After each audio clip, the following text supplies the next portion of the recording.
Hi, welcome back guys. This is your friend the What If Guy back with another fanfiction. This is What If Issei was in love with supernatural girls. Now before starting, please give this video a like and subscribe to the channel if you want more videos like this. Now let's get into the fanfic.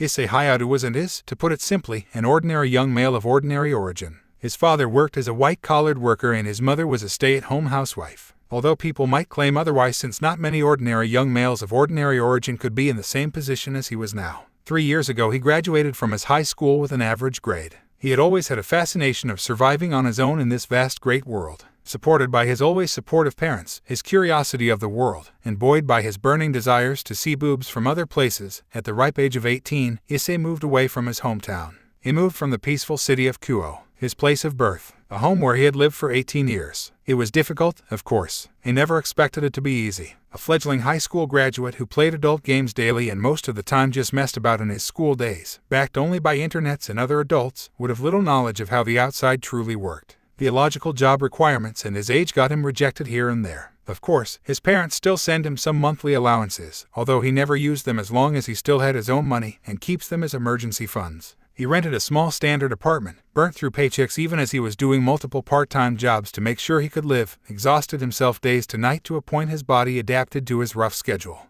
Did that ever stop him? No, it dimmed his spirit at times, but never once did he give up. Always brought himself back up, because if not him, then who would? He was out here to prove himself and by his own decision. If he couldn't take care of himself, how else would he take care of his girls when he attained his harem? Or a single girl? Issei was blessed as a healthy boy. His parents rarely ever got sick. The only time he had to spend the day off school was when he was an elementary student, and it wasn't because of his sickness, but because his mother was ill and his father had an important meeting to stay home and care for her. Even then, his mother got better the very next day. Yet eventually, the inevitable happened. A day came where his body could no longer take the punishment. In the midwinter evening, he collapsed on his way to his small apartment. But it was on that snowy day when he met her, the Golden Priestess. He didn't remember the details, because who could when everything was spinning? When he woke, she told him she found him lying on top of the snow, blanketed by the same white sheet at the bottom of the stairs leading to a shrine, their home. It was snowing like no other. He could have died that day, and maybe he would have if not for her. But Issei didn't like mulling over that kind of scary thing.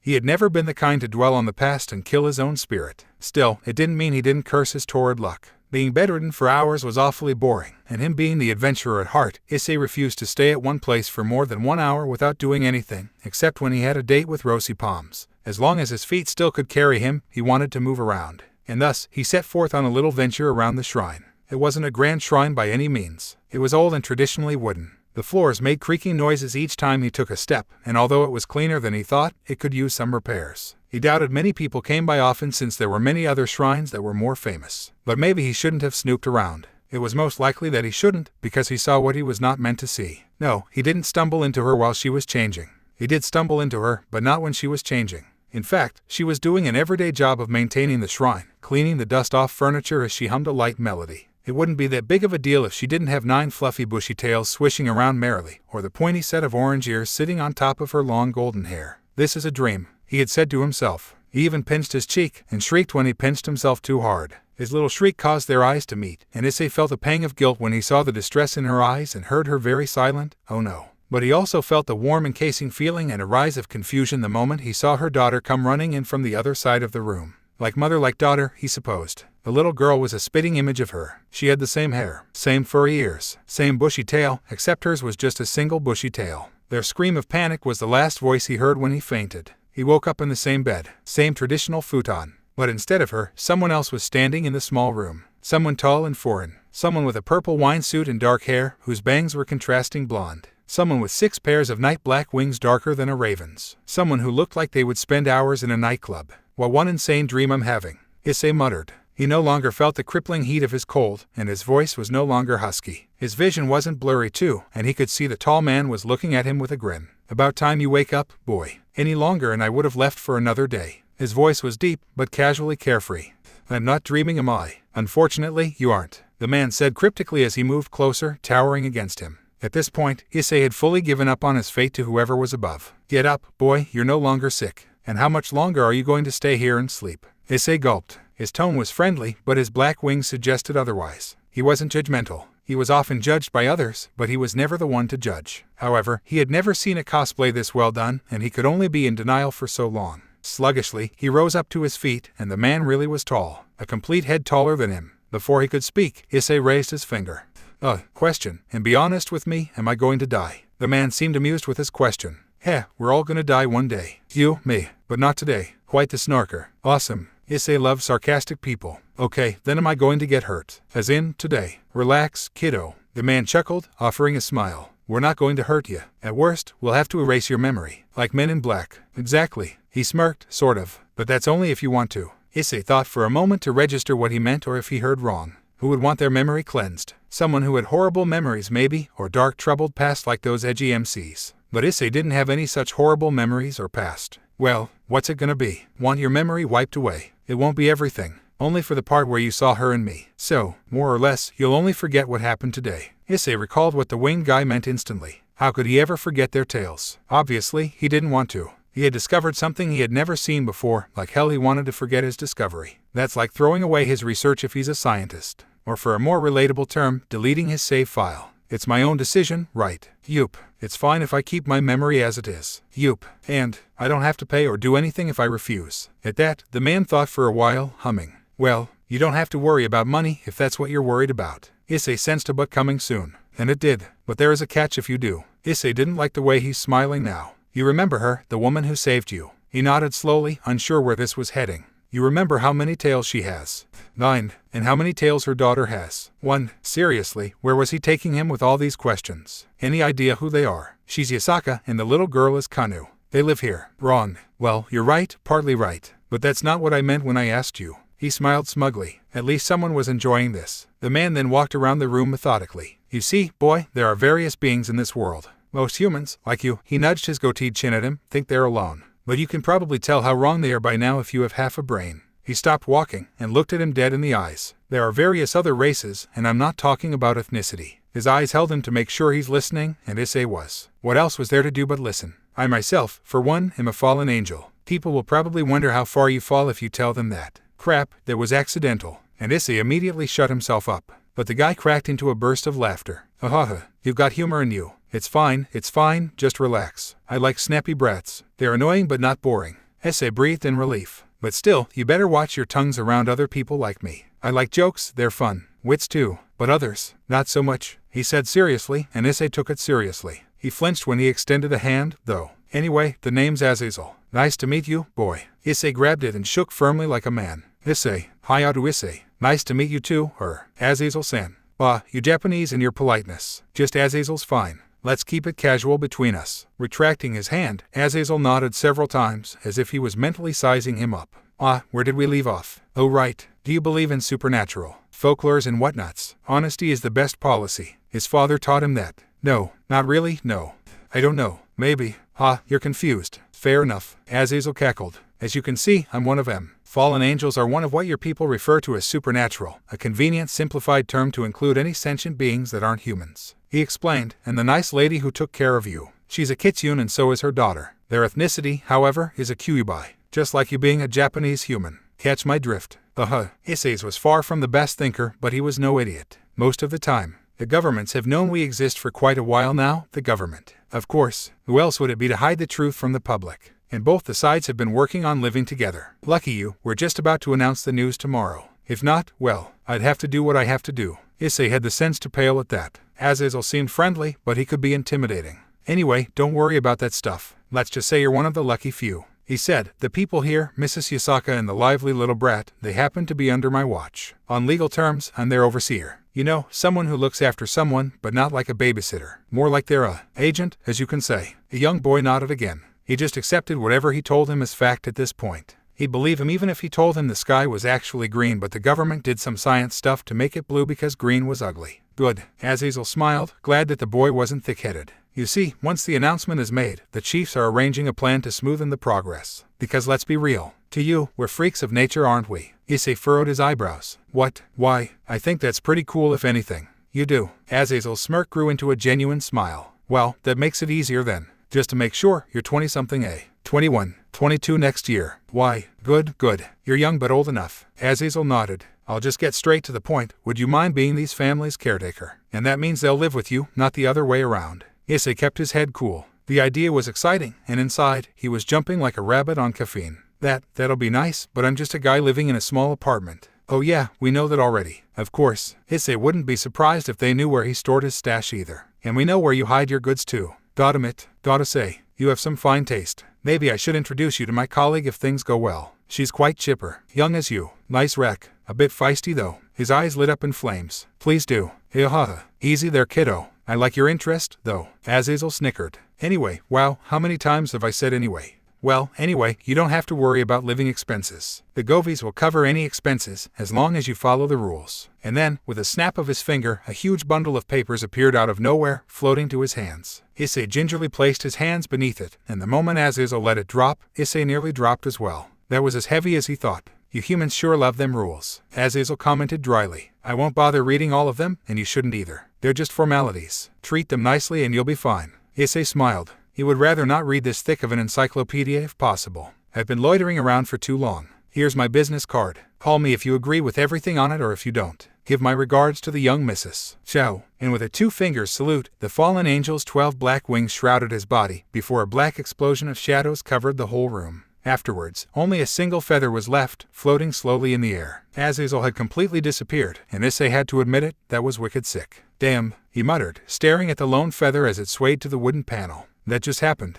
It was a weird turn of events, and he liked weird turns of events when they're beneficial for him. He was all giddy at the moment, smiling like a fool. A dream came true. Not because he wouldn't have to worry about money, but because more races mean more girls, and more girls mean more boobs. Simple as that. For a good 5 seconds, Issei pranced around the small quaint room, until a gentle white hand slid the traditional door open to the side, revealing the lovely priestess and her timid daughter, looking at the dancing man with golden eyes filled with uncertainty. Issei gawked, and he stopped, embarrassed beyond words as he rubbed his neck. That was a human's victory dance. Yeah, like that would work. As he heard her soft giggle, he figured it did work, only not the way he intended it to. Are you all right? She asked in a soft tune. Issei paused. I think so. Am I? She looked as troubled as him, but then he realized why the moment her characteristics popped out. 9 lustrous golden tails with white tips unfurled slowly behind her sensuous figure, as did her ears that were like a twin pair of orange wick of a candle. Her daughter did the same, though with much more hesitation than her mother. Their tails, I want to touch them, was the only thing Issei could think of despite his deadpan stare. The small girl brought her tail forward and hugged onto it. He felt his manliness was waning, and fast. It was then Yasaka's fox ears drooped as she avoided his eyes. It was also then Issei's heart was bound to burst at any moment. He closed his eyes and took a deep, deep breath. Stay strong. Keep calm. You got this. Probably. I understand we may look odd to you. But, wait what? There goes his calm. And no, of course not. I think you're very beautiful, and your tails are very beautiful and cute. And oh gods, what have I said? I meant it though. For whatever reason Issei couldn't tell, a very hot blush splashed on their snowy face, followed with a bashful smile. Since then, the rest was history. Break. 10. Itten. Wake up. It was 7 in a cold December morning when Hyoudou Issei was cruelly snatched from his oddly realistic dream, and dragged back to the cruel reality by a brutal pounce onto his stomach. OOF. Groaning in pain, the now fully woken up young lad was greeted by a pair of lively golden eyes, staring at him up close, the chestnut tip of her orange tail swishing behind her small face and her flock of golden hair. She paid no regard to his personal space whatsoever, and in no way being trampled on first thing in the morning was his ideal method of being woken up, but goddamn it was her smile adorable. Good morning. With a sigh, and a voice sown with sleepiness, Issei returned the greeting with an equally sleepy smile. Morning, Kanu. Satisfied with her success, the juvenile vixen tittered as she laid the side of her head to his chest, one bushy tail swaying here and there whereas her pointy furry ears flicked once in a while, reacting to the slightest of sounds. Issei gulped. Not 5 days since he had been sharing the same roof with her, here in this luxurious house that he thought was just enough for 3 people to live in. The government was quite the stingy pricks, he betted. It wasn't the first time she did this exact same thing, but he couldn't help but feel his blood sugar had passed its recommended level. However, as exceptionally adorable as she was, Issei was not one without priorities. Come on, Kanu. Get off me. He yawned, patting her messy bed hair that hadn't been tied to the usual perky ponytail. I have to get ready. Her fox ears drooped in the same way when he arrived home 30 minutes late. But it's snowing outside. Yet another tug at his heartstrings so early in the morning. But such was the hitch of his duty as the sole earner of this small household. It's because it's snowing outside I have to get ready. Kanu didn't budge. Well, she did budge when nuzzling his chest over the blanket, but that wasn't the budge he was looking for. Sensing his stare, Kanu tipped her head up. But it's cold. What if Kanu gets cold? Instead, he felt it was him who budged. Be tough, Issei. Be tough. He steeled himself. At times like these, he must be stern. Kanu, I'm no genius, but I know foxes can handle cold better than. The kitsune could tell by his tone she was about to get scolded. and she activated her foolproof defense mechanism, the so-called puppy eyes, or in her case, the vixen eyes. But Nathan isn't a fox. What if Nathan gets cold? And it should be noted that up close, the effect was twice as devastating. Coupled with her petulant, pouty mouth, there was little he could do. Kanu dear, at the light-hearted soprano, the young crafty Kitsune's eyes lit up in terror as her vulpine features stiffened, muttering a quiet "Oh, Issei dono has other issues to attend to. Spoiling you so early in the morning isn't one of them." Kanu whined in the whiniest way possible. But Good morning, Yasaka-san. Good morning, Issei dono. Breakfast is ready. Hyoudou gave him a sweet smile that melted away the coldness of winter's first light. The sweetness of the smile was short-lived, though, as she turned at her daughter and said, "And you, young lady, you're no longer a child anymore. You should try to be us." And then, the mother and daughter held a little argument right there in his room. The mother stood underneath the door frame with an apron hugging her voluptuous body, and the daughter still lying on his chest like nobody's business. It was almost like he wasn't there. Still drowsy, Issei plopped his head back to the pillow. Might as well steal some snores. I just want to. Realizing his intent, Kanu gasped and jumped on his chest, knocking the wind off him and also scaring her mother. Nathan, don't go back to sleep. Okay, I'm up. Kanu. Yasaka raised her tone in worry. Issei dono, are you alright? It's fine. I'm okay. I needed that anyway. He laughed with a sheepish smile. It did hurt. Maybe it wouldn't hurt as bad if it's Yasaka who bounced on him? No. No. Impurity. No. Go away. Realizing she might have overdone it, Kanu looked devastated. Nathan, are you okay? Eek. Flinging himself off the bed, and effectively throwing Kanu off the bed as well, Issei was now fully awake. For real, this time. No more lazing around. He was no longer a young man living on his own, but a full-fledged capable young man with responsibilities and a tiny yet lively family to take care. So onward to the bathroom he went, with Kanu giddily trotting behind him, mimicking his walk. No, young lady, you shouldn't trouble Issei dono anymore. You're going to help mommy. But this is violence. Kanu will start a riot. Kanu will start the biggest fire the North has ever seen. Nathan, save me. As a thrashing Kanu was heaved into the air by Yasaka, Issei could finally brush his teeth with a semblance of peace. His days as a caretaker had only just begun.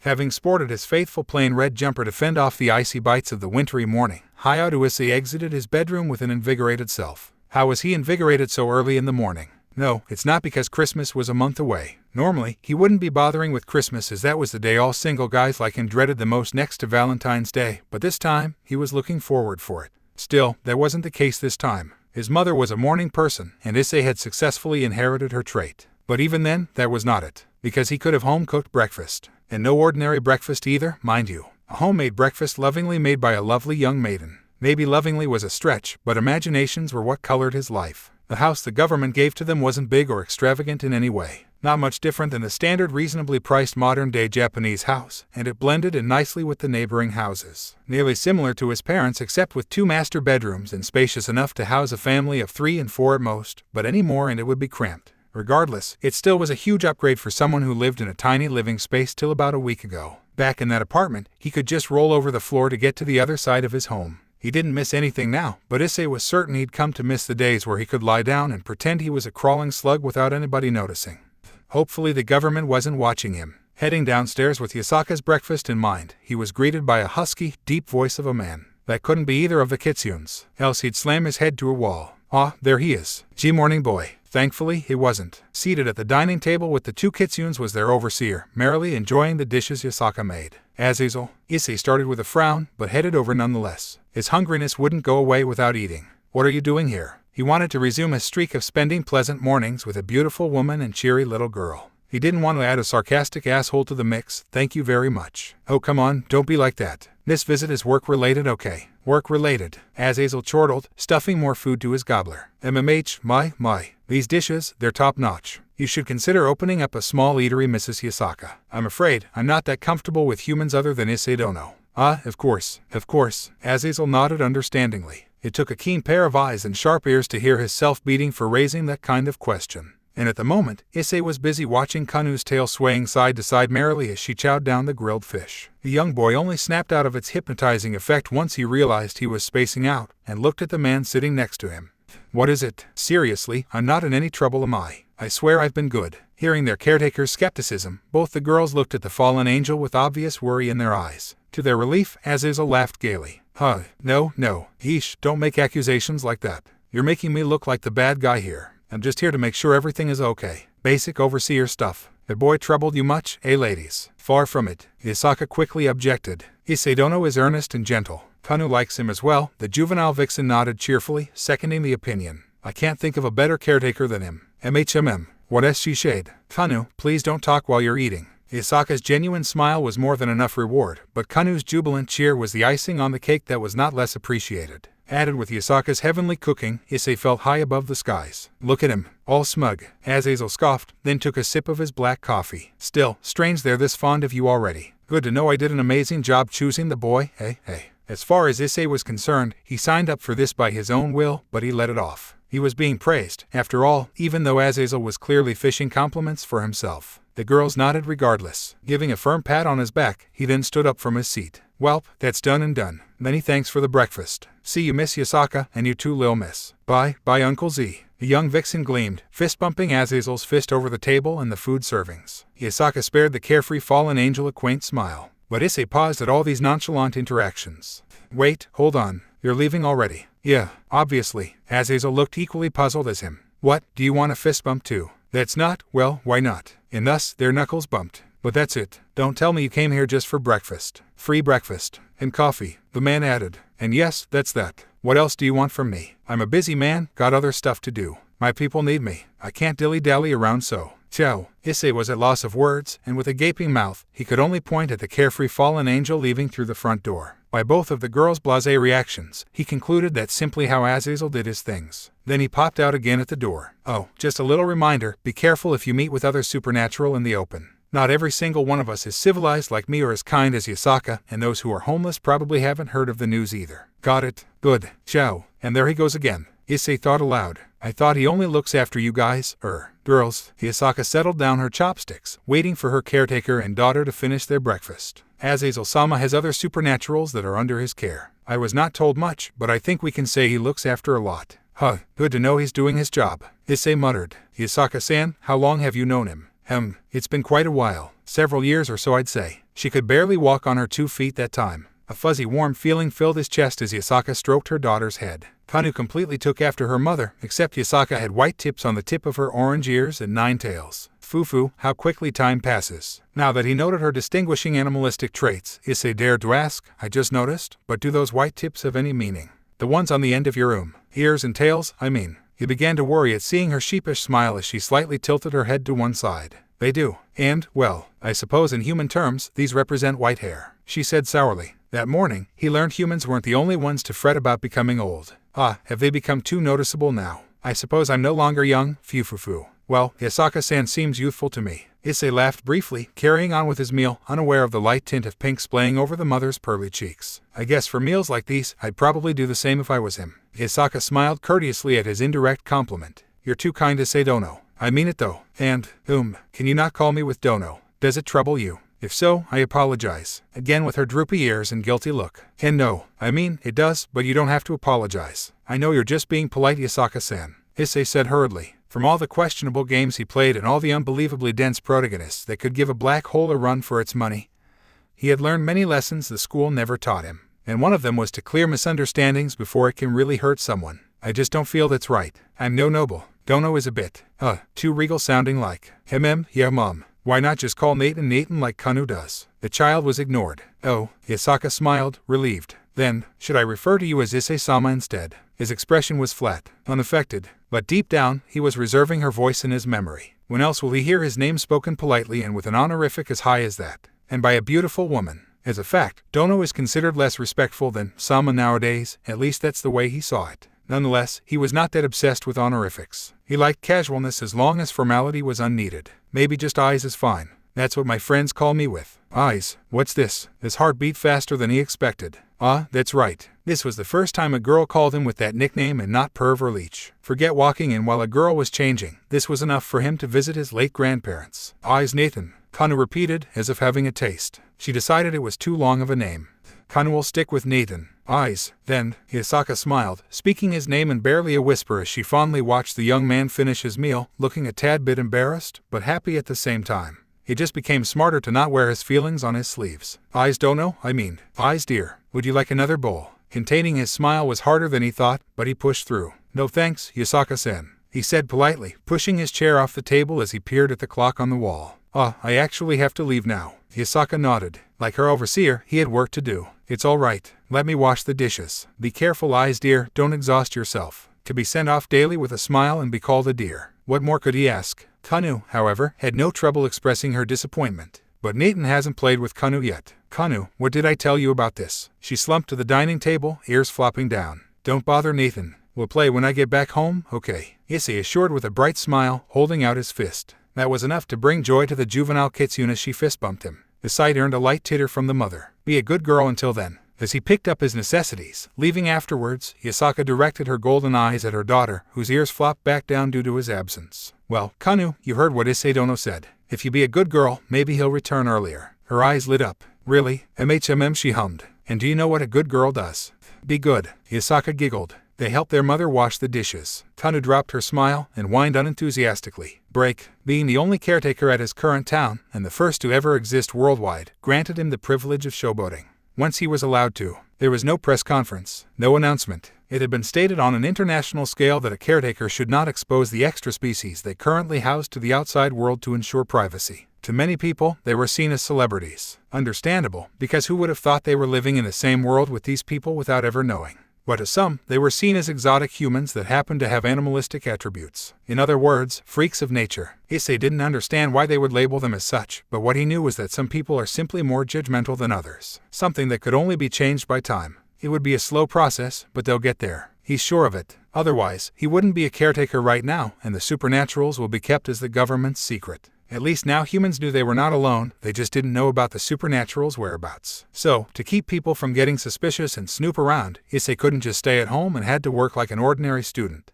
All that his workmates and neighbors needed to know was that he was a son staying at his relative's place to explore the world. Regardless of all of that, he wished he could work somewhere else other than this fast food restaurant. He didn't have anything against its famous brand, he just despised the fact that he was working at the same place with his high school's idol, the common enemy of all male students, his self-declared sworn nemesis, the rejoiced prince of Kyoto, Hyoudou Issei. To make matters worse, he shared the same shift and break with him. With brooding eyes, he stared at the blonde Bishi sitting across his seat with silent contempt. Eventually, an unsettled Kiba settled his notebook on the cheap metallic table. Is something wrong, Issei-san? Nothing. Just wondering why you of all people. He grumbled, ensuring his personal grudge was known. Kiba laughed sheepishly at that. Lying flat on his cheek, Issei continued, Hey, why are you here? Excuse me, his blonde foreign coworker asked. Somehow, he stayed dashing even in a fast food uniform. Got him handsome people. Issei sighed. I mean, come on. You're smarter than average, and better looking than Avarag. Why am I praising you? This must be the Bishonen effect. Again, got him Bishi. Arg, anyway, you get what I'm saying. Kiba blinked. Are you asking me why I work here? That, and why you don't take college? But I do, Issei-san. Kiba chuckled lightly. We're on winter break right now, but I take night classes and this place happens to offer part-times fitting my schedule. The pay is pretty nice too. Well, I can agree with you on that. KFC did have a higher pay than other rivals and more lenient with its workers. You'll have to thank Azazel later for getting him this job. And stop calling me with San. Makes me feel old. He muttered. So, why did you move out? The Bishonen awkwardly rubbed his neck. My distant relatives happen to live here. Hyoudou is a nice city, but I don't really want to stay at the same place forever. I came to Japan because I've always wanted to see more of this world. Whoa, seriously, dude, that makes us two. Issei cheered. That's 5 respect points to him for sharing the same aspirations. His reaction made Kiba smile, and that made him kill his own excitement. Don't smile at me, you pretty bastard. Kiba dropped his smile and quietly muttered a sorry. Issei paused. He'd be lying if he claimed he didn't feel guilty. Sure, Kiba was the enemy of all male students including him, but that didn't mean he hated the guy to his guts. Just his looks that could make any girl's eyes turn in an instant like he's a walking chick magnet. I'm just joking, got him it. Issei grouched. Guess your friends don't make fun of you, huh? Kiba lowered his eyes.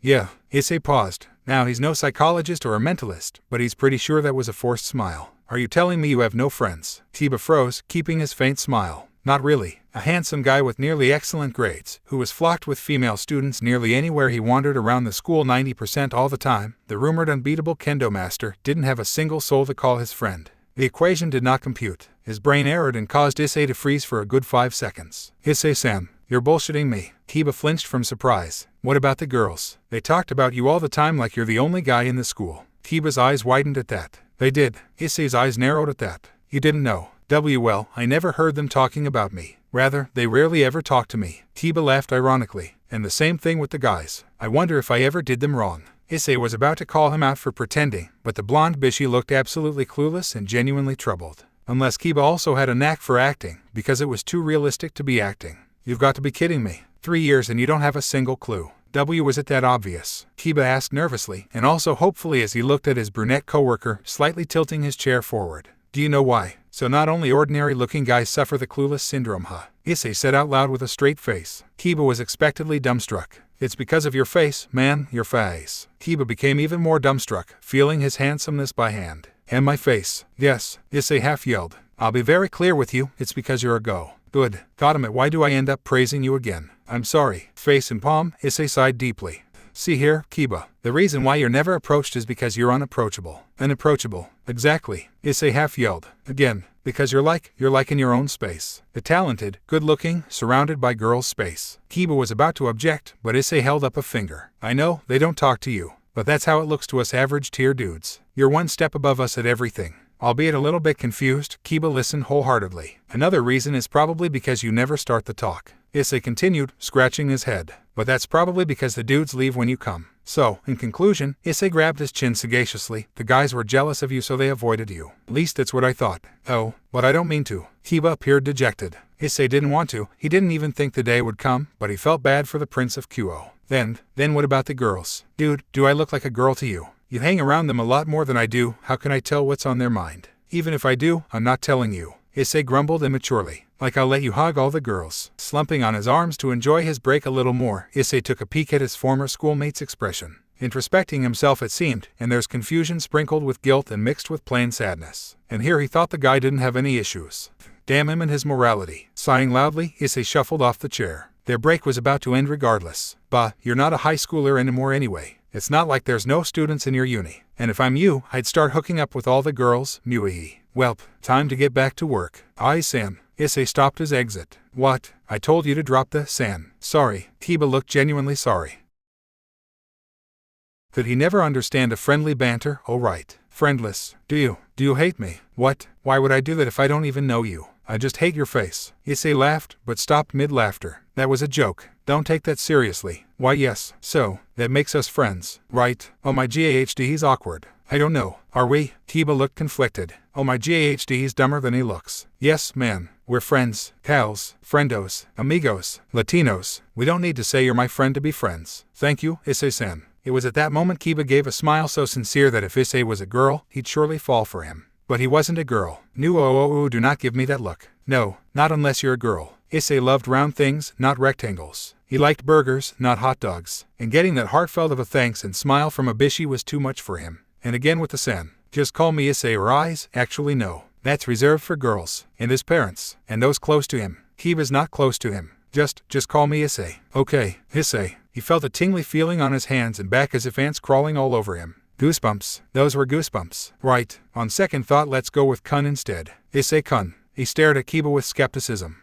That'll do. Now let's bounce. We'll get chewed out for sure. Issei didn't realize that, at that very moment, Kiba was looking at him in the way Yasaka did earlier that morning. Break. Are you sure you'll be alright, Issei-kun? Yes, I am 100% sure that I can get back home all fine. Dude, don't give me that I'm worried vibes. That's what you say to a girl. At least that's what he thought as much, basing from his manga reading experience. After a scraggy goodbye, he finally got rid of Kiba. The city he lived in was smaller compared to Kyoto and separated into two parts, the suburbs and the city where he worked. He could use public transport to go any corners one ride, though there's no bus to bring him back to the suburbs unless he took a taxi. And taxis cost a lot, so no thank you. He had passed his driving license since last year, but Issei didn't see any point if he couldn't buy a vehicle with his own money. And now that he's in this so-called interspecies homestay program, it cut his living expenses significantly, thanks to the government's reimbursement. He didn't have to worry about rent bills, gas, water, electricity, or if his supply of instant noodles was dangerously low, or if he had saved enough for the newest eroge and all the likes. It was a bit weird, however. He felt like he was the homestay. Well, he supposed him and the Kitsunes were staying at a government house. But who cares? Living under the same roof with a youthful young mother and her jubilant little daughter sounded perfectly fine with him. He always liked hot moms, or any hot girls, and he had always wanted to know what it's like to have a little sister. Granted, Kanu wasn't related to him by blood, but hey, she's close enough. Walking while smiling rather smugly, Issei was glad and proud he could take part in this new era as little as part might be. He did a little good to this world, that's what mattered for him. Idly glancing up, he watched as the white powder fell like feathers. The winter sky was nice, beautiful, really. Gray like a dove's feather, blushing red by the falling sun as the two colors meshed into one. As pretty as it was, it would be nice if he could get back to the house before nightfall. He was a fit young man, but it'd be troublesome if the snow plummeted him like last time, and he didn't want the burgers to get too cold. Otherwise, Kanu would be deeply saddened and change into Miss Nags a lot. Eventually, the young fellow came up upon an alley lodged between two small and lovely restaurants. But it was a dark alley where foreboding darkness reached out like tendrils of the abyss. Exactly the kind of alley Issei would rather not walk into and pace walk pronto. He was no coward, but he was no valiant hero either. Better be safe than sorry. That said, sometimes he let his curiosity get the best of him. Because it was at that very moment, Issei saw something move in the dark, along with the crisp sounds of shuffling plastic bags. It might be just some rats, and yeah, maybe it was just a rat. Why should he venture into a dumpster? Or so he thought. His nosiness was too strong to be reasoned with. Issei didn't get a clear look. Like normal humans, he couldn't see that well in the shadows, but from the figure, he took a guess that the rat was a small girl. A small girl with a swaying tail as she darted towards him. Even in the dark, they shone a bright golden glow. He would have mistaken her as another Kanu, but their eyes were of lighter shade, amber rather than golden, like the color of a setting sun instead of golden bars. Issei decided to freak out. He wanted to scream, but it was stuck in his throat and only came out as a small whimper signifying the absence of hope. He wanted to run like no tomorrow and get the hell away from this darned alley, but his feet were frozen to the ground. Azazel's words chimed in his brain like a painful reminder, and his life flashed by like a bullet train. And at that desolate moment, all he could think about was his immense regret of dying without ever seeing or touching a woman's ample bosom. His heart officially burst when the supernatural pounced on his stomach, but suddenly, like a rush of adrenaline, with instincts raised and hardened from the divine judgment delivered by the kendo girls, Issei magnificently dodged the attack. He heard a crude sound of someone hitting the snow and swiveled around.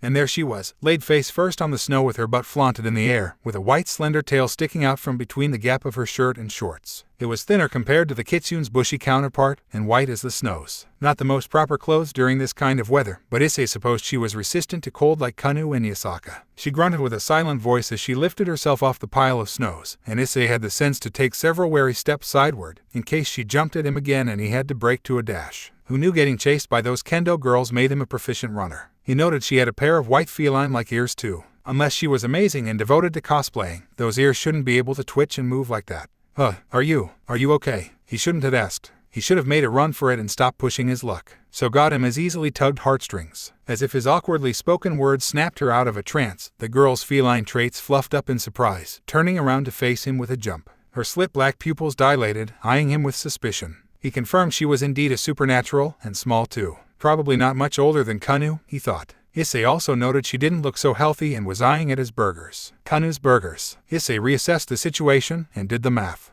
Do you want this? He asked in calm and collected voice, extending his plastic bag-holding hand. He figured Kanu could withstand a day without cheeseburgers. You can have it if you want. Her face twitched, and she looked confused, maybe wondering why her appearance didn't freak him out. Well, she did freak him out, but that had a different reason.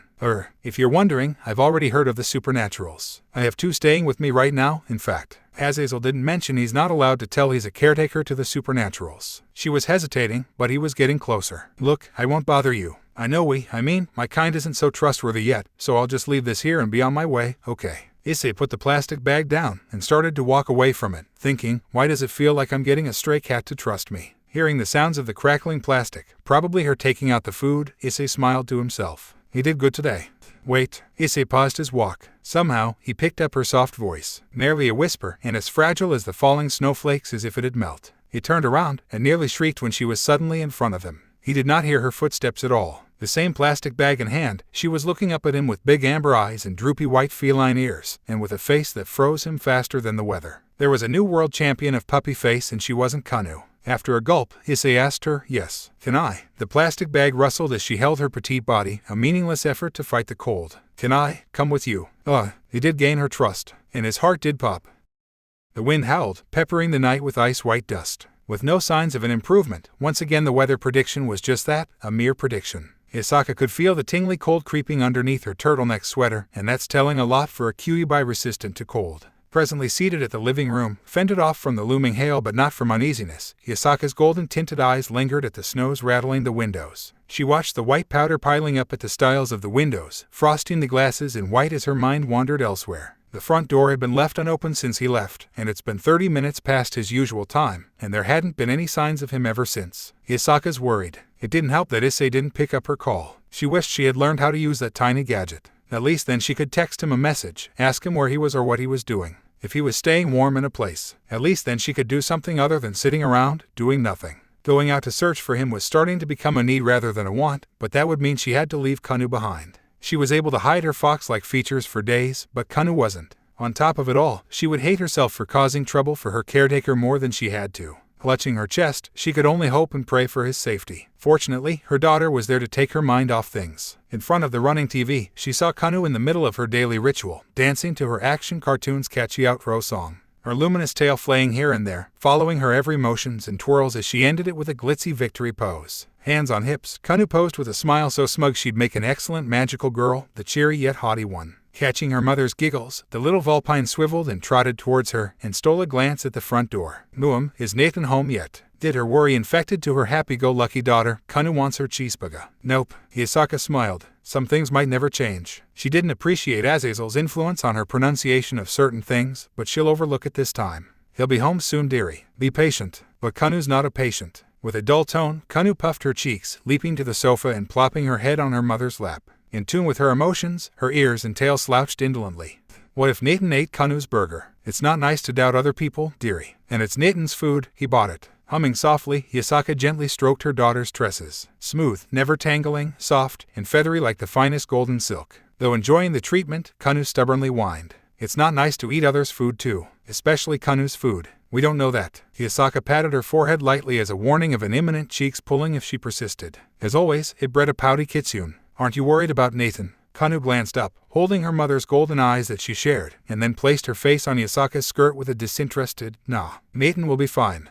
On second thought, maybe her carefreeness could use a change. A toning down would be appreciated. Well, while we wait, why don't we heat the bath for Nathan? A pair of fluffy ears perked up as Kanu let out an enthusiastic gasp. Okay. The excitement was short-lived, sadly. Mom, you said you'd call Nathan with eyes. Hisaka blinked.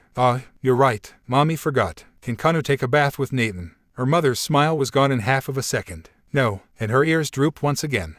Why? Here they come. A child's inquisitive questions are often difficult to answer. It didn't help that they had been living in recluse for so long as the general's common sense might have changed since then, but she's fairly certain boys still don't bath with girls. Because then Dono will be troubled. She opted for the easiest choice. She didn't feel like explaining why boys are boys and girls are girls right now. Kanu tilted her head innocently. So it's okay if Kanu asked Nathan first. She should have chosen a better reason. That's still a no-no, she said, and explained before she was asked the same question. Because Kanu is not a grown-up yet. On second thought, that wasn't any better. Yet the realization came too late. At the least, that would stop the questions from becoming a barrage as Kanu's spirit dimmed in an instant. Or so she thought. But Kanu's pretty grown up. She's 10, Mom. Soon she'll be 20 and be tall like Mom. The kitsune bemoaned while her mother had a mini heart attack. Please don't grow too fast, dear, Hisaka muttered with genuine concern. Kanu's expressive ears took a jump as she sat up, her look of confusion apparent. Even her tail curled into a question mark shape. The very fluffy kind. Why doesn't Mommy take a bath with Nathan? She realized she's stepping into a dangerous territory. Because Mommy doesn't want to trouble Dono. But Mommy takes bath with Kanu, and she likes it. That's because Mommy loves Kanu and Kanu loves Mommy, Hisaka replied, getting up to bring a timely end to this topic. Leaping off the couch to trail along her mother, Kanu continued her series of queries. So Mommy doesn't take a bath with Nathan because Mommy doesn't love Nathan. All of her 9 tails fluffed up as Hisaka hurriedly turned around. And no, of course Mommy loves Nathan. She couldn't believe she said that aloud. It's a given he wasn't here. So, Nathan doesn't love Mommy. She gave up. It's a complicated matter, dear. She leaned to her daughter, who was all the more confused than before. It was then Kanu revealed her satisfied grin. It's because Nathan's a boy and Mommy is a girl, isn't it? Hisaka took a moment to register the sly fox her daughter had become. Goodness. With a deadpan look, Hisaka then proceeded to stretch both of Kanu's cheek until the girl stopped laughing and started whining in lamentation. Break. ACHOO. Issei chewed brilliantly, rubbing his gloved hands and then rubbing his jumper-less arms. Man, winter sure is cold. It's a useless fact, similar to saying people die when they are killed, but he'd say any nonsense to keep the thought of being frozen solid away. If this night in particular could speak, it would be laughing at him for underestimating its power. He felt like walking in a giant refrigerator. Are you okay? Hearing that quiet voice lined with worry, he gave the girl walking next to him the most reassuring smile he could manage, as silly as it might look. This is nothing. Idiots can't get cold. His brain processed what he had just said. Did I say idiots? I mean geniuses. His brain processed what he just said. Wait, I don't mean you're stupid if you catch a cold, but you know what I'm trying to say. If there was an attempt at comedy, he failed, because the girl refused to take her eyes off him. You should wear this. I'll take it off. No. It's totally okay, Issei assured, patting his arms and puffing out his chest. It looks better on you anyway. This time he wasn't joking, because she's the very definition of adorable. She looked as if his red jumper was about to swallow her neck while the sleeves had gobbled up her entire arms. Her tail was hidden in the jumper, but he could see her 2 feline ears prodding on his black beanie, and somehow, the frosty white powder on top granted her a certain cute charm he couldn't quite put. Issei would have given her his gloves too if they didn't fall each time she moved her hands, or more correctly, the jumper's sleeves. He's a man, but that didn't mean he disliked cuteness. He'd give her a hug if he didn't have the concern of being seen as a creep or if police were nearby to mistake him as a criminal. And good job wondering all of that. He had just missed the luminescent red on her cheeks underneath all the white. Nonetheless, after getting over that unforeseen compliment, the worry latched onto her small face didn't fade. Will you be all right? Yep, he said promisingly, trudging through the sheets of snow, finding amusement watching his breath turning into white mist. What the guilt in her eyes told him she didn't believe him, and Issei thought of what he would say if she was Kanu instead. Well, if you still feel bad, then why don't you help me by talking? She looked up at him, sincerely puzzled. Talking? Her voice was so quiet he was surprised he heard all of her words so far. MHMM. Make me not think about the cold. You know, the power of suggestion thingy. She dipped her chin a little. Right, so, he thought of a topic that wouldn't make her feel awful or accidentally brought up her pasts. The simple things, like, how was the burger? Was it any good? With just the ghost of a smile, the girl nodded again. Yes, I thought I wouldn't have anything to eat today. It was delicious. Thank you very much. Don't mention it. He laughed sheepishly. Wow, great job me. Well done. He should punch himself, he figured. He wanted to punch himself. Maybe slap. Punching himself didn't seem to be a pleasant idea, but it's the fitting punishment for his recklessness. I'll get you more next time. While he was busy mentally chastising himself, Cheyenne was busy with the thought of next time. Not wanting to get the second strike, he thought hard and carefully on his next question. So, you're like, part cat, huh? If you don't mind, what's your species called? Maybe she was still distrustful of him, because she veered her eyes away from his. I'm a nekashu. That explained her feline traits. Is that a variety of a nekomata? She nodded. Ah, so you're a yakai too then. That's cool. Too. She tilted her head in an angle, looking at him for a while before giving the snowy path her attention. Well, the 2 supernaturals staying with me are kitsune. He waited for a reaction. So far, there was none. Issei supposed she's not much of a talker. Do your people have a relationship with them? He supposed using cat-fox as a comparative term would be rude. She shook her head, shaking off some of the snow on her oversized beanie. Yakais used to live together a long time ago, but not anymore. I don't know why, I wasn't born back then. You weren't, huh? He snickered. Her voice might be as quiet as the streets and he might not have a supernatural hearing ability, but Issei had a pair of ears keen for sarcasm. Back at the house, there's a kyuubi about your age. How old are you anyway, Cheyenne-chan? 15. Issei laughed. Well, Kanu's 10, but she likes to claim she's older too. I don't, and I didn't, she said with the slightest narrowing of her hazel eyes, but she delivered the graveness and slight peeve binding her voice all right. Yet Issei didn't believe her. She seemed serious, but was she playing a prank on him? She didn't look malnourished, and she didn't look like she's lying. I'm not playing a prank on you. Right, my bad. Issei duly noted, suddenly finding it hard to look at her in the eyes. He learned her stare could pierce, and here he thought he had seen everything to be seen. What a world full of surprises. Break. They exhausted their topics not long after. He couldn't think of any, and Cheyenne appeared to be too tired to talk. Silence reigned like the cold, accentuated by the wail of the winds and the cruel drop of the temperature. Issei couldn't wait to jump into a bathtub or into Yasaka's motherly warmth. The latter option would be a super effective method to thaw and perhaps melt him completely, but he could only hope. The house wasn't far off now, and Issei could see its light in the distance, along with the lights of other houses. Some more minutes of walking and he'll be welcomed by the familial warmth, and the prior thought alone was enough fuel to fight off the brewing hail. We're just about there, he said, breaking the silence as Issei glanced to his right. How are you doing, Cheyenne-cha? She wasn't there. Cheyenne-chan. Confuzzled by her disappearing act, Issei glanced around, at a loss. He scratched his snow-piled hair and jumped in place to stay warm while looking for her. The sky was gray and night was bound to fall, but the streetlights remained unlit. The snow-paved road wasn't any help either. They're not as bright as they were in the day, and everything seemed to be a picture of black and white scenery. It was haunting, but beautiful. What was he doing again? Not wanting to risk it, Issei decided to retrace his steps. It could be that she suddenly felt shy and hid away, which in that case, he'd walk home and hope to meet her tomorrow or later. He's lending her his jumper and beanie, not giving them away. Though, she did seem to need them more. Nonetheless, Issei froze as he saw a red dot in the distance, in the right side of the street, at the pavement he walked not long ago. He felt a punch in the gut. The wind rushed against his face as he ran through the sleet. Her ashen face dragged his heart to a bottomless pit. As shit, H.A. He shook her shoulders frantically, his coldness melted by anxiety and panic. Hey, Cheyenne-chan. Ah shit. A wave of relief swept away some of his unpleasant feelings as her eyes twitched, but remained closed.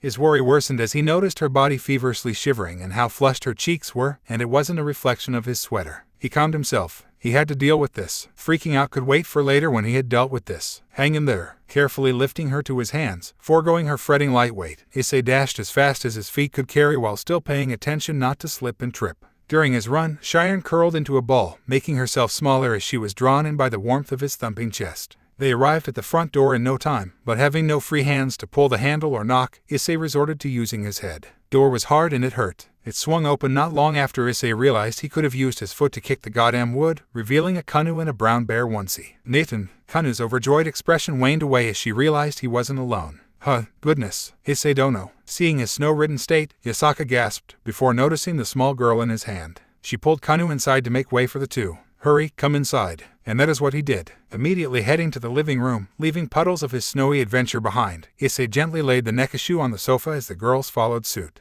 At times like this, he had to be calm. He had told himself to be calm. He didn't know what to do, but he'd try. Are you all right? The older Kyuubi asked, anxious of his well-being. But he was more concerned about hers. Yasaka-san, what did you do? Running is tiring, he noted. When you helped me. Back then, I. It's okay, I'm just ran out of breath. Help thee, another breath, girl. Calming her nerves with a shake of her head, Yasaka sat by the unknown girl. Gently, she pulled her into her lap and held her close as how she would to her daughter. Issei dono, how long has she been like this? Not that long, hopefully. Issei paused to catch some air. It was down the road in this neighborhood. I ran back here as fast as I could. Will she be all right? If so, she'll be fine. Good job, Issei dono. Oh, eyes dear. She offered an assuring smile as the nekashu's painful look started to fade. It was nothing. Issei replied with the same smile. It's nice to be appreciated. It's nice to be called a dear too. Yasaka's nice. Albeit relieved and all fuzzy on the inside, Issei felt a tinge of jealousy. He wondered if that's really what she did to him too and he really was unconscious when he was that close to her chest. If that was the case, then he'll regret that day forever, for it might as well have been his only chance. Meanwhile, Kanu was waiting on the other sofa. She knew when to butt in and now's not the time.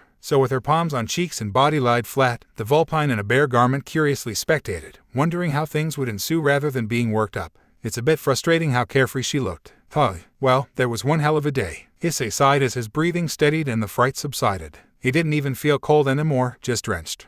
Snows melt, apparently. I better change before I make more of a mess. Why yes, don't get cold eyes dono. I've warmed up your bath for you. She noted her daughter's frown. Kanu and I did. Kanu smiled, satisfied. Thanks Yasaka-san. Issei beamed a smile as he ruffled Kanu's golden hair. You too, Kanu. You look cute in that. Amphua Uncle Z bought it for Kanu. The girl muttered happily with tail swishing around. It must be a chore to stick her bushy tail through the suit's little hole. And she always looks cute, Nathan. Snickering at her smug smirk, Issei succumbed to the urge of rolling his eyes. Yeah. As he disappeared upstairs, Kanu stared at her mother and the stranger, watching her move ever so slightly, groaning quietly in her sleep, and then nuzzled her mother's belly like her mother was her mother. What's this odd feeling in her chest? It's nothing pleasant, that's for sure. Mom, how long is Mommy going to hold her? She asked, barely concealing her annoyance. Two could play the game, and with a sly smile, Yasaka replied, until she's warm enough, dearie. She said, why? Didn't Mommy do the same to Eyes Dono? It's a complicated matter. Kanu groaned. Her Nathan was too big to be considered as a rival. On the other hand, she's too proud to show she felt threatened. Yasaka giggled, but her smile disappeared as Issei reappeared with a pair of fresh clothes and a towel to wipe his face. Ai-san, you didn't take a bath.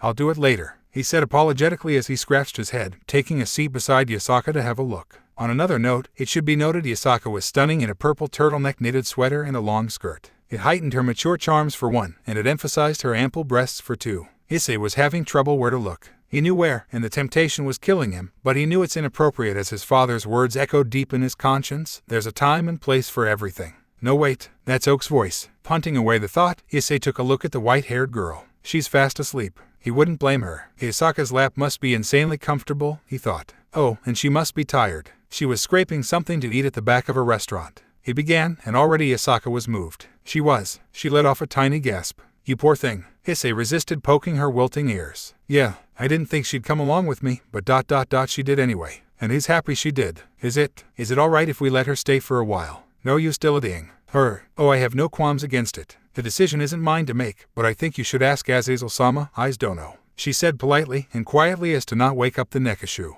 That is, if you intend to let her stay here for a longer while. Do you know if she has a family of her own? Issei rubbed his neck, his habit whenever he's unsure of things. I don't know. I didn't ask. She didn't smell, but she was rummaging through garbage. It'd be awkward if she doesn't. I see. You were considering her feelings. You're a kind person, Ice. Thanks. He was pressing his lips hard to not break to a wide, victorious grin. He couldn't suppress it well, though. You're very much welcome. Hisaka smiled gently and serenely. She's so small, and her sympathetic tone returned. Do you know how old she is? 15. 15. Yep, I was surprised too. Surprised that she's a legal loli. That is, as this country's age of consent was frighteningly low. But considering its population's steady decline. As his thoughts went deeper, Issei took it up upon himself to increase the birth rate. 5-6. There's a moment of silence passing by until Hisaka spoke. I'll bring her to my room to wash her. I've prepared dinner. Please feel free to go ahead without me, Eyes dear. But I want to eat together with you. Like he could say that. All right, thanks again, Hisaka-sen. The word dear lingered in his mind for a little while longer as he looked at her with a dreamy look, until Hisaka levitated Shion to the air without muttering a spell and walked away, vanishing into her room with the girl floating behind. He still had to get used to the supernatural power. It'd be lame if he screamed because a cup was floating around all of a sudden. Well then, I'm taking a bath now, he proclaimed, glancing at Kanu. Have you eaten yet, Kanu? No pee. Kanu smiled, then erased it with terrifying ease. Where's Kanu's sustenance? His eyebrows scrunched. How and where did you learn that word? Kanu knows more than Nathan thinks she knows. Issei paused at her answer until her look turned grim and suspecting. Nathan, where's Kanu's Chizubaga? Issei lifted a finger. About that. After an arduous negotiation, the two parties reached an agreement at last. Kanu will forgive him with one term, a trip around the living room on his shoulders. After he finished cleaning the snow off him, of course. As she tended to say, Kanu's a lenient kyuubi. Break. The air was like frozen lace on her skin, delicate and icy, and she started to bend her body to get all the heat she could. She peered up. He was getting further and further away. He's leaving her. No. She tried to walk faster, but the sheer coldness had chained her feet. Her eyelids were heavy, and black blurred the edge of her acute vision. The world slowly began to spin, and the cold was starting to bite into her consciousness. Her lips quivered. Wait. She was too weak. Her throat ached and there was snow in her shoes. He was getting smaller and smaller while her vision blurrier and blurrier. Her breath was a haze. It's snowing yet she feels as if she is burning. She's getting scared. If she fell asleep, she's sleeping forever, but she felt she was already living in a nightmare. She didn't want him to leave. Shion cried out his name, hoping the wailing wind could carry her voice to him. Again, they didn't. The world swirled, and the distant black dot perished in the whites. With one final step forward, the white sheets caught her in their cold embrace, the image of her lost sister gradually fading away into the darkness.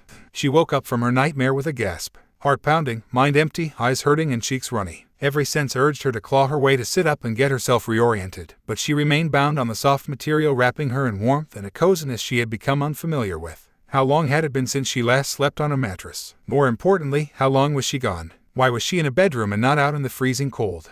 How are you feeling, dear? Never had she thought the soft caring tune of a beautiful young woman would petrify her, but it did. Seeing the girl move away in panic, Hisaka panicked. Oh goodness, it's okay, don't be scared. I'm Hisaka, Aiz Dono's friend, she said softly, leaning forward slightly on her chair. Aiz Dono. As her memory returned piece by piece and the image of the man grew vivid, she felt safe. She noted the pair of golden furred ears and 9 luxurious tails of a fox, seemingly catching all the glow from the nightstand beside her. She's a kyuubi, she concluded. She blinked once and sat up groggily. She realized she was now wearing a white sweater with the appropriate size for her body. Hisaka patiently waited.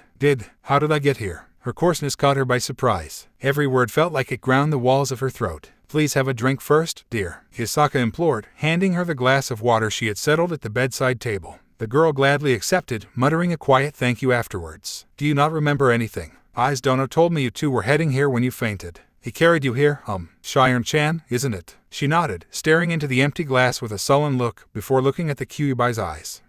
How long was I? Oh, you were 1 hour away from making it into a whole day. I hope you don't mind that I changed your clothes. It's okay. Thank you, Shion muttered. Then she was slightly ticked off by the notion that this sweater belonged to the aforementioned 10-year-old kyuubi. But only just. Her gratefulness outweighed her annoyance. I've only wiped your sweat since yesterday, I hope you won't mind. Hisaka's ears drooped. I think you might want to take a bath, or you can have dinner. You must be horribly hungry. On cue, her stomach expressed its lack of food. A fervent blush splayed her pale face. Hisaka giggled in a kind-hearted manner. I think it's best if you eat first. In the meantime, I'll heat up the bath for you. Leaving her seat, the adult kyuubi then excused herself to leave the room, taking the empty glass along. Before she left, Shion shifted on the queen-size bed, and saw the kyuubi's 9 golden tails bouncing as she walked.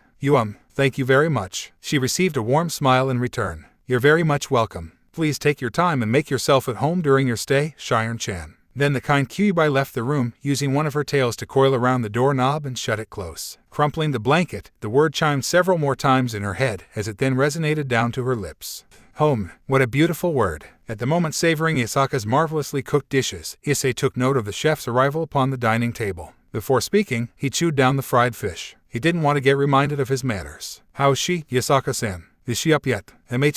She woke up not long ago. Issei nodded affirmatively as Yasaka took a seat beside her daughter, who was in the middle of plucking the broccoli off her fried rice. Dear, please eat your vegetables. Kanu flopped her ears. Meh, Kanu. And came the mother's inarguable tone of finality, and with that, Kanu's petulant whine followed. Happy that her daughter's listening, albeit reluctantly, Yasaka returned to the topic. Did Shiren-chan mention having a sister? Her soft voice was just enough to snap him out from his days of being witness to the mother-daughter interaction. Oh, no, I don't think she did. Oh, did something happen? Yasaka's eyes peered down at her bowl of rice. Issei could notice the sadness lingering in them. He also noticed the white tips of her fox-like ears slumping down slightly. He also noticed how badly he wanted to poke them. Before she woke up, she called for her one-sama. Several times, she muttered, and Issei snapped out of it. She was crying as well. The poor girl. Maybe they were separated. Kanu dear, don't make mommy repeat what she said. Kanu gave up. Well, that's a relief. Issei glanced at the unopened bedroom door. That means she's not always by herself, right? It can be pretty harsh out there. That was based on experience. Yasaka frowned, for both the man and the girl on her bed. It must be difficult living by yourself. You're amazing, eyes. Well, I mean, it has its ups too. Issei laughed nervously. He didn't have to worry if someone barged in his room when he's in the middle of all boys and men's sacred routine. Except the government. Damn that Azazel for making him paranoid. But I did it all because that's what I wanted. While Shiren-chan is, well, maybe she didn't have any choice. The mood took a heavy turn. Even Kanu was aware of the change of air. Well, anyway, it's not right to pity her. Issei concluded, continuing his dinner. I've told Azazel and he said he'll look to it right away, hopefully, at least. Nathan, it's not nice to doubt someone. Yasaka paused and let off a giggle. This girl. I can't believe I'm getting reminded by Kanu. He thought aloud, much to Kanu's peeve. She was about to have a say, but he continued, for the time being, can we look after her? She can sleep in my bedroom. Good thing he had gone past his puberty phase and knew when to clean up and where to do his business. Then where will you sleep, eyes? Yasaka's ears perked up, as did Kanu's. Why can't I sleep with Nathan? I can sleep on the sofa, I'm not too bothered by the cold. He nudged at the living room. And it's because you're an adult, Kanu. Then Kanu's not an adult. She's a juvenile. And juveniles should sleep with their mothers. Yasaka ended the argument, though she was amazed by Issei's smoothness in dealing with her kids niggling. Still, we can't have that, eyes dear. My bed has enough room for the three of us. I know, but that's not the reason. She might not be comfortable yet. Sleeping together, I mean. Oh, Yasaka oed. Oh, this time, more mellow. You're right. Then why don't Nathan sleep with us? Please. That won't work either, Kanu. Why not? Fumed Kanu. Getting shot down constantly could be quite vexing. Before Yasaka could think of an answer, Issei beat her to it. Because you should only sleep with someone you've spent a long time with, like your mother. But. She realized there's no debating that reason. To ch. Manners, young lady. Yes, Mom. Kanu sighed. It was then her ears picked up a click coming from her bedroom. Glancing over, she announced the girl's arrival with jubilant glee. Oh, it's Nekoni. And with that, she darted over to the girl, utilizing the meet and greet as an excuse to abandon the dreaded little trees. Hiya, I'm Kanu, nice to meet you. Hi, Shiren. Startled, the Nekishu flinched as the little vixen stuck her nose into her feline features as if she's an object of interest. Why is your tail smaller than Kanu's? Issei couldn't deny the Nekishu's drowsy look and bed hair hairstyle was adorable. Her height and small frame that was similar to Kanu's made them look like elementary friends, but Nekoni, she made that up herself. Yasaka word, Kanu, please don't trouble one-chan and finish your meal. Shiren-chan, please take a seat. Mommy's food is delish. Kanu said as she dragged the unsettled girl along with her. You can have Kanu's greens too. You finish your own meal, young lady. Tisk. As the two took their seats, Kanu bemoaning her inescapable fate and Shiren in a state of shock of how quick that developed, Yasaka recalled one thing. Oh goodness, I forgot to heat the bath. Don't mind me and enjoy dinner, please. Eyes, please make sure Kanu eats her vegetables. Settling her eating utensils, she pace-walked to the bathroom. Nodding, Issei stole a moment to enjoy and appreciate her bouncing gorgeous tails, wondering how soft they would feel in his hands. How frustratingly close and yet so far they were at the same time, it's unfair. He glanced at the girl next to him afterwards. She had passed her shell-shock state and was visibly craving the ordinary set of meals in front of her. Issei couldn't help but smile. Go on ahead, Shiren-chan. Issei said, offering her the bowl of rice he made and a set of chopsticks. Help yourself. Gingerly, she grabbed the bowl, then the plastic chopsticks. She looked at them for a while with a certain look Issei could only decipher as sorrow and maybe disbelief. It made him wonder how long she had been out there. She took up a piece of food, a small portion of the fried salmon. Cheyenne took one bite of it along with a lump of rice. As she ate, Issei beamed a little smile. How was it? She gulped, it's delicious. It's all right. Eat whatever you want. He whispered softly, stroking her white hair as he would to Kanu, slow and gentle, hoping by doing he could ease her, somewhat, even for a tiny bit. And little by little, her snivels grew into sobs, and her sobs racked her small frame, and then nothing seemed to be able to stop her tears or Kanu's. He found out that happiness and misery could be felt at the same time. It was the hardest dinner he ever had by far. Issei wished he wouldn't have to sit through that ever again. There's a rainbow after a rain. But it snowed last night, so no rainbows. The soft white blankets were a close replacement, however. It might not be as colorful, but it's touchable, soft, and affably cold. The entire lawn, the chairs, the bushes, the leafless tree, the Kanu who was busy creating questionable-tailed snow angels, the tall fences, everything was covered in plump white snow. Not too thin and not too thick. It was not a grand backyard. No elaborate ornament or a styled bonsai tree, but it was large enough for the young vixen to shuffle around without hitting her head on stuff constantly. Hisaka wouldn't ask for more, except, she thought, maybe for the bill for their kind to move freely to be approved sooner. Kanu had never complained, but she would never say no to more spelunking places. Simple afternoon walks to the town's park would be nice, or the grocery store so Issei wouldn't have to do all the work. Or maybe a visit to the only shrine. Regardless, anywhere would be appreciated. Hisaka glanced just at the right time to witness her daughter dive headfirst into a mound of snow with the grace of a professional swimmer, effectively lodging half of her body as her tail pointed in the air like a frozen lick of burnished golden flame. Oh dear. Good morning, Hisaka-san. A winter-clothed Issei came out the sliding glass door just at the right moment to witness the spectacle, and then gave her a questioning look 1 second after, before sighing loud enough, "Good morning, Kanu." Wagging her tail right and left upon hearing his voice, Kanu's muffled reply came shortly afterwards as her legs kicked the air. Her tail stopped being hyper as she found she was marvelously stuck in the pile, however, and what followed onward was her whine for help. The first time, it was adorable and funny. So were the second and the third with slightly less impact. But the seventh in a week. That's pushing it. Even Hisaka showed little reaction to her daughter's antics. Issei rubbed the back of his sore neck, contemplating his choice of sleeping on the couch while he stared blankly at Kanu, or what was visible of her. I'll go help her. Thank you, eyes. Not minutes later, Kanu was safely rescued from the lump of snow that broke down like a small white avalanche. The little vixen did a brief shake of her body and head and lastly her tail, whipping away the white powders latched on her hair and clothing. After greeting her caretaker, Kanu proceeded to continue running laps around the backyard for the foreseeable future. Feeling chilly, Issei retreated back to the wood-paneled porch, picking his seat at a somewhat close but not too close distance from the grown Kyuubi. He wouldn't dare risking any awkwardness this early in the morning. The closest best thing to not be awkward was not to think about it, so that is what he did. But Hisaka nearly made him jump as she glanced at him. Issei thought she caught him staring at her glorious bushy tails. Eyes dear, has Cheyenne woke up yet? He cleared his throat, secretly thanking whoever handled his luck. To be called dear by someone this beautiful is a blessing. I don't think so. I haven't seen her yet. She's still asleep probably. If that is so, is it fine if we let her be? That's what I'm thinking. Issei pulled a small smile. Being able to see her kind expression and hearing her soft soprano every day was a blessing not all men could have. And speaking of which, Hisaka-san. Yes. Hisaka looked away from Kanu to look at him. She always looked at the person she's speaking to, he noticed. Can I ask you, where Kanu's father is? He could have worded it better, made it subtler so it wouldn't be as blunt. But at 7 in the morning, fixing his bed hair didn't even cross his mind yet, let alone being subtle. I myself too wonder about that. She hummed. Issei wasn't sure what to make of her apparent lightheartedness to this topic. In doubt, he supposed the most decent response was, "Oh, I'm sorry. It's fine, eyes. It happened a long time ago." She gave him a kind smile. I suppose you don't know, but it's not a rare occasion.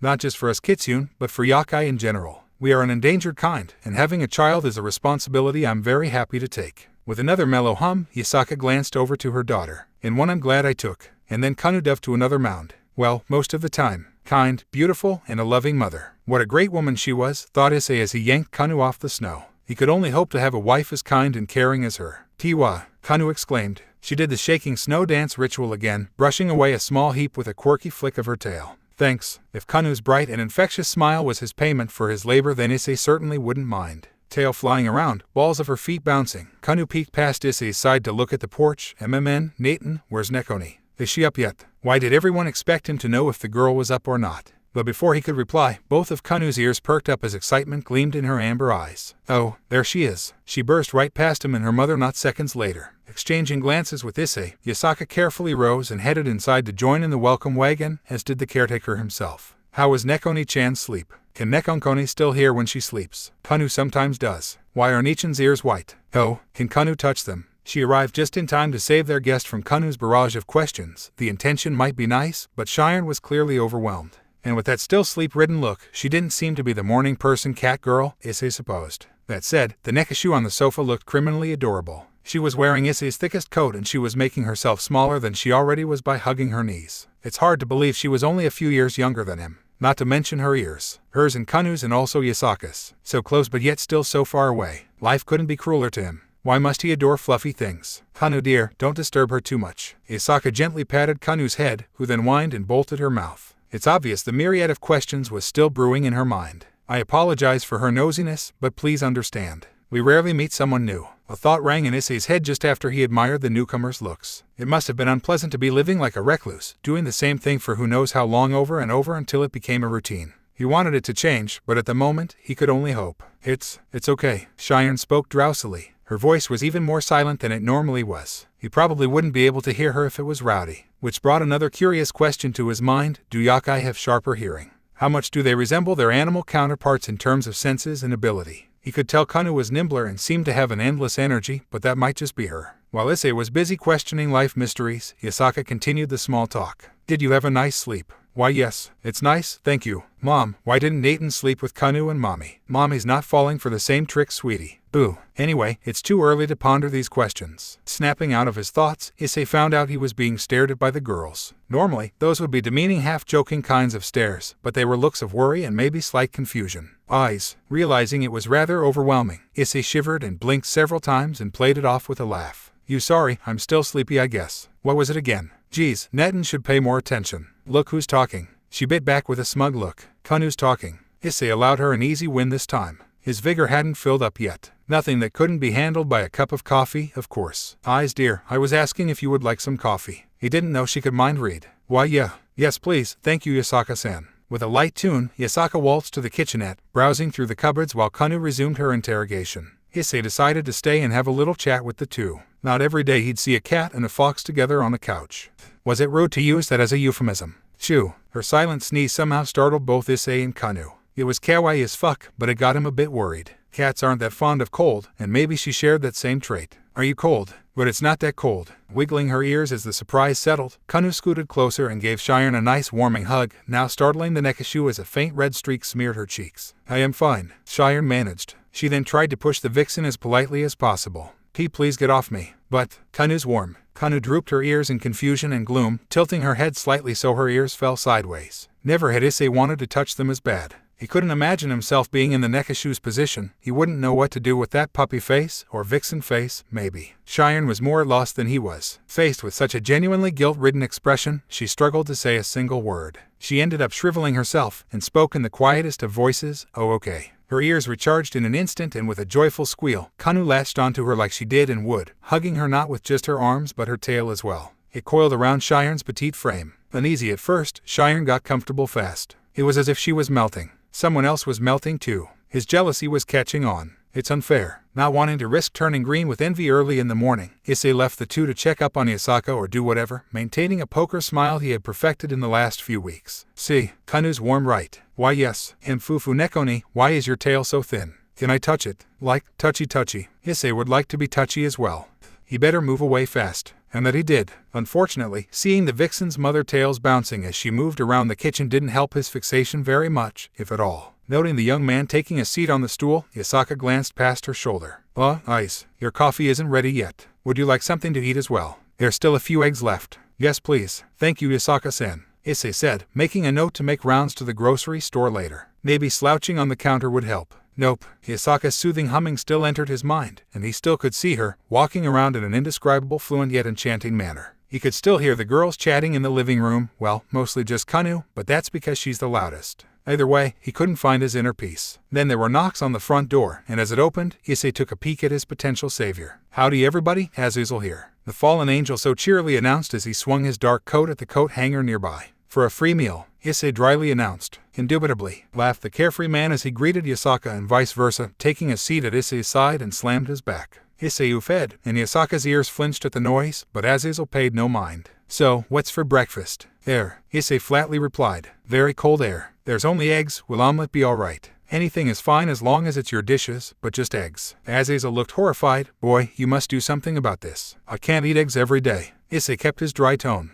Right, come on, don't be so grumpy so early in the morning. Azazel chuckled lightly, all cheeky, smiley, and vibrant. It was a bit annoying. He didn't seem to recall something. So, where's the Nekishu you mentioned? I thought you're just here for the food, Azazel. I was. Oh, of course. She's in the living room with Kanu, Yasaka said, looking at his eyes to maintain eye contact. She was so polite even in informal conversations that Issei started to question his mannerism. Well, you're tagging with me, boy. I don't remember agreeing to that, after a brief share of glances that said, come with me or I'll tell her you're looking at her butt. Although it was practically impossible with those tales, Issei made the wise choice. Back to the living room, which was now livened by Kanu's daily show's opening tune that had become an earworm for him, and Kanu's dancing ritual that had become his source of reliable daily entertainment.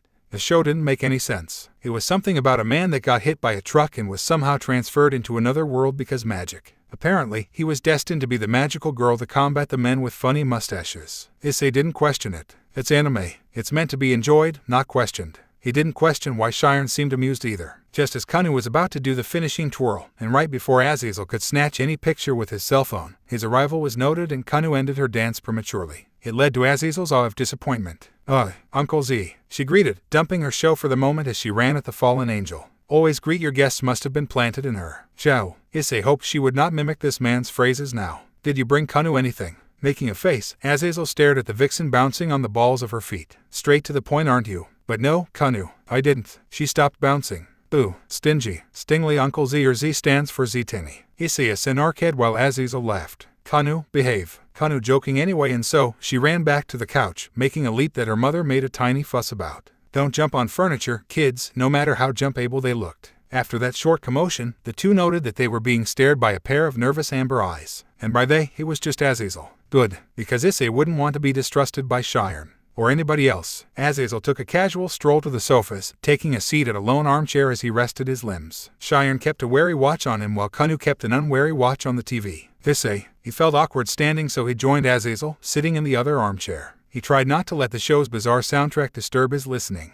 This seemed more serious than he thought it would be. So, Azazel began without any pressure in his nonchalant tone. Shiren, right. I'm Agent A from the MIB. Her ears shriveled, perhaps in worry, and the expression she wore was similar to when he offered her his burgers. Kanu's burgers. It was filled with uncertainty and suspicion, but she gave a small nod in the end. No, he's not, Issei dryly added. Unfortunately, he's right. Cooed the fallen angel. I'm Azazel, from the something-something agency. I'm what you can call an overseer, but please don't call me with that. That's a sure way to tempt Issei to call him that. But he settled on, he stops here often for breakfast. Free breakfast. And besides that, I also ensure the safety of the supernatural, such as Kanu here and her mother in the back, and this doof here. Issei shrugged. That's me. I'm the doof. No need to be tense. Just relax, I won't deport you or anything. It was only a little, but the reassurance was welcomed. Shiren loosened her stiff shoulders, but she said nothing still. But I do, however, need some answers. The questions are rather personal, but it's the standard stuff. That cool with you? She seemed unsure at first, and even though she agreed with another nod, she didn't seem sure with her decision. Well then, I'll leave you two alone. The sleepiness had dissipated, but he would never refuse a coffee by now, especially not when it's made by a lovely woman. But Azazel just had to stop him. No, Issei, it's better if you stay. Issei raised an eyebrow, but will that be all right for her? You said it's personal. It's okay. He failed to realize how moved Shiren was over that simple statement, because he's AMC, and because that was simply basic considerateness for him. Azazel chuckled under his breath. See, she doesn't mind. Stay and sew your mouth and listen. Issei resettled on his comfy chair. Fine, yeesh. Well then, before we start, I'm saying my sorry in advance. I have no intention of hurting your feelings, K. The overseer restarted as he drew out his cell phone and touched it a few times. Right, we know you were with your sister last time you were seen. Do you know how your sister is doing? So she has someone else. That's a relief, thought Issei. But she shook her head, and Issei wasn't as relieved anymore. Okay, then what about your parents? There have been no reports as of yet, except that they're deceased. Is this correct? It wasn't a head shake this time. Sometimes, Issei hoped his speculations were wrong. I see. That's unfortunate. My condolences. Azazel bit his lower lip, seemingly contemplating which questions to skip ahead as he browsed through some kind of a list in his phone. We have looked everywhere for you and your sister. Both of you are even filed here as deceased. I won't question how you managed to stay hidden, but I'll need you to tell me everything you know. Issei didn't expect that. Kanu might have another competitor in hide and seek. Azazel's expressions lost its casualness all of a sudden. We can't risk any stray supernatural, not just for their sake, but the humans as well. Those and this are the only questions I have to ask, so bear with me. He continued, and Cheyenne only grew anxious. Her face was as pale as yesterday. Have you attacked a human? Her eyes widened, and Issei gulped. What the hell was with this tension? He thought this was going to be a friendly chat. For a reason, Cheyenne was peering at him, and he could see the genuine distress in her amber eyes. Azazel narrowed his and turned to look at Issei. Issei, got anything to say? What? Did she attack you last night?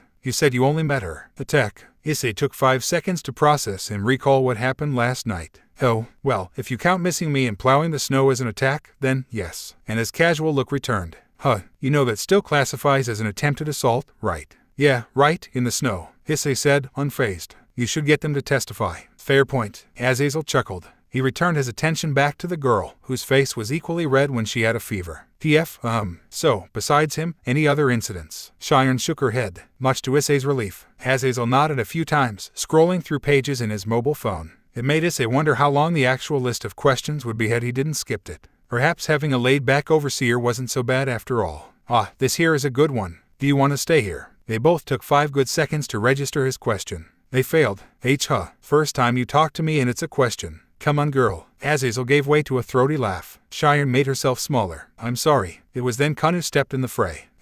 Don't bully Nekonechin. Momentarily, at least. The show absorbed her quickly. Azazel snickered. Anyway, you know the goof and the kitsunes already. If not, we'll look for another place for your homestay and you'll have to spend some days with us, the government thing I mean. Sorry for this one, even if it's against your will, you have to stay at some place.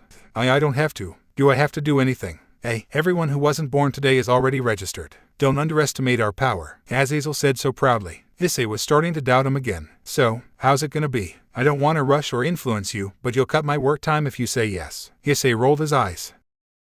What about my sister? We'll keep looking for her, of course. Azazel assured. I'll even personally tell you if there's any progress in her search. I've got to say, though, she's pretty slick. The decision lied on her now, and yet still she peered at Issei as if he's the one whose decision mattered. So obviously, the only thing he could do was give her a supportive smell. Yes, say yes. Kanu's swaying tail swatted his face. He didn't mind one bit. It's exactly as soft and sanctifying as he thought. Smelled like autumn. What shampoo did she even use? But it was his turn to voice his opinion, and he did so with a somewhat straight face. He could save his smile for later. I don't mind sleeping on the couch some more nights. It's pretty comfy anyway. Issei noticed she had grown accustomed to Kanu's energetic nature rather quickly. That's good. Yet there was hesitation written on her tiny face. But I don't want to trouble anyone. Who said you are? And we already have a bigger hassle here. Kanu sent Issei a look and a pouty mouth. And I think she likes you already. The more the merrier, right? Kanu could agree on that. Yes. You don't have to make your decision now. Azazel said gently, you have time. They're obviously willing to let you stay here. Well, do so for a few days. Then you can contact me when you've made up your mind. I'll stay. As Kanu burst into a cheer and pounced on the new addition to their household, a smile found its way to Issei's face. If only he could express his joy as freely. Azazel smiled too, but was soon replaced by a self-satisfied smirk. Well then, my work here is done. Thanks to you, but mostly to me. He turned at Issei. You buy her some clothes, yeah. They'll make her change her mind. And don't be stingy. I'm not you. Cheeky brat, snickered the chill fallen angel. Ladders Kanu. Okay, bye-bye. She then gave Azazel a quick fist bump before going back to pelt Cheyenne with hugs. Yet on his way to his exit, Yasaka was on her own way to the living room with a tray filled with 5 steaming mugs. Ara, Azazel-san, leaving already. I have just finished making you a coffee. Leaving? Did I say that? Azazel resettled on his seat. Issei didn't bother. He thought only of thanking Yasaka, the coffee, and the sight of Kanu hugging the living out of a troubled Cheyenne. Didn't take long for Yasaka to set her foot down. And by that, it was levitating her daughter to the air. She didn't trash about. It was futile. So instead she made the best out of her time out by flinging her tail like a rotor. Kanu's a helicopter now. Issei and Azazel were the only people who laughed as Yasaka offered Cheyenne a cup of hot chocolate and with a gentle smile, said, Welcome, Cheyenne-chan. Thank you. After what happened last night, her tears of bundled joy were a nice change. Added with Yasaka's comforting embrace, it was a very nice change indeed. Though Kanu seemed lost on what to do, she joined in the group hug anyway. Not wanting to feel left out, Issei betted. A pat on his shoulder disturbed his moment of appreciating the scene. Turning his head, Azazel then gave him a nod and excused himself, leaving quietly. Must had finished his drink, Issei betted.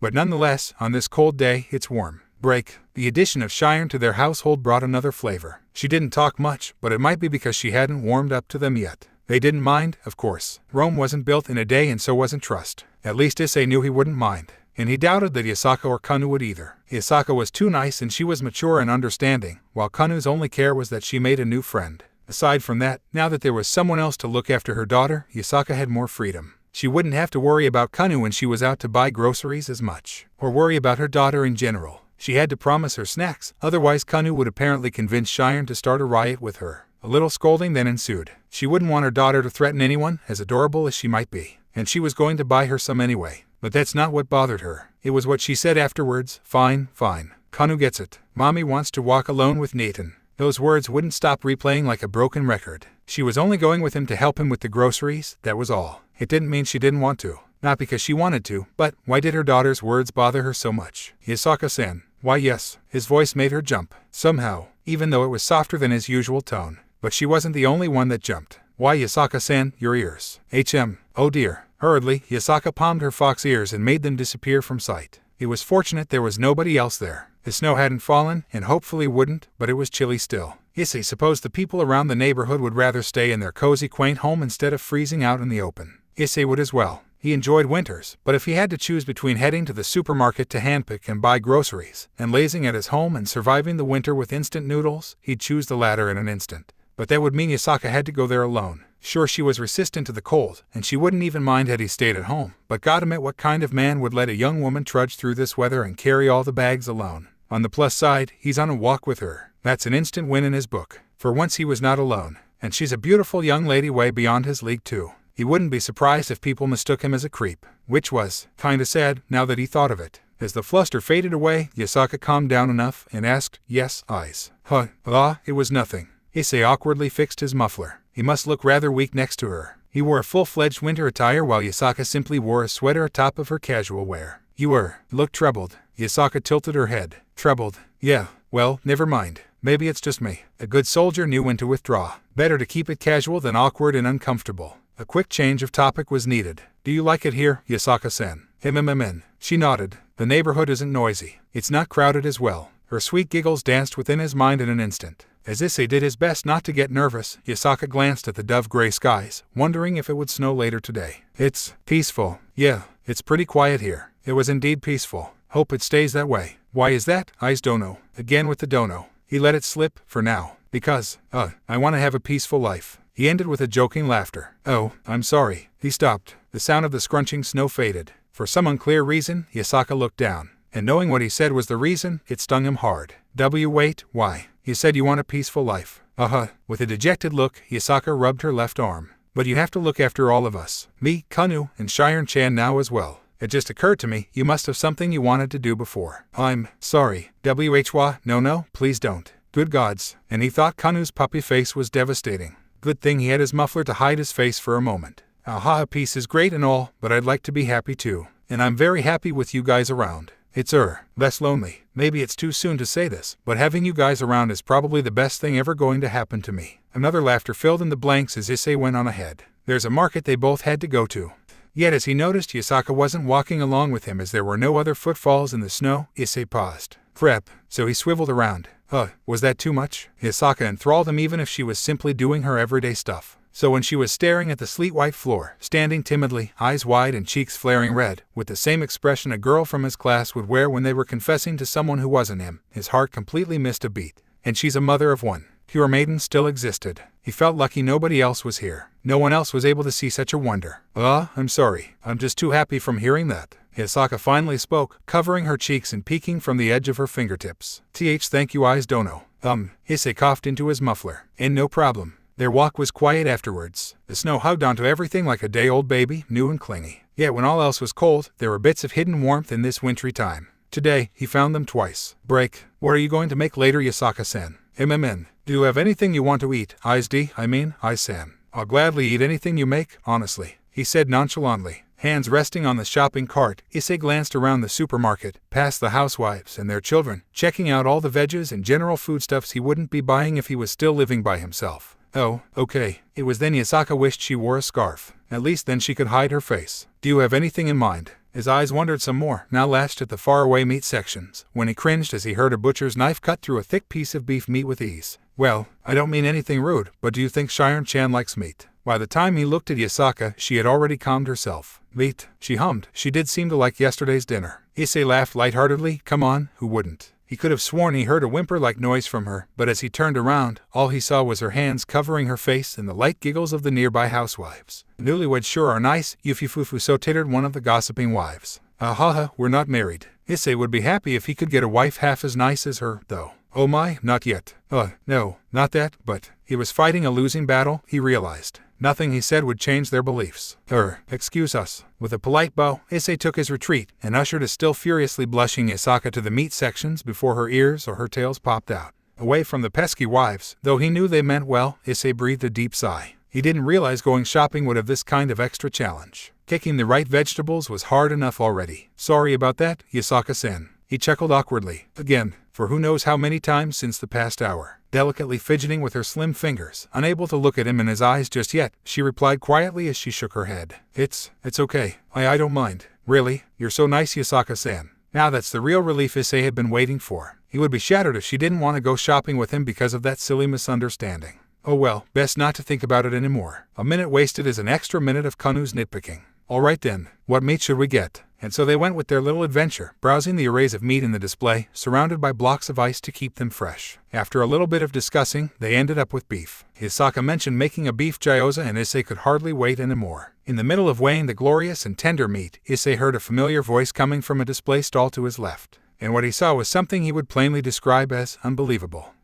What's the difference anyway? They all look the same to me, complained the bald-headed boy, apparently directed to the girl next to him. Sheesh, of course you won't understand. And the girl replied with the same tone. Her brown hair was tied into short twin tails by a red ribbon. The same red ribbon Issei had deemed as the equivalent of the red plane to the Red Baron. You're missing the point, exclaimed the other boy, whose square-rimmed glasses were equally notorious for his measurement skill. What matters is the taste. The taste. Tisk, boys. The argument was topped by the girl whose pink hair reminded him of the cherry blossom. And wooden swords, and the pain they brought. Before heading to meet his high school friends, Issei told what he was about to do to Yasaka. He should at least tell her he wouldn't be long, because it wasn't long before his bald-headed buddy noticed him coming at their direction. What the eyes? And the rest put their bickering to a halt to yell his name in unison. Issei. Why are you so shocked about? Issei flatly said, lowering his muffler to his neck, revealing his graceful face that was average at best. Maybe slightly above average. Didn't I tell you that I live here? In the supermarket, Issei stared blankly at Cadiz. What shocked him more was that she was being genuine. No, I mean the city. You do. For an unapparent reason, Murayama then pinched Matsuda's cheek. Why didn't you tell me, you dummy? Oh, I forgot, okay. He told me last week. We had it planned since last week, you idiot. Oh, Matsuda deadpan until Murayama increased the intensity of her pinch. Gyaa, you're tearing me apart, Lisa. Why are you speaking in English? And who is this Lisa? It's a joke. Oh God, show some mercy. Issei looked calm on the surface, but all he thought was that his friend was an ass. Meanwhile, Madohama casually strutted towards him. Honestly, man, this is the last place I thought you would be. Isn't there a convenience store that sells instant noodles? Hey, my diet isn't just noodles, but mainly consists of that. True, Issei monotoned. But that was before anyway. And, look, before anything, what are you guys doing together? Actually, why and how are you guys together? Madohama and Cadiz exchanged a glance with each other, and while it was refreshing that it wasn't a glance that was filled with ire or lecherous eyes, it still ticked Issei off in its own way. Well, you know me and Matsu took the same university, right? Issei could guess where this was going. And they did too. Cadiz dully nodded. We got reduced tuition fee and other benefits enrolling there, since the owner is the same person that owns our school. I didn't know that. The same group. What was it again? Gremory Group. Madohama continued. Yeah, well, we have food tech as our major, and after a pop quiz, this forehead here, GAH. It should be noted that an elbow in the gut is painful. I mean, Cadiz asked me to help her with her study. It's just for a little, alright. It's not that I can't do it on my own or anything. She got a big fat F in the quiz beforehand. Issei's nonchalant wall broke down as he snorted a laugh. That's not necessary, you glass dummy. Hey, look who's talking.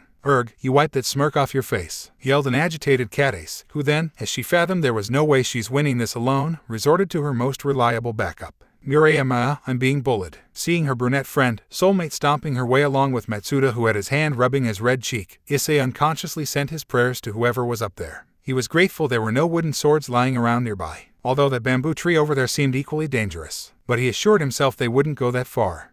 Hopefully. What's wrong, Cadace? Did these idiots make fun of you? She said so caringly as she held her friend, and then sent daggers of a glare at Issei and Madohama in quick succession. A flashback then ensued, a horrible one that sent shivers down their spine. Survival was humans' natural instinct, and without further ado, Issei pointed at Madohama. He did it, and Madohama did the same. He laughed. I laughed because he said it. He is. Issei. Wait, what's that supposed to mean? Guys, please, there's no reason to fight. Zip it, Baldy. Madohama and Issei spat in unison. They ceased their hostility as they bumped fist. Matsuda regretted attempting being the mediator. Pricks. Pocketing his hands in his cargo pants, Issei nudged at the notorious Baldy. So what about you two, huh? I thought you were in a football academy, Matsuda. And she's the manager. Somehow, he thought he was sly, saying that word under his breath. But Miriama's not so subtle glare spoke otherwise. Also, guess who's the captain now? Returning to his nonchalant face, Issei simply said, the Somalian. No, Captain Phillips. No, well, I'm not, just not yet, but I will. One day, probably. There you go again, you're good at it, okay. Issei felt a tinge of jealousy and disbelief as Miriama poked Matsuda's cheek. It was all he needed to regain his confidence. Damn good. Great. You're all lovebirds now. A moment of silence passed. They all giggled and blushed all together, looking away from one another. Damn normies. Why don't you get embarrassed on my face? Damn it. You're all twice the annoying now. It's annoyance. Whatever. Issei grumped. So what's up with you guys? Having a party? Not really. Madohama rubbed his neck. What I guess. Can we call it a party? He received a shrug from Cadace. Thanks. You're very helpful. He received a flick on his arm. It didn't hurt as much as being elbowed, but it still stung. You celebrating something? It hit him. Damn, is it for Christmas Eve? And based on their reaction, he was spot on. I'm right, aren't I? Look at how much you've grown. Damn right. And who are you, my dad? Matsuda laughed. We're gonna have a small one. Don't miss us, okay, dude? The SH. Who will? Issei didn't feel sad or disappointed or any of those woeful feelings. If anything, he's glad to meet these two dickheads again. To the girls, as chipper as the boys might be, they couldn't help but feel a bit awful. Issei is someone the boys are close with, after all. You can always come, you know, Issei. Yeah, we would have invited you if he told me earlier. Nah, it's all good. Issei laughed gaily. A younger him might be pissed off and downright jealous, but he liked to think he's a better man now. Besides, he's not going to spend it all by himself. You all go have your fun. Oh, I'm surprised you're spending it together. What do you mean? Well, they said once they have a girlfriend, they will spend the entire Christmas doing MMF. And no thing, we'd spend it doing nothing and relax. But their effort was too late. Two pairs of eyes filled with suspicion and the same look that dragged them all the way back to that botched peeping operation were already glaring at them. As the girls were plotting something, Issei decided he had bothered them enough. The girls will do them justice. I'll leave you guys alone then. See you all when I see you. But just as he turned around and took a step, he pulled into a complete stop as Yasaka was already standing there with the trolley. Yasaka-san. I'm sorry, did I take too long? No, it's fine, eyes Dono. She smiled. The kind man had just weighed the meat. Are these your friends? Yeah, I guess they are. Issei joked. Upon seeing the expressions of his friends, which could be simply labeled as either beyond shocked or completely beguiled by the appearance of the golden-haired young woman, Issei couldn't help but sneer. A glorious victory. One he deserved. Says who? Says he. Hello. I am Miriama, Issei's former classmate. Pleased to meet you. I'm Cadace. She yelped as she bowed stiffly, cheeks flushing pink. And nice to meet you. Ara, the pleasure is mine, Yasaka said in her usual soft tune, exchanging her sweet smile. I'm Yasaka. I hope we can get along well. And me too. Ditto. And the guys are Matsuda and Madohama. Issei followed, since his peeping partners seemed to have stopped responding. Madohama's the one with glasses and Matsuda's the one without glasses or hair. Hello, nice to meet you Madohama Dono, Matsuda Dono. I mean Madohama-san and Matsuda-san. I apologize, old habits are a bit tough to break. They stiffly nodded, replying very quietly that it came out as an inaudible whimper of aha. Their girlfriends had to shut their gaping mouth for them. Anything else to buy Yasaka-san? As usual, Yasaka's hum filled the air before she spoke her mind. I think that's all, eyes Dono. Eyes-san. Oh, okay then. We should head back then. See you all later. It's nice meeting you. Please excuse us. And Yasaka bid her farewell with a polite bow. And casually, Issei commandeered the shopping trolley, earning himself a smile and a thanks from the lady. He might not have a girlfriend or a date on Christmas Eve, but he's living with a woman whose cooking filled his stomach and heart, a cheery daughter that kept the grays away, and a new cute timid friend. That's a decisive win in his book. Am I dreaming right now? Matsuda was the first to break away from the charm. Did that lady just? How did he? If it is it a nightmare or a good dream? I don't need your philosophical questions, Madohama, griped the Baldy, and he then lowered his voice into a hush. Hey, did you get her sizes? Are you kidding me? Of course I did. Yet, they weren't as quiet as they hoped to be. Such was the case for nearly every time they thought they were. Sheesh, will you boys stop leering at that lady? We're standing right beside you, you know. And what followed was the Eminem pace walking after the Kendo girls, begging for forgiveness as Issei and Yasaka watched from a checkout counter. Wow, he thought out loud, that's a weird sight. Usually it's the girls that are chasing after us. Us. Why were they chasing you? I don't know. We were stupid. Yasaka tilted her chin. Stupid? Issei did a spit take. We did stupid things. Some things are better left unsaid. Her soft, pleasant giggle droned within his head, putting him at ease. You must be good friends with them. Yeah. Vacantly placing Kanu's snack on the counter as he watched those four making up, he chuckled to himself. They're the best.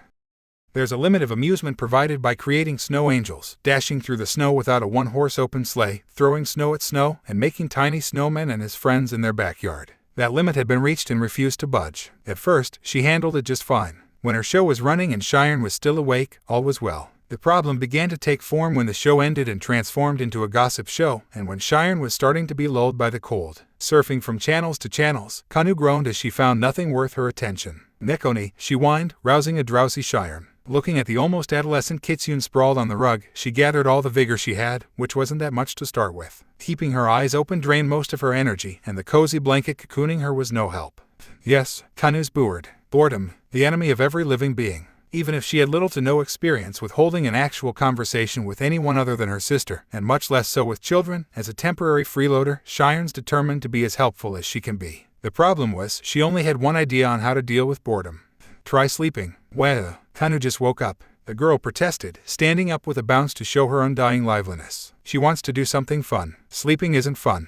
It is to me, Cheyenne muttered under her breath as she rubbed her eyes. Aren't you tired from running around? No P. Kanu's a healthy girl. Her mother said so. Healthy girls also sleep if they run that long. Kanu's a very healthy girl. She didn't seem able to win against that, so she yielded. Okay then. What do you usually do when you're bored, Kanu? HMMN. Hands on hips and head tilted slightly, Kanu adopted a new pose as she started her train of thought. Her ears straightened up as her eyes flashes. She helps mom cook and clean, and then mom put her to sleep. A rather morbid choice of phrase. That took her by surprise. Okay, Cheyenne sat up with much sluggishness. Then after she stretched her arms, groaning a groan that Issei would certainly hear as a moan, she took a deep breath. Do you want to do that? The more she thought of it, the more she lost her enthusiasm, and the droopier her pointy set of ears became. Not really. Cheyenne made a flat face. Thought so. Kanu regained her energy quickly though. Let's do something fun, she mused, bouncing on the balls of her feet that made her luxurious hair bob. What is something fun? Something that's not cleaning, thank you very much. The little girl knew little sarcasm. Cheyenne was impressed. What do you have in mind? Kanu crossed her arms, leaning a bit to one side. What does Nekoni do when she's bored? She might show a flat expression, but Cheyenne was happy with that nickname. For once, she's not the smallest. Yet she trailed off. What exactly does she do when she's bored? Rather, had she ever felt bored? Fed up with life and riled with boredom are two different things. She supposed she was too busy being concerned searching for something, anything to keep her stomach filled for the next few days. But she wouldn't have to worry about those things now. There's no more wondering if she would eat, or worrying if someone saw her, or fretting where to sleep without being seen. Cheyenne came to realize how lucky she was to meet him and to be welcomed with such warmth by someone she barely knew. Nekoni. A smile crept onto her lips, and Cheyenne was lost for a couple more seconds. Yes, what are you thinking? Kanu sat down, legs crossed as she looked at Cheyenne with a hopeful gleam. What did Nekoni do? Why is Nekoni smiling? Did Nekoni remember something fun? Not really, Cheyenne muttered, much to Kanu's disappointment she bluntly expressed. What about cards? She suggested. It's been long, but she should still remember a trick or two. Can you play cards? Oh, yes. One thing about Kitsune Cheyenne couldn't understand was how they never tire from wagging their tail. Mommy taught her how to play. Cheyenne let loose of her smile. Having someone energetic around sure was something else. Okay, what game did your mother teach? It's Burakujiku. Break. We're home. Normally, he'd said that to himself when he lived in that apartment. Another reminder of how lonesome living by himself was, and how he had gotten used to that lonesomeness. But as a caretaker, what's normal was Kanu's rapid footsteps or a loud welcome home. When she's watching her show should be heard anytime by now, the lack of which made him worry a little. Floof. But all of his worries were swatted away by Yasaka's tails as they popped out right into his face. And chest, and mind, and memory. Oh, gods, they were as soft as he expected and perhaps more if he could register the fluffiness, before she turned around and said something to him in panic. He didn't know what she said as his mind was lost in the fleeting fleeciness of her tails, but Issei supposed it was an apology. It's all right, Yasaka-san. I don't mind, he said with so much impassiveness that would put an expert poker player to shame. I'm so sorry, she muttered. The guilt in her face was so evident that it tugged his strings. Coupled with her drooping ears, Issei might have to get his heart checked if this kept happening. Maybe it's better if I hide them here as well. Never mind the previous surprises, this one took the cake. Please don't, Issei immediately said, partly begging. Please don't go out of your way just because of what happened. I really don't mind, Yasaka-sen. They're very soft, smelled like her too. But Issei excluded this part as he didn't want to come across as a creep. All 9 of her tails straightened up, just like Kanu's when she's surprised. And then they seemingly bounced, just like Kanu's when she's happy, except Yasaka wasn't as volatile. Why? Really? You think so, Hai-sen? Seeing her fervent red blush, Issei had no other choice but to turn away before he broke down. Why yeah. But then she hit her cheeks with her palms and turned away as well, barely managing to reply with a whispered, thank you. Hai-sen. Why yeah. Issei had to sit down. Soon.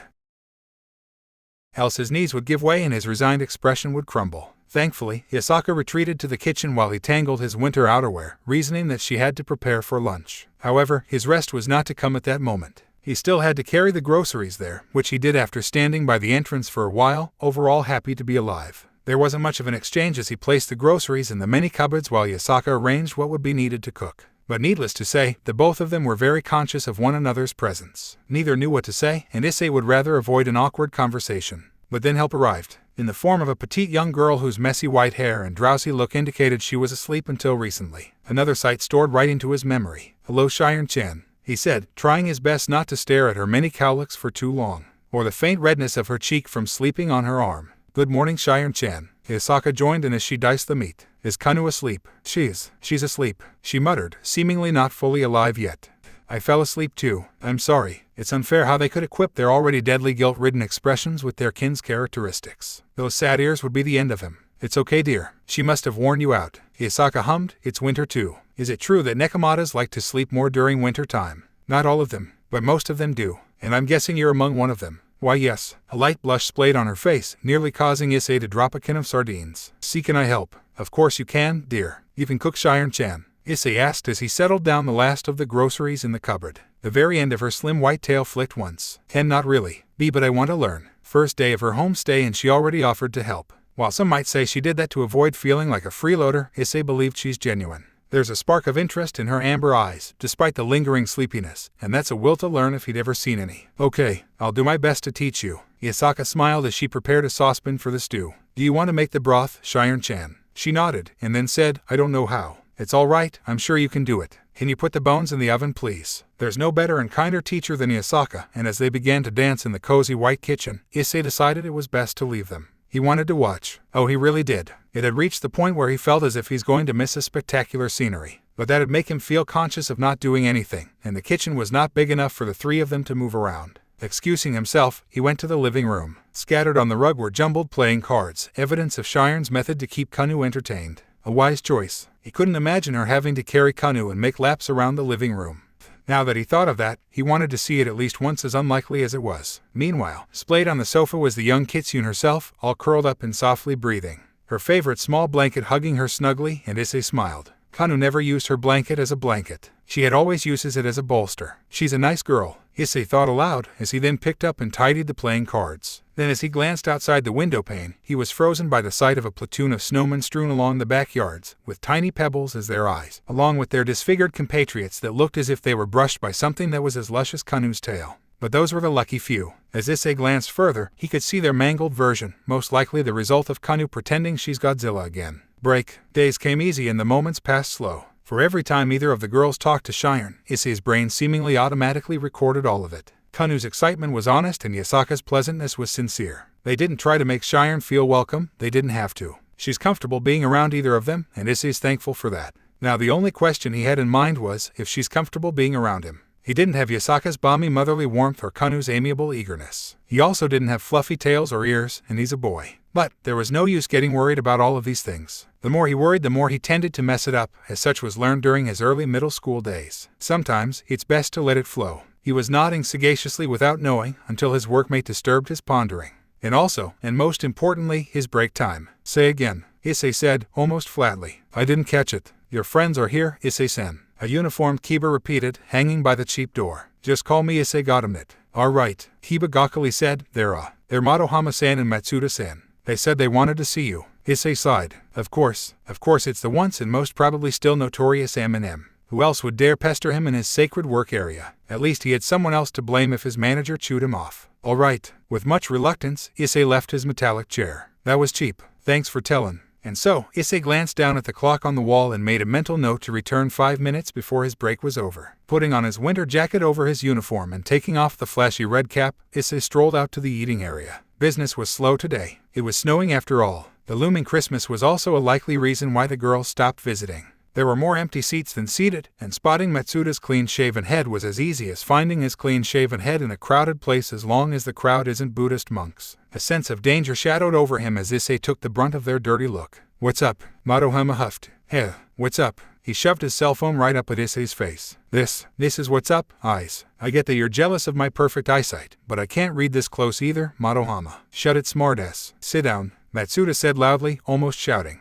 And Issei did, just because he didn't like standing. He'd feel like he's a waiter taking their order and he's at a fast food restaurant. The customers serve themselves. Continuing to eat his French fries, Matsuda shot a side glance at the blonde employee. "By the way, I didn't know you're working with that damn Bishi." "Oh right," Madohama added. "How unlucky of you, huh?" Issei sniggered. "Nah, he's not that bad." His friend's eyes went wide in disbelief. "I mean it, all right. He's pretty chill. That's his Bishi power eyes," Madohama said all-knowingly. "He's corrupting your mind." "Aw, cut it out. I just don't like his face, not him as a person." The duo looked at each other and then at Issei before they shrugged in unison. "Well, whatever you say, man. Anyway, we're not here to talk about the Bishi. We're here for this." Again, his glass friend pointed at his cell phone on the table. "Read that. Do you see anything wrong with that?" Issei read the text. It was a text he had sent a few days ago on the same day where they met at the supermarket. "Nope, can't say I do. Are you blind? Am I wearing glasses?" Madohama scowled. Matsuda couldn't contain his amusement and snickered. "Okay, real talk," the former jock said. "See, Issei, a hot lady is living next to your place, and you didn't tell us until that day. That's what's wrong." Issei replied dryly. "And you two have a girlfriend."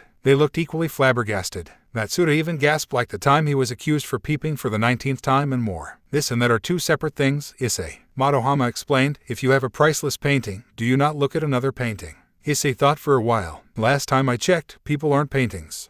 "He has a point. Hey, whose side are you on again?" Madohama grumped, sending an unthreatening glare the two had grown accustomed to. "Arg, that's not the point here. Point is, you didn't tell us." "Damn right." Matsuda got back on track. "Do you see the problem now?" "Nope." The Eminem duetted a groan. "Come on, man," fled the Baldy. "We're just jelly you get to live next to a hot neighbor. Meanwhile, the guy I live next to doesn't even watch the J-League. And the guy next to me keeps shouting at men kicking balls around. It's called football, all right. It's not just a game, it's an art." So stated Matsuda. "Like those games we used to play. Some people just don't understand it." The trio nodded in silent agreement. "What were we talking about again?" "Oh right, hot lady," Matsuda muttered as he shifted a bit. "There's only so much comfort a metal chair could offer. So as I was saying, we want to know what's going on between you and Yasaka-san." "Wait a minute. Hold on, you didn't say anything about that." "Well, now we do," Madohama countered. "Come on, eyes. Don't give us the I'm just her neighbor bullcrap. Just neighbor doesn't help other neighbor with shopping." "They might if the neighbor is Yasaka-san though." "Shut up, Matsuda. You're killing my argument here." Issei didn't know what to say. He didn't have anything nice to say, rather. So he stayed quiet and listened. For the time being, just get straight to the point. Matsuda bemoaned. "What's going on between the two of you, huh?" "You know," Issei began, "I think, after all the shit we've been through, that it's just our luck finally getting turned upside." Matsuda exchanged a glance with Madohama. "Just luck, huh? Well, I can't argue with that." Issei grinned. He'd rather avoid any talks regarding Yasaka when she couldn't walk around freely just yet. "Right. I mean, you two got a girlfriend." Somehow, both Eminem sent a crude glare. "And they're Katace and Murayama of all the people. I guess it's sort of like karma but nicer. I dunno. You know, that doesn't sound that far off," Matsuda said, rubbing a palm across his barely existent hair. "Maybe we are climbing up." "Not just a maybe, we are," Issei cemented. "So, I'd say we all better make sure we don't do stupid shit so we don't slip and fall." Those words were struck like a drop of water to a still surface of a lake. It was quite a rare spectacle to see three young men's conversation that began as a mild roasting and then a talk regarding a certain hot neighbor ended up into a deep session of reminiscing their past actions and its consequences and integrating what they learned into their future actions. "Should I get eyes back here, Chief?" asked one of the waitresses, presently waiting by the cashier and eavesdropping on the trio with practically every other employee, including the cooks. "No," said the middle-aged manager with a solemn expression, gently shaking his head. "They're maturing." Break. On that snowy day, they came to the fast food restaurant as boys. They left as men. Issei had a lot to think during his walk back home. At first, he wondered if he wasn't a pervert, he might have more friends, but would they be the same like Madohama and Matsuda? Probably not. He'd probably be best friends with someone else. Hell, maybe even Kiba. Then he wondered if he would have gotten a girlfriend. A real girlfriend. He wondered what his high school life would have been like. If so, he certainly wouldn't be beaten by the kendo girls, or be chased by the girls of the track team. or be a live target practice of the girls in the archery club. But then, that'd mean he wouldn't ever feel what it's like running away from danger with two of his best friends running beside him, laughing and screaming at the same time. He probably wouldn't ever watch an adult video together and feel miserable together right after and lamenting their fate for not having a girlfriend. His boots stopped crunching the snow as he stopped by an alley. The same alley where he first met Cheyenne. Same snowing evening. And then he thought he probably wouldn't meet her either. Or Yasaka, or Kanu, or Azazel. Even if he did, it'd be under a different story. Subconsciously tightening his grip of the plastic sheet containing the glorious double cheeseburgers, Issei realized he might not have the greatest of life, but he didn't really mind. He still had his share of fun and joy. His life was still nonetheless enjoyable. He thought he heard something, similar to a rustle of a sheet of plastic, and that couldn't be his as it came from that dark alley. This was not something he liked, hearing things. Why? Because hearing something that isn't there is creepy for him. And concerning. He better get home fast if he's hallucinating things. But there it was again, that same rustling sound. Damn it, what the hell is wrong with this alley? As he walked closer, clutching the plastic bag tight, a mouse emerged from the darkness, before stopping as it saw him jump-starting to a brisk walk back home. He appreciated many things in his life, but that was not one of them. The snowfalls had been softened by the time he arrived at the porch. Still cold, though. Tapping his shoes and rattling the snow off to make sure he made as little dirt and puddle of water as possible, Issei then opened the front door, exclaiming, "I'm home," as he settled his boots among few other boots. "Welcome home, Ice." Expecting a warm reply was no longer a hopeful wish and simply normality. While that's exactly what he received, where it came from was not what he expected. "No, it's not Azazel." Azazel's voice was deep. This one was lighter and older and much less intonated, but not the least familiar to his ears. "Wait." He then rechecked and noticed the increased number of shoes in the entryway. Those were 2 pairs too many. Neither of those were Azazel's, as he wore dress shoes. He paused. "Eyes, we're in the living room." That voice confirmed his suspicion. His parents, they're here. A single golden furred ear perked up at the ringing of the doorbell. Kanu got it. Without any reconsidering, Kanu ditched her TV show and leapt over the couch she was sitting with Cheyenne. It resulted in her mother's reminder to not do that again, but her mother's nagging was the least of her worries. She hadn't fully learned how to hide her fox-like features like her mother could, but she could keep them hidden for an hour. After making sure they wouldn't pop out, she excitedly opened the front door. "Yes, who is it?" She dropped her smile. It was dim, but the glimmer of the moonlight caused their big shadows to fall against her. 2 large furred creatures stood upon the doorway of their house. Their home. Her instincts told her to run, but her determination told her to stand her ground against these spawns of nightmares. "Hello there, little miss." Her tail popped out the moment one of the creatures extended their claws. Kanu shrieked in terror, slammed the door shut, and ran towards her alarmed mother. "Great job, dear. You gave a great first impression. If you were a kidnapper, I'm very sorry. I'm very, very sorry." "Ahaha, please, it's all fine, Yasaka-san. No harm done," Hyoudou assured as he settled the steaming cup of barley tea. "I guess our winter coats are too thick and scary in the dark. We're sorry we scared you, Kanu-chan," his wife added, looking as apologetic as possible towards the shell-shocked vixen. A look he never got anymore since she didn't have to. "She's not scared," Kanu stated, but still visibly upset by the recent fright. She even had her hands crossed in a very unladylike manner. "She's traumatized." That didn't stop Sachiko Hyoudou from melting, though. "Oh my, she's adorable. How old are you, Kanu-chan?" "She's 11. Yasaka sharply glanced at her daughter. She was about to reprimand her lie when she continued, "Next year. Please forgive her. We weren't expecting Issei-sama's parents to come, or anyone at all." Yasaka stroked her daughter's hair, messing up her bangs and ponytail, which Kanu did not appreciate in the slightest. "Did you hear that, dear?" she said. Issei-sama. Both parents had a round of tittering glee. "Mom, didn't Nathan tell you to use eyes?" Before Yasaka could remind her daughter to keep it shush, Issei's mother chimed in with a gasp. "Even better." That's when Yasaka's tails began to bounce out of fluster and Issei arrived at the front door. Break. In that brief time period of walking from the entrance to the living room, a rattled Issei felt everything moving slower. The first thing that crossed his mind was, "Oh, fuck," before all the flurries of questions brewed in his mind like a storm. Why are his parents here? Why didn't they tell him they're visiting? Did they see the girl's exquisiteness? If they did, what should he do? If they didn't, what the hell should he do? How would he explain why he's living under the same roof with a beautiful maiden and her cute sparky daughter, and a shy but no less adorable girl? Tell them they're in the wrong house. Right, like it would work. Maybe they'd believe him if he said he's renting a room. Now that's a sensible reason.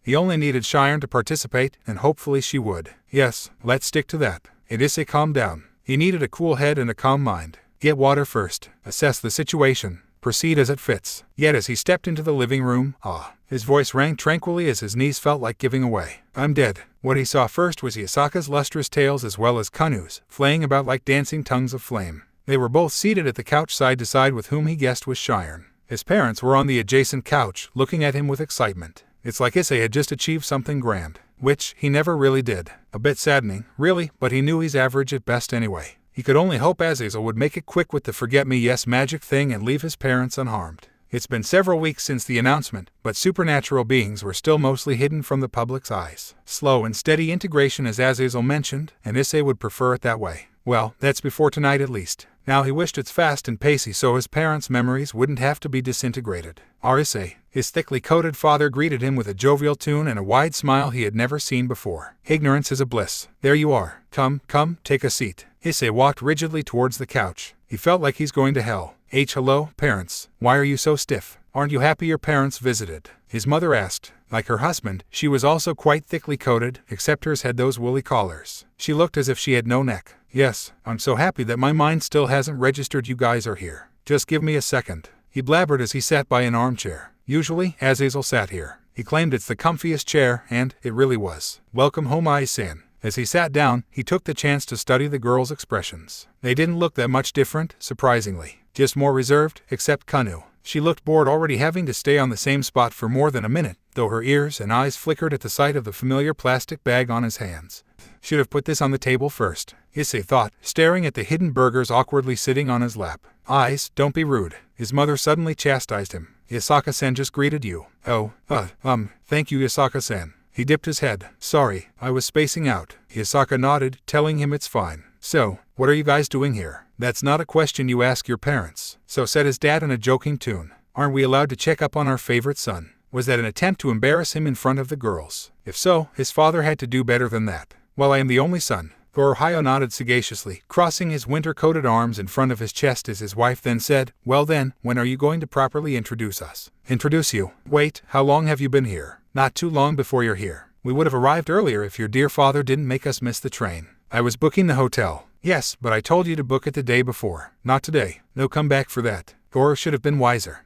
Mistakes were made, he admitted. Mistakes that are avoidable, dear. We could have bought something for them. There was malice in that sweet nickname and pressure in her eyes. At times like this, throwing the towel was the wisest option. Issei hid. It was amusing seeing his father get deservedly bullied. He's a bit surprised that they hadn't mentioned any of the tails or ears. Maybe the girls hid them, or maybe they had hypnotized his parents into thinking they appeared like normal people. Either one of those things, or his parents were in a stage of denial. Regardless, he had to clear this thing out first. As you can tell, they're my parents. They told me they raised me, he said, straightforwardly and almost without any intonation. Parents, she's Yasaka-san and she's her daughter, Kanu. He gestured at the aforementioned, and Yasaka and Kanu both curtsied. And she's Shiren-chan. Shiren nodded quietly. They all live here. What do you mean they told me? His dad laughed heartily, whereas his mother said, Very nice to meet you, Yasaka-san, Kanu-chan, Shiren-chan. Thank you for looking after our son. With a gentle smile, she continued, I hope you don't mind us visiting this late. We're really sorry. Not at all. We're very pleased to meet you, Hyoudou-san. Oh, please call me Goro. The father earned a crude stare from Issei and his wife, while Yasaka wasn't sure on what to say. What? Let's all be casual here. Sachiko deadpanned,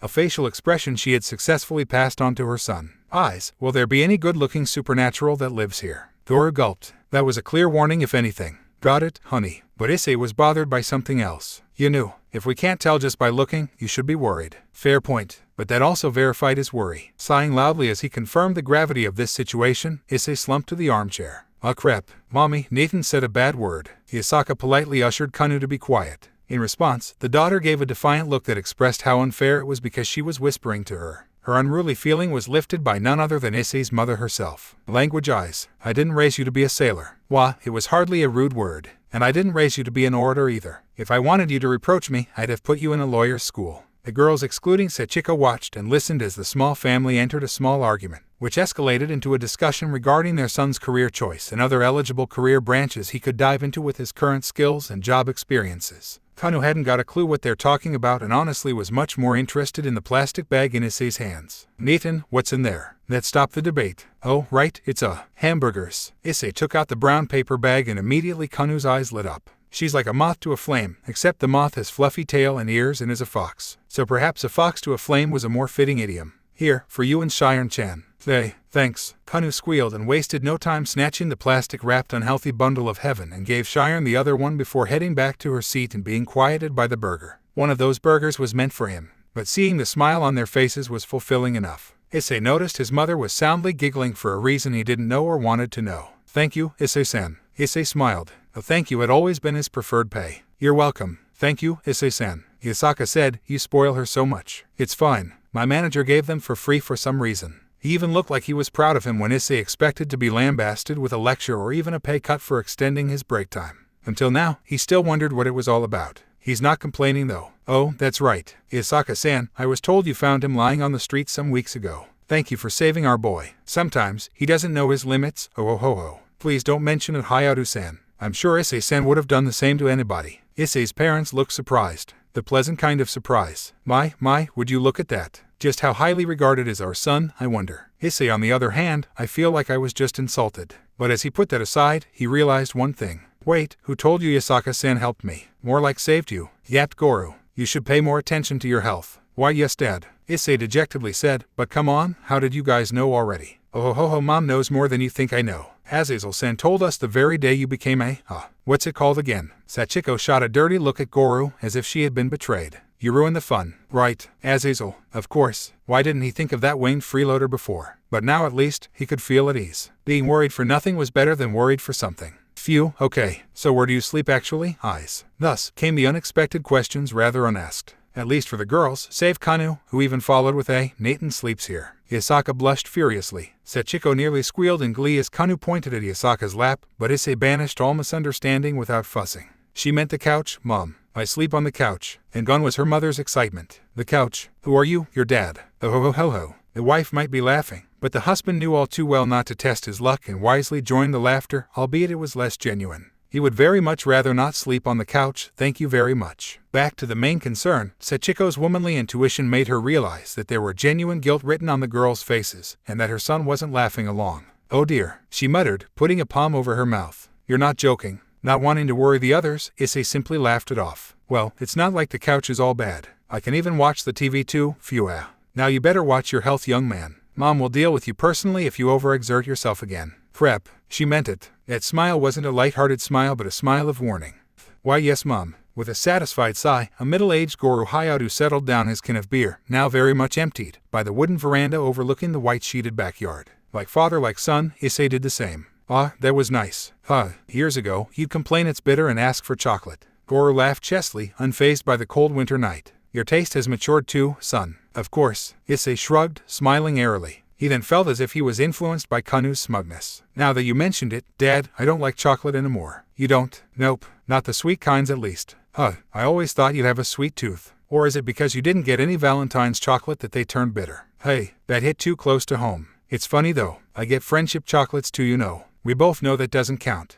Sadly, Issei dully glanced around the backyard, trying to find a spot that the snow had missed. He's only trying to play it cool, as he was restless inside. So, Dad, what do you think? Goro glanced at him. Think of what? The beer. Dad thinks it's pretty standard stuff. A bit too sweet. Dad likes Sapporo more. No, not that. I agree though. Nothing could beat that amber liquid with its golden glow and exquisite taste, especially after a busy day at work. Issei realized he's starting to think like a busy white-collar worker that kept thinking of his job. That's not what he wanted to become. That's also not the current topic either. What I mean is this, he continued, all of this. I didn't get to talk about it with you guys since. Well, I made the decision on the spot. His father thought for a moment.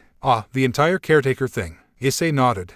If you ask me, I don't really mind. I think it's great. You're basically their guardian or the sort, right? What a relief it was to hear that. Essentially, yeah. Well, I don't have any problem with it. Your mom does, though. When Azazel-san came to our house and told us about who and what you are, she was worried sick. She thought the government forced you into their program. Really? Issei raised an eyebrow. That much? No. Your mother is an iron woman, you know. Goro laughed while Issei groaned. But she was worried. It's part of her job to worry about her son's life decisions. Okay. Then what about you? My job is to make sure you make a decision on your own and be responsible for it. Goro said, which you did. I'm very impressed by your bravery, son. When I was your age, I hadn't even thought of working, let alone living by myself. Issei couldn't contain his sheepish smile. There's a sense of pride, a feeling of achievement that he was bolder than his father. Your mom seems pretty happy too. The two turned around their head to peek back inside, where the girls were seated on the couch, watching something on the TV screen, talking and chatting and laughing at Kanu's antics. She sure does. You even have a cat too, haha, Dad's a little jealous. Hey, Shiren's a person too. Issei quickly grumbled. Half a person. Being scolded by his own son. Time sure flew. Have you tried patting her head? Wah, are you for real? What, don't you want to at least try? We all know you wanted a pet as much as we did. It was unfortunate, rather tragic perhaps. Both parents were supportive of having a pet dog or cat, but there's simply not enough space to keep a dog, and the mother was allergic to cats. Still, that's not a right thing to say. Right. You know I'm just testing you. His father laughed heartily. You've got to make sure you're committed, all right. You're the only man in this house. And what a wave of relief that was. Happiness too, but Issei kept on his airs. Yeah, of course. Don't worry, Dad. And hide your stash. Yeah, I didn't even bring them here. So, you do have them. Issei stopped to rethink his blunder. He forgot his cunningness was an inheritance from his parents. Both of them had, he reasoned. No use trying to hide it now. They're all adults here. I had them. What did you do with them then? Donated to the needy. I see. Goro nodded solemnly. I did the same thing as well when your mom moved in. What? I didn't know that. Yeah, it's true. I sold them to my friends. You sold them? Why, of course. It was a good collection and we needed the money at the time. Don't tell your mother though. He laughed nervously, even though I think she knew. She always does. Issei agreed. Was there anything a mother's eyes could miss in this world? She knew when he lied about having enough lunch money because he spent half of it for his collection. She's so perceptive that not even his missing sock could remain hidden in the realm of darkness of the washing machine. You probably don't know that she knew all the places where you hide yours. I don't even have any clue. Issei froze. He realized there indeed is bliss in ignorance. It was better when he didn't know. Then the two went completely silent and felt cold sweat dropping as the mother herself emerged from the sliding door. What are you boys talking about? Get inside. Kanu-chan wants to play blackjack with you. Goro paused. Blackjack. Not wanting to make a scene, Issei got up along with the empty cans as he explained the reason a 10-year-old girl could play a card game that was commonly used for gambling. It's the easiest card game to teach her before she gets bored. It was getting late. The crescent moon had taken the spotlight in the vast midnight skies, and the air slowly turned colder and the chill was starting to bite their skin. But even so, the warmth they shared that night would not be easily defeated. But all good things come to an end, and so did his parents' untold visit. Look at the time. I think we should be leaving now, Goro said as he nudged towards his wife sitting by the table. Sachiko nodded in agreement. All right, dear. It is getting dark outside. Oh, but Kanu didn't win again. Kanu whined, revealing her hands, an ace of spades and a 9 of diamonds. Yeah, I actually won. And so, Issei unfolded his 4 cards that summed up to 20 with a smug smile. There was an audible groan coming from Kanu. I don't think so, dear. Then came his mother with 2 9s and a 3, thus zipping up Issei's smile. Fufu don't celebrate prematurely. Issei slumped down on his seat, bamboozled yet again, and by his own mother no less. Such a shameful display. But at least someone's enjoying his misery, namely, Kanu. Hee Netten sucks. Yeah, go on. Rub it all on my face. Kanu continued to giggle and joyfully wadding her tail side to side. She still did so by the time she ditched the table, leaving the tidying up duty to Issei. She had another important matter to attend to, that being, pouncing on the quiet Nekashu.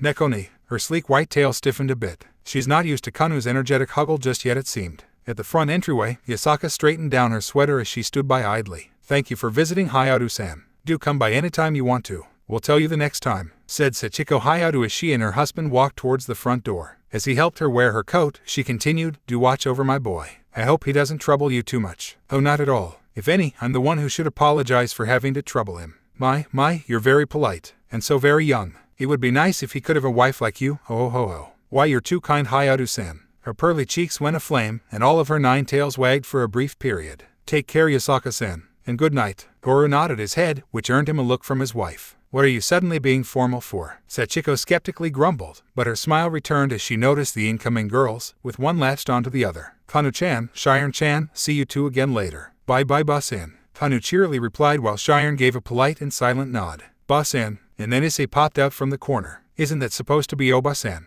You're 2 generations above her. Shush, let me live in denial. Right, Issei dryly replied. Sachiko shook her head at her son, but she smiled, nonetheless. Good night, dear. We'll come by again sometime later. Maybe then, your father won't forget what he should have done. All right.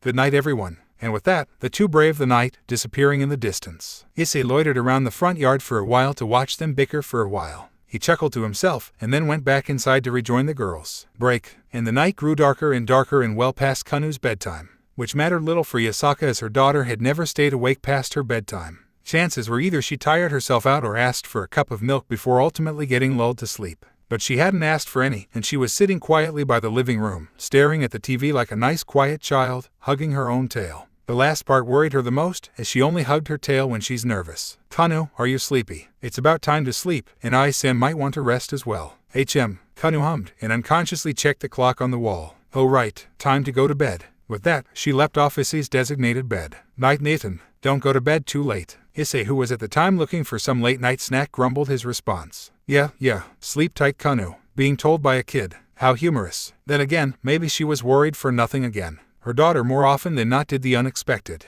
Maybe Kanu was simply tired. Her daughter did like to hold her mother's tails from time to time, though not as often. Good night, Issei-san. Have a nice rest. Issei's face peeked out from the edge of an arch. You too, Yasaka-san. Good night. And thus, the mother and the daughter made their way to their bedroom. Kanu was oddly quiet, but Yasaka didn't think about it too much as she turned off the light, leaving only the lamp on the nightstand to dimly light the room. She was making herself cozy with the duvet, sitting on her side of the bed, when she noticed her daughter had been standing by the door, seemingly spacing out. Something was off. What's the matter, dear? She asked softly, her tone sown with worry. Is something wrong? Kanu blinked once, twice, before she moved her head and crawled under the bed to join her mother. She didn't instantly curl up and hid behind the blanket. Instead, she sat and brought her tail forward to her chest. She held it again as she looked up at her mother. Mom, what's a father?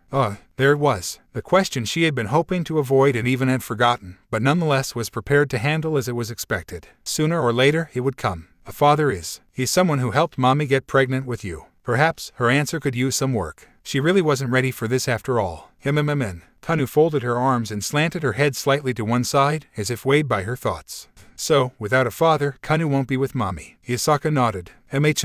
Okay. It's amusing to see her think so hard, despite the subject at hand being rather disheartening. Neaton kept calling Jai-san with Dad, but Auntie calls him father. She calls him husband too. Why so many names? Goodness, she wouldn't have to worry about her daughter's perception skills. A father can also be a dad and a husband, dear. Goro-san is Ai-san's father and dad because he's his parent, but Goro-san is also Sachiko-san's husband. Kanu worked her gears. She felt her head was getting hotter.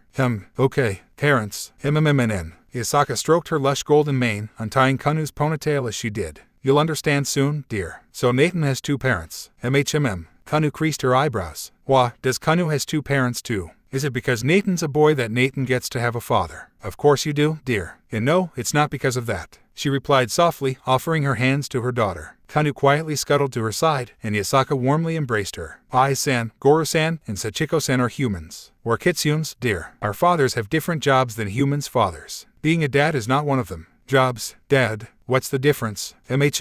Because we are so few and we don't have a lot of fathers, they look for a mother. When they meet and they have a little kitsune, like you, she poked her nose, and Kanu's eyelashes splashed as she giggled. They continue their search. They don't become a dad. A dad is a man who watches the children grow. While humans' fathers, there's a lot of them. They don't have to search for mothers like we have to. Kanu worked hard to register all the new information she had. Yasaka hoped she did it correctly like her mother explained to her, but she wasn't sure if her daughter could take it all in. But as she nodded, Yasaka breathed a sigh of relief. So a father doesn't always have to be a dad. All right, Kanu understands a bit. Kinda. She hopes she does. Yasaka giggled. I'm sure you do, dear. You're a smart girl. Of course she is. Her tail wafted as her prideful smile etched on her small lips. It stopped a bit too soon for her liking, however. Mom, why doesn't Nathan live with his mom and dad? So very inquisitive her daughter was. While she didn't mind, Yasaka would prefer being asked at daytime or when she's not too sleepy to think straight. Because Nathan is an adult, sweetie. Ai-san can look after himself without the help of his parents. Kanu can be like Nathan too when you're older. If you want to, that is. Her daughter gave her a ridiculed look.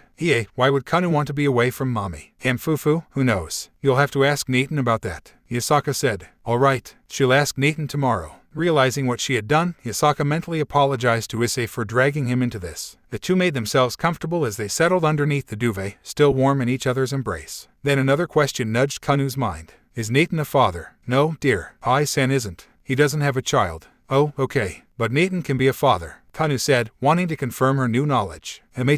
Someday, Mommy's sure he will. Can Nathan be Kanu's dad? Yasaka yelped. Issei would die if he heard her shriek or see her madly blushing cheeks. And no, dear. Well, there are some ways. But it's too difficult to be explained right now. It's complicated. Kanu doesn't get it. Why is everything so complicated? Sheesh. Mom wonders why too. Let's just sleep, dear. And Yasaka put out her bedside lamp, but not the lingering thoughts of her daughter's recent words. Night, Mom. Good night, sweetie. Mom. Yes, Nekoni said she has a sister, right? Yes. What's a sister? She's someone who is born before or after you do, dear. Can Kanu have one? Again with these questions. How many times was she going to give her a mini heart attack? Why you can, but not anytime soon. Kanu awed whiningly. Let's sleep now, Kanu. Mommy's tired. Break. Ironically, she couldn't sleep. Those questions wouldn't stop circling in her head, taunting and chirping. How could her daughter keep her up even when she's fast asleep, soundly heaving soft breaths? She's 10 years old already, soon to be 11. Sometimes, Yasaka forgot how fast time could fly and how many things had changed. Few weeks ago, she was all alone with her daughter in the old shrine, secluded from the world. Now she's with Issei, with Cheyenne, and she had met his parents, and perhaps soon she would meet many more. As her kind was no longer kept a secret from the humans, perhaps she could try to find a suitable human male to be her daughter's father. She was the same as her, but it would be nice if Kanu could grow up with one. She didn't understand why, but it felt nice seeing Issei and his father sitting by the porch, talking and drinking. She wondered what having a father would be like. She had only heard from stories and oftentimes a movie from television. Deciding to make herself some milk, Yasaka carefully untangled herself from Kanu's grasp, using her pillow to be her replacement. She carefully and quietly snuck out, and then shut the door behind her slowly. The living room would have been pitch black if not for the running TV. Issei roused on his couch, laying on his side as he blankly watched the running commercial. He didn't feel sleepy yet. His body had probably adjusted itself to keep up with his former harsh sleep schedule. It had been a year, but it felt as though it was only yesterday since he left his house. His parents, his hometown, his local friends, everything. He didn't have much luck with his jobs, but at least he's more experienced now and no longer the naive boy he once was. Did he consider being a caretaker as a job? He doubted it was. The government covered their expenses, but he didn't get paid a single yen. Well, this was voluntary work after all. There's probably a paragraph or two that specifically stated this rule in that thick guidebook he didn't bother reading. He didn't complain, however. He didn't have to live alone, and he got to experience what it's like living with a different species. Shame he couldn't pet their furs freely and had to rely on accidents such as one last time. Issei stared at his open palm as he reminisced the sensation of Yasaka's fluffy tails. So soft and heavenly. Each hair was like the finest golden silk, smooth and sleek, yet soft and bouncy to touch. He'd pick hers over an expensive swan feather pillow at any time.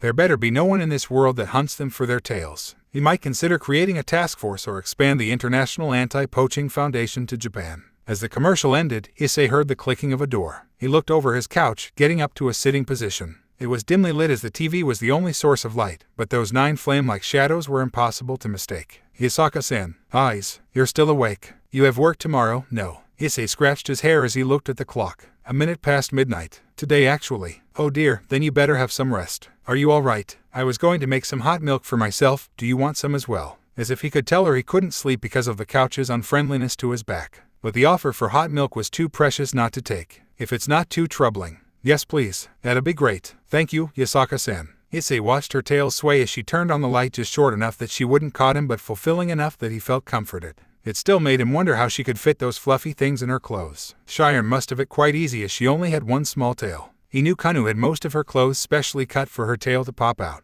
But what about Yasaka's 9 tails? Did her clothes have those too? Or did they simply spill out? If so, how did she wear a skirt and still have her tails flaying in the open? Yet another unanswered mystery of life. Perhaps he should start a detective agency. There must be tons of others out there that shared his exact passion for FL. His train of thought stopped before reaching the terminal as he saw a pair of feet scaling down the stairs. Cheyenne-chan. She didn't seem to expect him to be up as her amber eyes gazed at him. They looked drowsy from afar, and even drowsier the nearer she walked towards him. She stopped as she sat on Azazel's armchair and held her knees. Now she looked even smaller. Something wrong. Her head shifted at the TV, but her white ears shifted downwards languidly. I can't sleep. That night he learned being a supernatural didn't help much while dealing with insomnia. Even being partly feline was no help. Yasaka-san's making some. She arrived just in time to show Cheyenne what she had made. 2 steaming cups of white milk were in her hands.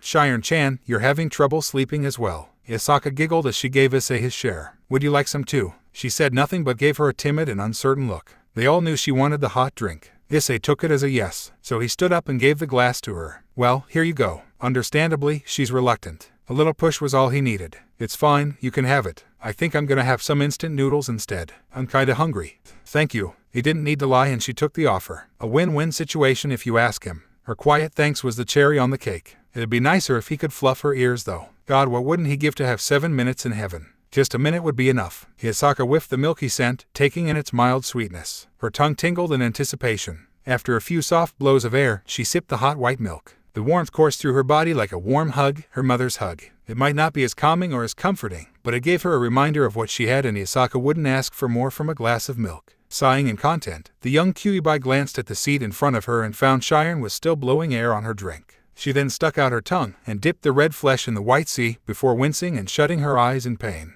She looked dejected, but she didn't give up. She continued to blow and blow. Oh dear, Yasaka frowned sympathetically. You have a cat's tongue. Don't you, Cheyenne-chan? Yeah, Cheyenne muttered. Her eyes half closed as she longingly stared at her glass, now settled just above her lap. It's pretty annoying. Maybe you can add an ice cube. That can help. She shook her head. And then, I like it hot. I'll just wait. Silence reigned, but not the uncomfortable kind of silence. It's the peaceful kind of silence, with the TV running in the background. They simply enjoyed each other's company. Hisaka sighed mellowly as she thought of an idea to help. Even using her magic wasn't much use. She might end up freezing the whole milk in the cup if she's not careful. Not a risk she's willing to take. Hisaka-san, is it okay if I? Meanwhile, in the kitchen, Issei had just done pouring hot water in his cup noodle. He unintentionally, or intentionally, overheard their conversation. He didn't hear much as they talked rather quietly, but he did hear the word cat. At least he's pretty sure he did. Why was he making a fuss about this again? Rejoining the girls, Issei sat on his makeshift bed with his cup noodles at hand. Now he didn't understand how they all decided to be unable to sleep on the same night. He was a light sleeper, so he knew Cheyenne always went downstairs in the middle of the night. Probably she wanted to grab something to drink. However, this was the first time he saw Hisaka out of her room at night. Maybe they're just hungry like him. He glanced at Cheyenne to his right, noticing her staring at the cup she's holding with drowsy eyes. Her white hair took in a little of the TV's screen light. To his right, he saw Hisaka drinking the last drops of her drink, exhaling contentedly. He also noticed her twin ears frolicked several times. MHMN. And her yawn somehow startled both Issei and Cheyenne. Not because it was loud, no. It wasn't loud. It was soft, very feminine, but also very sensual that the two would have mistook it as a moan if they didn't know her. I'm going to head back inside my room, she muttered, a smile still on her lips. The milk certainly helped. Seeing Cheyenne hadn't finished her drink yet, she bade her leave. Good night, Cheyenne-chan, I-sen. Good night. Cheyenne bowed lightly, almost tipping over both her glass of milk and also herself. Night, Hisaka-sen, Issei said. Once again he watched her tail swing and sway. It's like watching a pendulum. He couldn't get enough of it even though it's only the same motion repeated over and over. And it didn't go unnoticed by the Nekishu who had been watching him instead, holding her glass close to her chest for the heat it gave. I-sen. Yeah. Do you like Hisaka-san? His head snapped at her. What? Still bashful if her eyes made contact, Cheyenne shied her eyes from him and pretended to watch the running commercial about an upcoming anime. Why you were staring at her. Often too. His brain formulated no thoughts or response, but it registered that he was in shock. Issei closed his gaping mouth, narrowed his widened eyes, then looked at his noodles before glancing back up to catch her eyes or her silver white hair. He took a gulp before confessing his guilty pleasure. I just wonder what it's like to brush her tails. Now it was Cheyenne who stared at him, dumbfounded. Haha, I know. I shouldn't think like that. He laughed nervously. He knew that sooner or later he'd be found out. Just not this soon. It must be rude, isn't it? I don't think it's rude. Somehow, her silent, quiet voice that had melted to the slightest of touch lifted the guilt off his chest. It's a kind gesture. She peeked at him. It was faint, but her amber eyes were glowing in the dark. It's like a small sunset. Small, but captivating all the same. Coupled with her smile, his heart might forget how to beat permanently. Why you mean? If I ask, she'd let me. That depends on her. Cheyenne shriveled, making herself even smaller. Issei thought it was because of his excitement, but he realized it wasn't him that was bothering her. Oh, you must be cold. Why don't you take my blanket, Cheyenne-chan? He was about to lend her his blanket, but instead, she got off her chair, put her cup on the table, and walked to him. Then she sat next to him as she huddled herself in the bedspread. She likely thought nothing of it, but for someone who had never ever shared a couch and a blanket with any girl except his mother, it was something. Feeling comfortable, Cheyenne exhaled mellowly. It's warm. Indeed. His blanket felt as if it was warmer. They stared at the TV that was now showing a rerun of an old famous game show, where the contestants had to go through various obstacles, like running up a slope while avoiding the rolling boulder from above. Hilarity ensues as one contestant thought he could overpower one such boulder, resulting in him tumbling down like the boulder itself. Albeit old, Takeshi's castle would always have a special place reserved in his memory. His snickering was like a stone bouncing across a glossy lake, creating ripples of mirth where there had been none. Cheyenne felt the ripple, and she felt like giggling too despite it not being that funny to her. After realizing he was being stared at, Issei returned a glance. He wasn't laughing anymore, but he was smiling. Yes, Cheyenne paused, thinking for a moment before shaking her head. Nothing. Issei thought nothing of it, and went back to his show until she raised her voice once again. San. Yeah. Can I talk to you about something? It was Issei who paused. Without thinking, he muted the TV and gave his whole attention to her, the girl who then hid her face in the blanket before he could get a glimpse. Yes, what's wrong? Cheyenne was quiet for a few moments, perhaps reconsidering, or maybe wondering what she wanted to say next. Whenever it was, Issei would wait. Am I a burden? Issei thought before he spoke. He thought of why she would say that, and what made her. It couldn't be Hisaka, that's just impossible. It couldn't be Kanu either. It couldn't be him, and he certainly hoped it wasn't him. Was it Azazel? No, he's not that kind of a person. After a while, he had a guess, but he kept it inside his mind for now. What he could do best right now was to be a good listener to her. The job of a man is told by his dad. Of course you're not, he assured her, hoping she'd lift her head. What makes you say that, Cheyenne-chan? I always rely on someone else, she muttered. Issei had to listen very carefully as her already silent voice was muffled by the blanket. You gave me food, a place to stay, and even your bedroom. I've been given many things, but I haven't. Issei waited to make sure she wasn't going to continue. Okay, he huffed. He had considered his words. That doesn't mean you rely on us. You cook, clean, and you keep Kanu busy. He slipped in a snigger, hoping to lift the mood. It didn't work. You help out when you don't have to is what I'm saying. I don't think you're a burden at all. I'm sure Yasaka-san thinks the same way. He watched hair sway as she shook her small head. That's not fair. It's not enough. I can't pay you back. I never expect you to. It's a goodwill. You don't owe me or Yasaka-san anything. Out of habit, Issei stroked the top of her head, feeling her feather-light silver hair and a graze of her feline ears. You don't have to worry about those things, Cheyenne-chan. But that's not fair. A sniffle leaked out. It's all right. No, it's not. Issei kept silent, gently stroking her the back of her head, silently wishing he could help her. He wanted to do something to help, but right now, he couldn't think of any way but this. And he couldn't enjoy the fur of her feline ears if she's dejected. It's not right for him to be happy if he couldn't share it.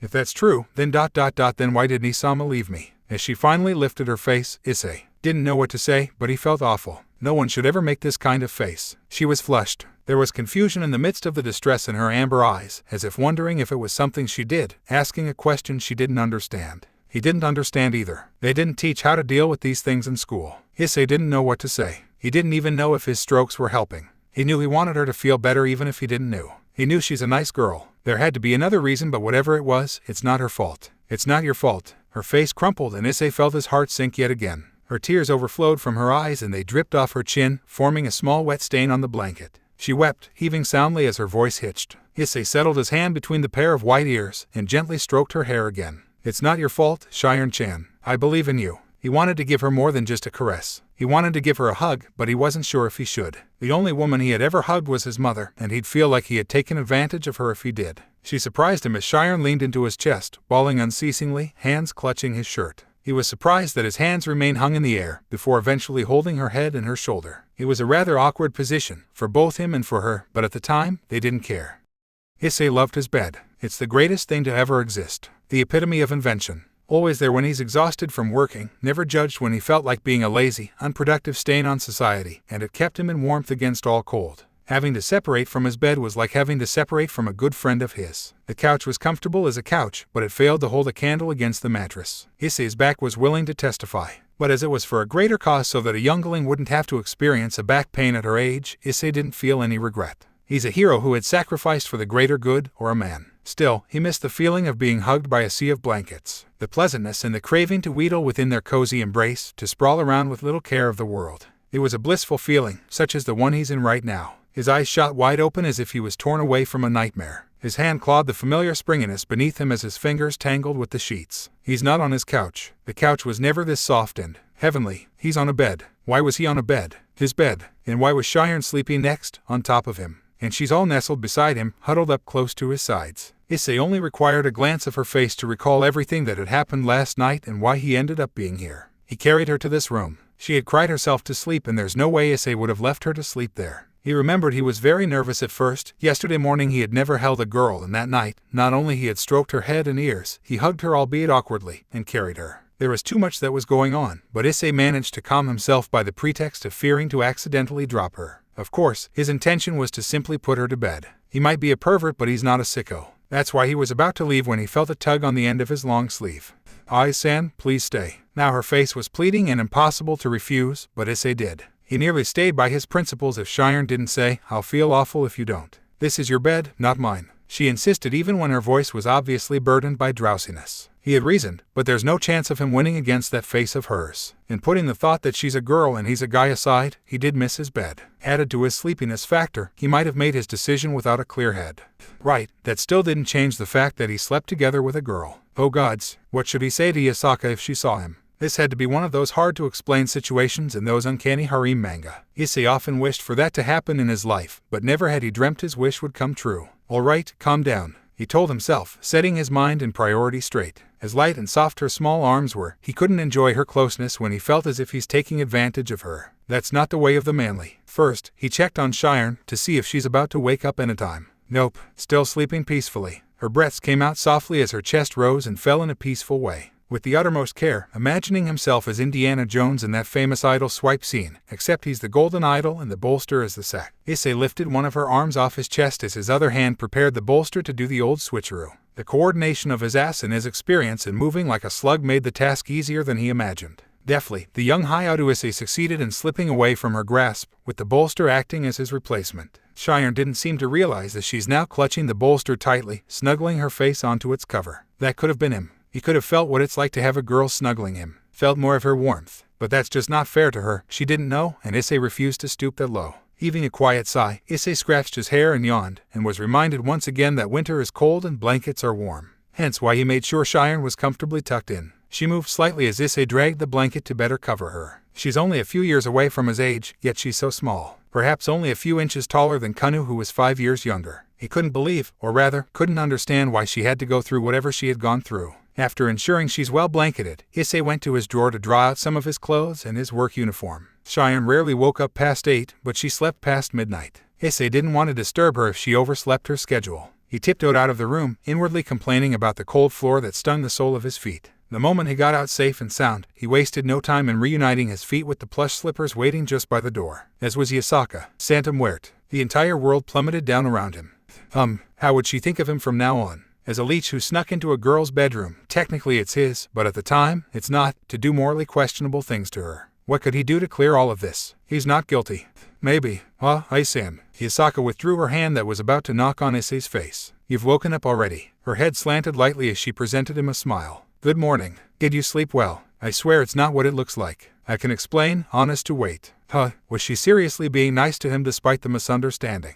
Or was she simply feigning ignorance? Or was it because no such emotions like angry or disgusted were written in her vocabulary of emotions? Yasaka tilted her head sideways, looking at him unassumingly. Is something wrong? Issei raised a finger and his mouth was parted to reply, but he held it back, shut his mouth, and reconsidered. He thought about the least troubling and still convincing explanation as to why he just walked out from his bedroom without having to lie. Cheyenne, she asked me to sleep with he. Wait, not sleep, I mean. Brilliant. Issei sighed at his brilliance to mess up and worsen the misunderstanding. Is there any hole around here? I want to bury myself. Yasaka was even more confused, to the point where confusion turned to concern. Are you alright, Issei? If you want some coffee, I've made one for you at the dining table. Thanks. Got it. Your kindness hurts, Yasaka-san. But, are you not going to mention this?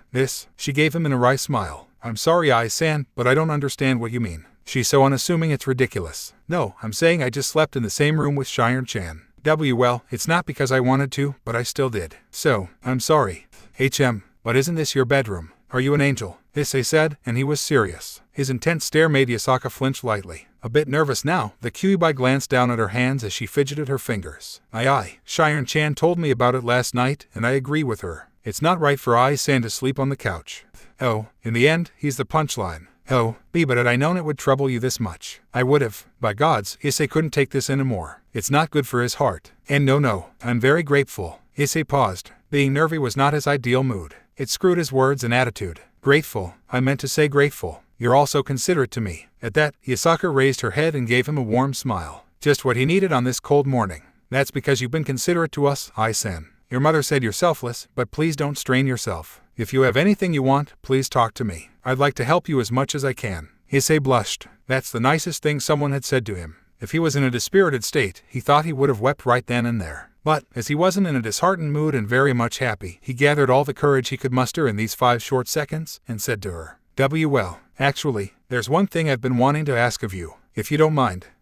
And my tail. It was right of him to ask her in the living room, where they're cozily seated and wouldn't disturb Cheyenne regardless of the outcome. You don't have to if you don't want to, Yasaka-san. It's just a silly request, was what he said with gauche laughter, but Issei's very saddened by her reaction. The amount of disappointment equaled when he learned Godzilla wasn't real. Which was, he supposed, a good thing. All things considered, he'd rather not get squashed into a human crepe. If it's what you want. Then, in an elegant display of shyness, Yasaka turned sideways slightly on the couch.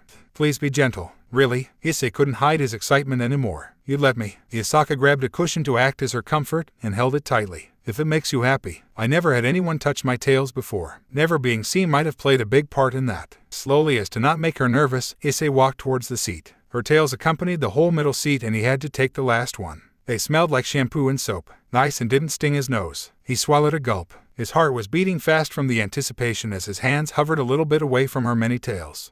"Here I go."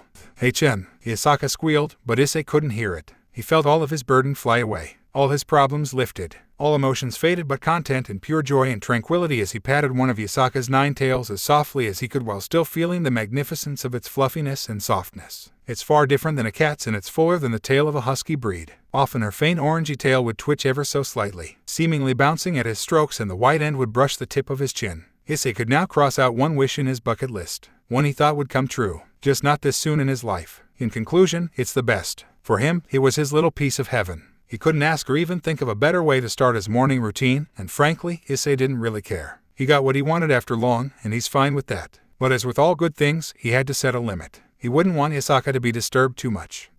This is the best. Issei sighed, fully satisfied as he let go of her tail. "Thank you so much, Hisaka-san. I'm sorry if it's a bit weird, but every time I see your or Kanu's tail, I can't help it. It's all right," she whispered as she slowly turned around to face him. "I'm happy that you're happy, Hai-sen. Although, is it normal for humans to be wanting to touch our kind's tails?" He didn't know what to feel when he saw her conflicted expression. I don't know, but I'm sure there are some people out there that are the same as me, haha. Maybe. I guess it's like seeing a kitten or a puppy, you just want to pet them. Some people at least." Issei then realized that it was a double-edged sword. "Not saying that you're some kind of cute animal, of course, I mean. Hisaka-san's cute, your tails. Your tails are cute. Not to say you're not, but, arg." Issei wanted to crawl to a corner and bask in self-loathing. "I'm gonna take a cold shower and start digging another hole." "Oh okay," Hisaka said with a quiet whimper. It was all she could manage to say as Issei dragged his feet to the guest's bathroom. She wanted to say more, to say she didn't mind what he said, but after what he said to her, she had to calm herself down first and unstiffen her tails. She was in luck that he didn't say much when he was fluffing her tail. Then out came her daughter from the bedroom, drowsily rubbing her eyes while yawning a good morning. Kanu strutted at her mother as being bunched with her mother was her customary procedure of waking up. Except, this time, Kanu was fully woken upon seeing her mother. "Whoa, and mommy, why is your face so red?" "Tomato. It's like a tomato. How'd you do that?" "Kanu, keep quiet," Hisaka ushered, though it was more of a plea than a demand. Shiren-chan's still sleeping. "But Muum, it's so red." Promptly, Kanu approached her mother to feel her cheeks. They're slim and lean, unlike hers, she still had her chubby cheeks. And warm. Their roles seemed reversed here. Normally it's the other way around, Hisaka realized. "Kanu." Then her daughter suddenly gasped, and her pointy vixen ears stiffened. Is it a cold? Is mommy having a cold?" For an odd reason, the girl looked more excitedly curious than gravely concerned her mother wasn't invincible. "What does it feel like?" Well, there went her nervousness. Worry took its place instead. "Mommy's fine, dear," she breathed as she clasped her daughter's small hands. "Mom's only." Hisaka paused as she thought. What did she feel? Eventually, under the nosy and expectant stare of her daughter, she settled on an answer. Happy, MHMM. Hisaka smiled. "Sometimes, your cheeks become warm when you're happy." "Though, really?" She then touched her cheeks. Her face shone as though she had made an amazing discovery. You're right. Maybe it was wrong of her to put it that way. But Hisaka supposed, there's no harm done. Kanu gasped eagerly as her ears picked up footsteps in the stairway. She ditched her mother and ran up to wait for Shiren at the base of the stairs, her tail swooshing merrily. Shiren, still drowsy, paused her walk for a while. It was still morning. Very early rather, and she's already this energetic. As she didn't want to be seen as rude, she continued down the stairs. "Good morning, Shiren-chan." "Nekoni." Before she could reply to Hisaka's greeting, she was attacked by a glomp from Kanu, along with a cheerful, "Morning." She doubted she could never get used to her energy. Morning. Shiren flinched when her cheeks were mushed by a pair of warm hands. Even then, she's not fully roused. What? Her cheeks were reddening though, and not because of the cold weather. They're warm. Are you happy? Oh dear. Shiren remained confused until Hisaka explained to her what all of it was about, and apologized to her afterwards. Of course, Shiren didn't mind. Break. It had been an awfully slow day at work. The seats were mostly unseated and the only chatter was from the gossiping workers who had nothing else to do. Even the manager was loafing around in the break room as there's no one needing to be managed. Which, Issei's totally and perfectly fine with. Few came in for a takeaway and then left. Sometimes a person or two went in for a hamburger, possibly just to keep them sheltered from the snowfalls and the cold. But the place was empty and there's only a few workers here due to the season, including him. But he's getting paid extra, so Issei wouldn't complain. At the moment, him and Kiba were stuck being the cashier, security, while all others were lazing in the back, most likely playing cards with the manager until it's their turn to watch the restaurant. That, or they're trying to convince the manager to end their boredom by sending them home. Well, Issei bade them all good luck if that's what they're doing, as long as it didn't hurt his paycheck. His motorcycle wasn't going to pay for itself. "Yo Kiba," Issei spurred out of the blue in boredom. He got an inquiring yes in response. "You said you're living with your relative, where's that?" Oh, it's very close by. About 15 minutes walk from here, Kiba replied, smiling his bishy sparkles Issei found repugnant.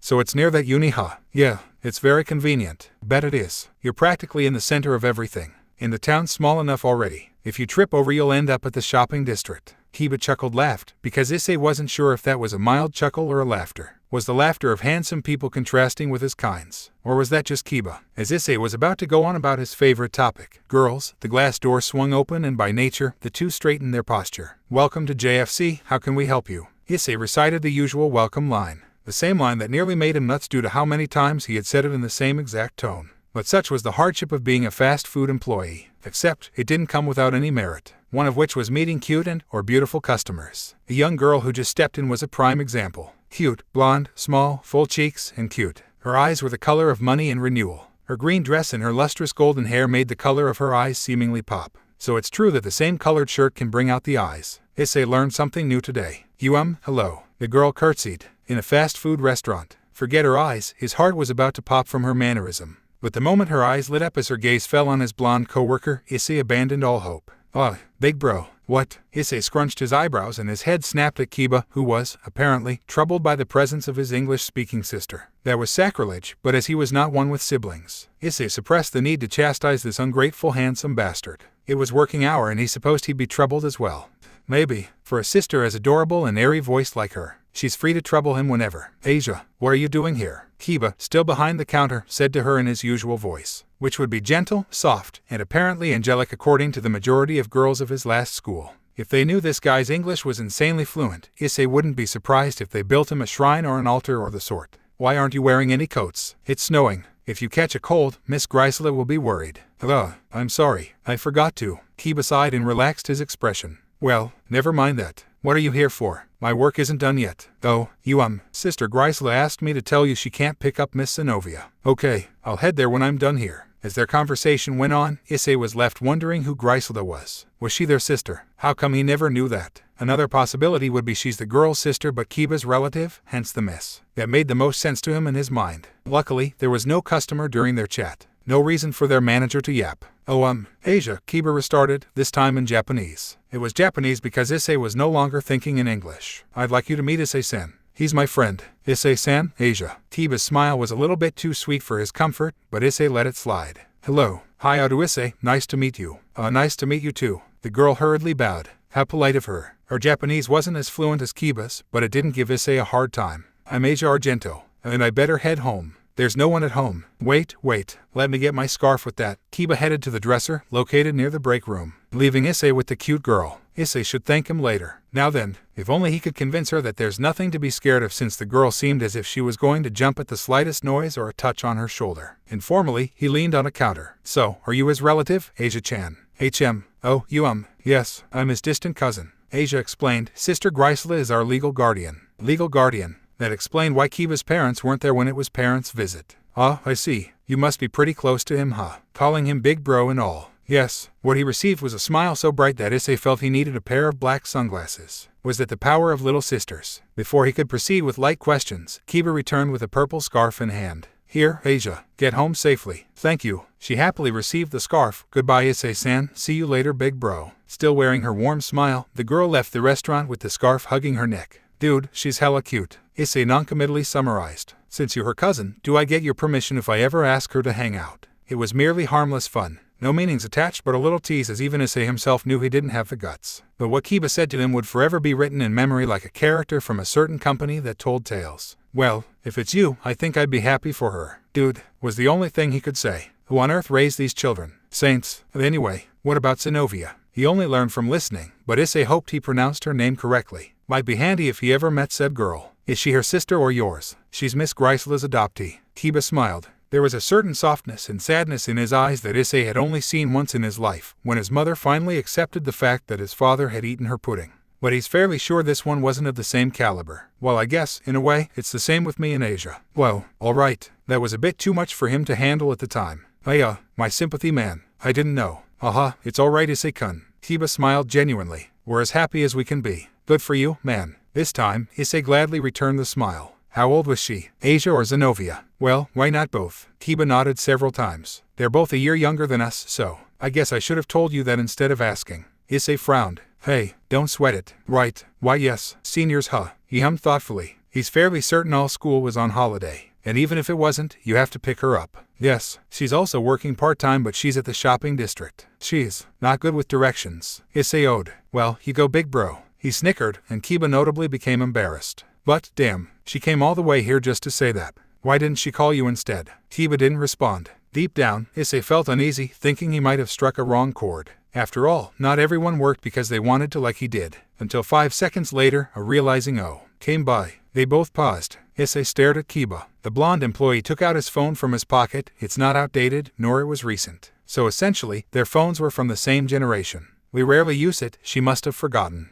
Damn, Issei muttered. That's some next-level klutz right there. Or, think of it this way, she came all the way here just to see you. At that, Kiba laughed wryly. As much as I wanted that to be true, Issei-kun, I think she forgot she has one herself. Dang, break. His shift finally ended after he knew it. There's been only a sparse number of customers in the past hour, even a single guy could have handled the rest of the work. That guy would be the manager who had nobly sacrificed himself for the greater cause of his workers. But he wasn't alone, as 2 workers refused to let him and instead stayed with him until the next shift employees arrived. A cynic would think they're schmoozing him, but Issei wasn't one. It was dusk. The streets were empty, the skies dove-gray and the sun was hiding as the snowfall continued flowing. He was alone with himself, accompanied only by his thoughts and the rustling plastic bag containing Kanu's hopes and dreams, also known as hambagas. His train of thoughts were transporting his reveries of Shiren's soft, small hands, and Yasaka's tails, when it came to a full stop the moment he arrived at the damned uncanny alley. No, it wasn't a mouse scavenging what's left. Nor was it a small young girl either. It was much larger, or rather, she, leaning against the brick walls of the restaurant, hands crossed beneath a seemingly propelled pair of healthy breasts barely hidden and contained by a loose black kimono. Bare legs elegantly displayed by the slit of the kimono, revealing its wine red insides, pale skin that gloss underneath the dim light. It was most definitely a she. He noted the yellow sash enfolding her waist a bit later. Also the golden balls beads. The golden beads slightly later after. Issei would have mistaken her as the wife of a Yakuza member if not for the black-colored feline ears jutting out from her intricately styled hair. He didn't recall ever seeing such a hairstyle before, or anyone as daring as her for one. He would advise against wearing a loose kimono during the winter, but who was he to her? Putting that aside, she was stunning. Yasaka was mature and beautiful, and so was this woman, just not the same type of mature and beautiful. Issei didn't know how to put it, but to him, she's rather sensual. Are you just going to stare at me all night, HMN? Sensual. Definitely sensual. Impossibly, Issei yanked his mind out of the gutter. Oh, pardon me. So he said as he continued his stroll back home. Hey, what do you mean pardon me? Get back here. Oh shit, she's mad. Issei stopped, and he thought his heart did too. He had been lucky with the last 3 supernatural he met, but he had no idea when his luck would run out. And that day might be this day. He was nervous, but as he knew running would be futile, he turned around and faced the lady with the unfitting wear for the current season. Why yes, can I help you? A shot of deja vu struck him as she was standing right in front of him, paying no regards to his personal space. Issei's terrified, but, at the same time, he feels blissful. God bless whoever made her clothes, her cleavage was absolute. Hey, he could be dead or harmed soon. Might as well enjoy it while it lasts. It wasn't until she brought her face up close to him, staring at him intently, that Issei was reminded of the gravity of the situation. She had nice eyes though. He admitted that. Amber-tinted, sharp with hints of mischievous seriousness. A heavy contrast with Shiren's except for the color in the black slit pupil. And her cat ears. They're big. HMMN. Show me what you got, Nyan. Nyan. What did she mean by you'll do? And did he just say that out loud? Basing from her weirded look, he did. Wait, why was he feeling awkward? She's the one who said it first. He was simply re-saying the word to ensure he didn't mistakenly hear it as though it's only a figment of his imagination. Like they mattered. If you're cold, you can take my coat. Issei corrected himself as he shed his winter wear, one by one. And my beanie, my muff, my gloves, she scowled, and her eyes were no longer smiling at him. You can also help me lighten my wallet. And I can buy the burgers some other day. He'd be called a wimp for not standing up for himself, but in his defense, not even in his wildest of dreams where he was a devil with superpower that he'd hurt a girl. The fact that he practically stood no chance also played a part in that decision. Issei was holding all of his gears in his hand, ready to offer everything to her, when then she said in a flat voice and expression, "You're weird, Nyan." Gee, thanks. It's not like I'm trying to keep my life. She smirked, smugly, teasingly. HNNN. Do you value your life more than your dignity as a man? Both, but I still want to head home. Issei gulped. He just thought his mugger was cute. Was this a case of Stockholm Syndrome or was it the famed suspension bridge effect? Or was it neither? Her amber eyes lingered on his face, scrutinizing his expression. That or she's enjoying his fear. And then, HMPH. You'll do. Her kimono flapped in the wind as she darted back in the dark alley, before vanishing in the darkness of the alley, right before his very eyes. If Issei had never seen a supernatural before, he would have considered paying a visit to a mental hospital or consulting a therapist. But as he did, he figured he should first wear all of his winter clothes before he froze again. Second would be heading home. And thirdly, ask Yasaka if he's allowed to bask in her tales. One night since his near-mugged experience, Issei still couldn't get the woman in black kimono out from his head. Her two tails still swung around as if insulting him. Her feline black ears flicked, taunting him, knowing they were well beyond his reach. One day, he thought, bitterly, one day I'll pet them. One day, and you'll do. What was that supposed to mean? Why did she have to be so mysterious? Issei didn't like mysteries. He's not a detective. More of a defective maybe. His overseer apparently was. Early in the morning, when Issei made a casual note that he met another supernatural that happened to have the same ears as Shire, the fallen angel suddenly stopped chewing his bacons and stared at Issei as if he had grown an extra head. Another Nekishu, Azazel had asked. Issei was about to make a witty reply when he realized Azazel was being serious. Issei quietly settled his chopsticks on the table. Yeah, she has black ears and black tails, two of them. Were you harmed, boy? Issei shook his head, then paused. Well, not physically. He didn't like excuses and he wouldn't make any to cover his unmanliness. I thought I was being mugged, but she left without taking anything. It's weird. Noting Yasaka and Kanu's look of concern eased his feelings a bit. It's nice to know there's someone who's worried for him aside from his parents. Azazel nodded solemnly. You didn't play the hero. Good. Don't forget you're their caretaker now, boy, and you're under my supervision. You're not the person who fills the papers and search for a new candidate if something happens to you. Gee, thanks. Kanu doesn't want a new caretaker. See what I mean? Smirking, the fallen angel chuckled briefly, taking a sip of his recently brewed coffee. A sigh of delight passed his tobacco-stained lips before Azazel continued, Where did you meet her? At the same place where I met Shiren. Shopping district. Who was presently sleeping in her room. Their room. It's an alley by a seafood restaurant near my workplace. Time, around 9 at night. I don't think she stayed there, though. Issei couldn't say if he liked Azazel being this grave and grim, but he understood his reasoning. If a stray supernatural harmed a human, even so much of a nick, that would leave a bad taste in their mouth and even cause a massive dent in the entire cohabitation progress. Especially this early, a backtrack was perhaps the worst outcome. He told the girl about this. This is the first time I talked about this. I went straight to sleep last night. Why, sleep it off did you? Azazel smirked, but the smirk faded away too soon for Issei to be annoyed by. That cat you met might be her sister. Might, he emphasized, your choice to tell her or not. Being weighed like that, Issei froze. His friends often said he's wiser than he looked, but that didn't mean he enjoyed making choices. More so when the choice had this amount of weight. Thank you for the meal, Yasaka-sen. See you, Kanu. Nodding at Issei and then wiping his mouth with a handkerchief, the overseer stood up and left his unfinished meal, grabbed his coat at the hanger by the door, and left the house briskly as if he's late for work. Seeing Azazel storming out like that did cause uneasiness, and not just at him as Issei glanced at the other girls, when then Kanu aptly said, A busy Uncle Z is no fun.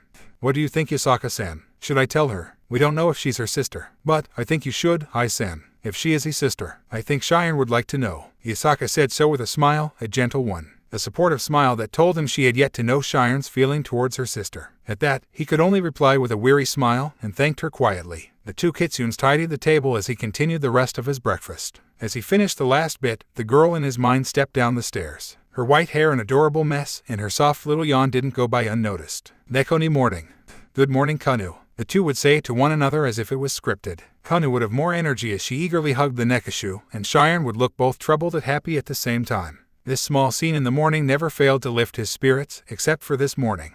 Good morning, Ai-san. Morning, Issei replied with a nod. Eyes half opened, Shiren strutted to the dining table to join him. Her meal was readied at the same time as everyone else, and wasn't as hot, but that was how she liked it best. She had a sensitive tongue, he recalled. Her mom told her not to bother a person while they're eating, hence why Kanu tittered away next to her mother in the kitchenette, at the time washing the dishes and the pans. After saying her grace, she began to eat as Issei watched her, unintentionally studying her actions. She knew how to use chopsticks, rather well in fact. She must have been taught before, most likely by her family. Her sister perhaps. She hadn't been living on the road since she was born, and Issei thanked the gods quietly for it. Then his mind wandered to her sister. Her potential sister, that is. He tried figuring out whatever reason she had to abandon such a nice girl like Shiren. It was clear to him that Shiren loved her sister. She wouldn't sob as hard if she didn't. Maybe. He didn't have any siblings to confirm it, and Madohama always complained about his little sister, but Madohama is. Well, Madohama. And Shiren is Shiren. What kind of a cruel sister would ditch her? She couldn't possibly deserve it. It had only been a few days, but Shiren was anything but a nuisance. Then again, he had never lived on the streets. But then again, Shiren's your sister, damn it. Watching her eat, he supposed he could postpone breaking the news to her. She deserved to know, but it was still morning, and he didn't want hers to start with a potentially shocking news. Sin. His thoughts spilled and flowed away as she spoke to him in a quiet, reserved voice. He blinked a few times. Yes, Issei only realized he had been gawking at her for some time the moment Cheyenne shriveled, turning her face slightly to hide her luminescent blush.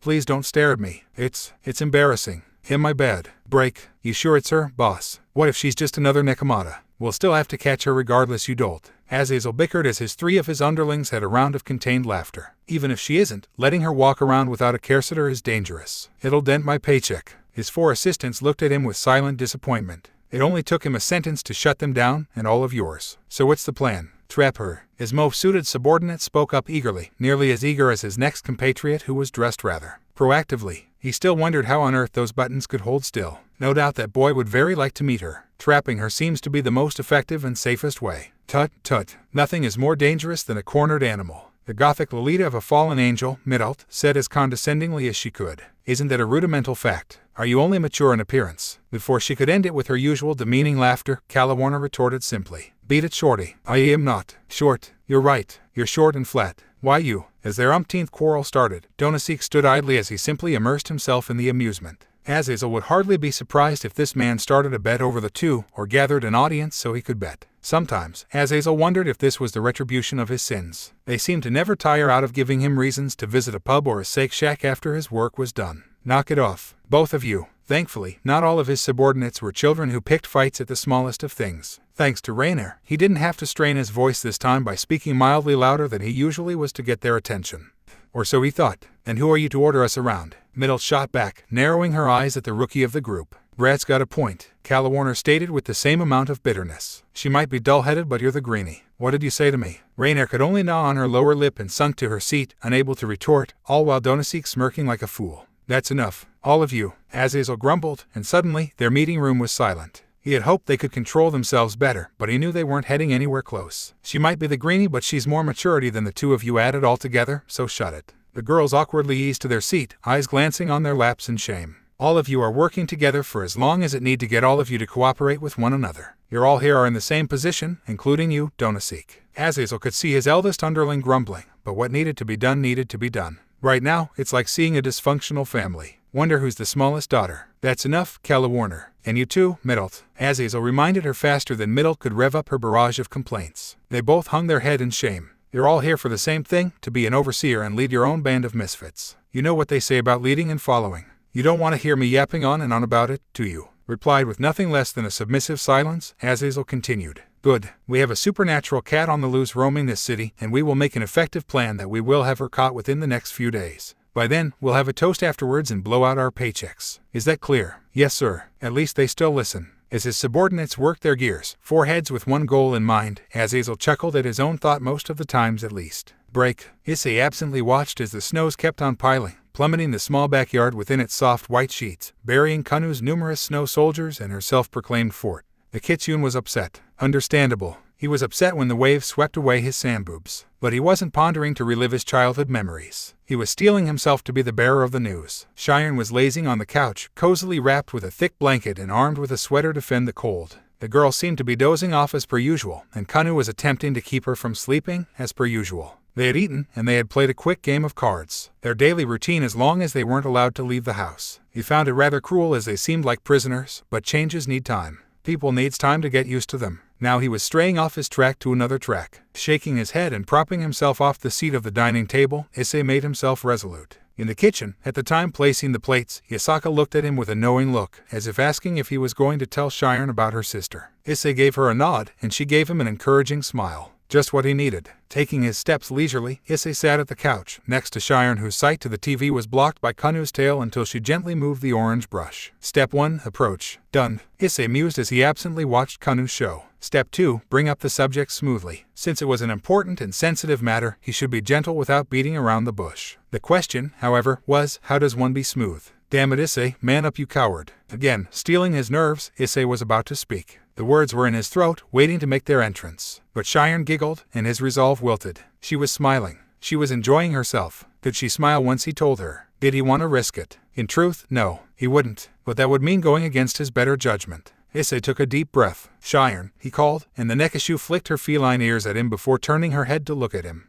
Her hazel eyes were bright despite the loitering sleepiness. "Can we talk for a moment?" She seemed to take note of the uneasiness hinted in his tone as her expression turned to one of concern. The girl sat up, crossed her legs while still holding onto the blanket. "Yes, what's wrong, Issei?" He opened his mouth again, but the words didn't come out again. Frustrated, Issei cursed himself for his wishy-washiness. "Ah, okay," he said as he sighed. "Some nights ago. Well, 2 nights ago, actually. You mentioned your sister." "Oh, okay." Seeing her frown forming was like a punch in the gut. Her lowering her feline ears was punch number 2. Clearly it wasn't a topic she'd like to discuss at the time. "Well, I was wondering if your sister has white hair like yours." "No," Shire muttered. "One Sama his father's black hair." "Shit," Issei gulped. Even though her family would be mentioned sooner or later and the mood would turn somber, he didn't expect it to be this soon. "Okay, so, are her tails black too?" Shire nodded, at first sourly, but then her eyes sparked at him with curiosity. "Tails? How did you know she has more than one?" "I think I might have met your sister last night." "Did your sister wear a kimono?" "You met her." Despite the surprise in her voice and eyes, her voice was still quiet. "Where?" "At, more or less, the same place where I met you." When her eyes began to water, Issei felt guilt gnawing from the inside. "Did she say anything?" Issei shook his head. "Not much." Did she mention me?" He carefully considered his words. Tell her the harsh truth or curve it a little. Issei chose for the latter. She had been hurt enough. "I don't think she knows me. Or if you're with me, Shiren-chan. She only said you'll do and then she left." The way she looked at him nearly made him choke on tears himself. She was confused, completely unsure why she was left behind, wondering if she was the only one who missed. Issei wished he could tell her something, but he didn't want to resort to lie or tell things he didn't know himself. She pressed her lips together, attempting to hold back her sniffles. Issei looked around for help, but Kanu was already with her mother, unsure of what to do, and Yasaka was telling Kanu that everything will be alright. "Don't worry, Shiren-chan. Azazel is looking for her right now. He'll find her, I'm sure of it. I know we're not your family by blood, but you are our family." Gently, he stroked her head, feeling her fleecy white threads. "If there's anything I can do to make you feel better." Then, in between her choked sobs, she managed, "I want to see Nisama again." Break. The snows didn't stop piling as evening fell. From sunset to moonrise, it poured and poured and poured, like white powders falling from the heavens. He remembered getting excited when it snowed. Now, Issei found himself lamenting the journey to his workplace on the coming days. How he wished he was a child again, playing with little care. Back then, he never cared much. His friends would say mean things about him, but he didn't care. He just played. They eventually played together again. Maybe he didn't understand the notion of holding a grudge, or maybe he was just that dim. Nonetheless, he seemed to have fewer trouble when he was a bratty kid. But now that he was a young adult, troubles just looked as if they were here to stay. And then the responsibilities that kept piling. Like snows. Nonetheless, Issei was determined. He might not be the brightest student in his class, or the handsomest, but he would never run from his responsibilities. And the happiness of the supernaturals living with him was one. Shiren came to his mind. Her and her rumpled face, and the tears that fell off her small chin. She was asleep in her bedroom at the moment. That could at least put her misery on pause. "Isaka-san, do you know anything I can do?" he said out loud, his words turning into white mists. "I can't think of anything." "You've done what you could, Issei," Isaka assured, standing next to him, watching the whites flowing down. "She might not have her sister here, but you're here for her. That's very kind of you." "Thanks." That drew out a brief smile from him.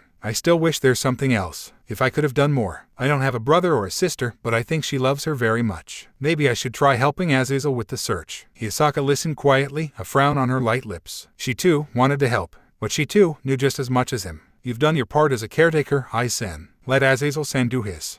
"Yeah, I guess you're right. I hope you didn't give him free food for nothing." They shared a warm chuckle together. She brought her eyes to him as Issei spoke to her again, now looking at her. "Do you have a little sister, Yasaka-san?" "I'm an only child, Issei," she said apologetically. "Same like me, huh?" Issei muttered, looking outside the glass pane. "If we have one, what do you think can make us leave them? Shiren's a nice girl. There has to be a reason why her sister left her. But what is it?" Yasaka could see it clearly. His frustration and sadness, his empathy for someone who he had only known for a few days. The young caretaker who's willing to give his all for people who were seen as an abnormality. He didn't just say those words to comfort Shiren, he meant it. "They're his family." "I don't know, Issei, but I know that you are very caring." Unconsciously, Yasaka voiced her admiration. "You'll make a wonderful brother." Thanks, Yasaka-san." Not used to compliments, especially one from a gorgeous woman like her, Issei could only stammer as he felt his cheeks getting warmer. You're a wonderful mother." "Thank you." She smiled, finding it a bit funny how he thought he should reply a compliment with one. "Moom. Can Kanu drink this juice?" They both turned around, eyes latched on the little girl by the refrigerator, flailing an orange juice box in her hand. "She thinks it's almost empty." "That's Issei's, dear." You should ask him instead. Kanu flattened her ears briefly, but they sprang up as she looked at him hopefully. Can she? For a moment, Issei smiled, before his smile turned into a sly smirk. Almost empty. Well, then you better share it with me. Well, Kanu visibly recoiled, before she jolted with surprise as Issei marched towards her, fully intended to snatch her box of orange juice. She attempted to flee but to no avail. Issei caught her and the juice box, as she could only feebly cry Nuo. In despair, they laughed afterwards, and Kanu giggled louder and squealed as Issei picked her up, lifting her to sit on top of his shoulders. Watching the two fooling around, Yasaka smiled fondly. If she ever has a husband, she wished for it to be someone who is caring and kind. Someone who her daughter enjoy being around with. Someone who can make her daughter laugh that merrily and make her smile every time he comes home. The same way Issei did. Somebody who is willing to help those in need. Someone who she admired. Someone like her caretaker. Yasaka felt hotness filled her chest as realization finally dawned upon her. It didn't fall on her like the snows did. It wasn't slow and disappear once it touched her skin. It crashed like a wave that swept her off her feet and reeled her in deeper into its depth. The hotness soon kissed her cheeks, bringing up its hidden rosiness and flushed her eyes open. Break. Another snowy night. Another cold, silent night, accompanied only by a single ball of flame. The red ember floated, remaining untouched as the white powders poured and poured. This back alley didn't do well in being a temporary shelter either. The cold still bit, pricking her skin, and the walls failed to fend the winter wind. But beggars can't be choosers, and runaways aren't much different. Shifting, she hugged her legs and bowed her head to her knees. The warmth of her sigh bounced against her chest. She's a runaway, not a criminal. If she had to stoop that low and steal from the humans, then it meant she agreed they're living a better life. And if she did stoop that low, what would happen to her? Hiroka glanced up at her conjured orb of flame. It was flickering, flashing as its light touched her face, caressing her for the last times before it died away. Not a billow of smoke was left. Perfect. Right what I needed. She ran out of juice. She blamed it all on the cursed season. The cold that bit deep into her bones, the freezing wind that made her felt as if she was kissed by sandpaper, the lumping snow that made walking a battle. Most of all, its color. Everywhere she looked, all she saw was her sister's hair. At least she could rest knowing her sister was faring better than her. She couldn't stand seeing her own sister rummaging for scraps anymore. Tucked in that house, with a bratty vixen and the Kyuubi. And the boy. She wrapped herself tighter, pulling her kimono close as her breath came out in misty white vapor. Gods, it was freezing. Cold that it started to feel as if it was burning. Even breathing started to hurt. The minutes promised to pass slowly, yet they keep gnawing on her body heat. The snows knew no mercy.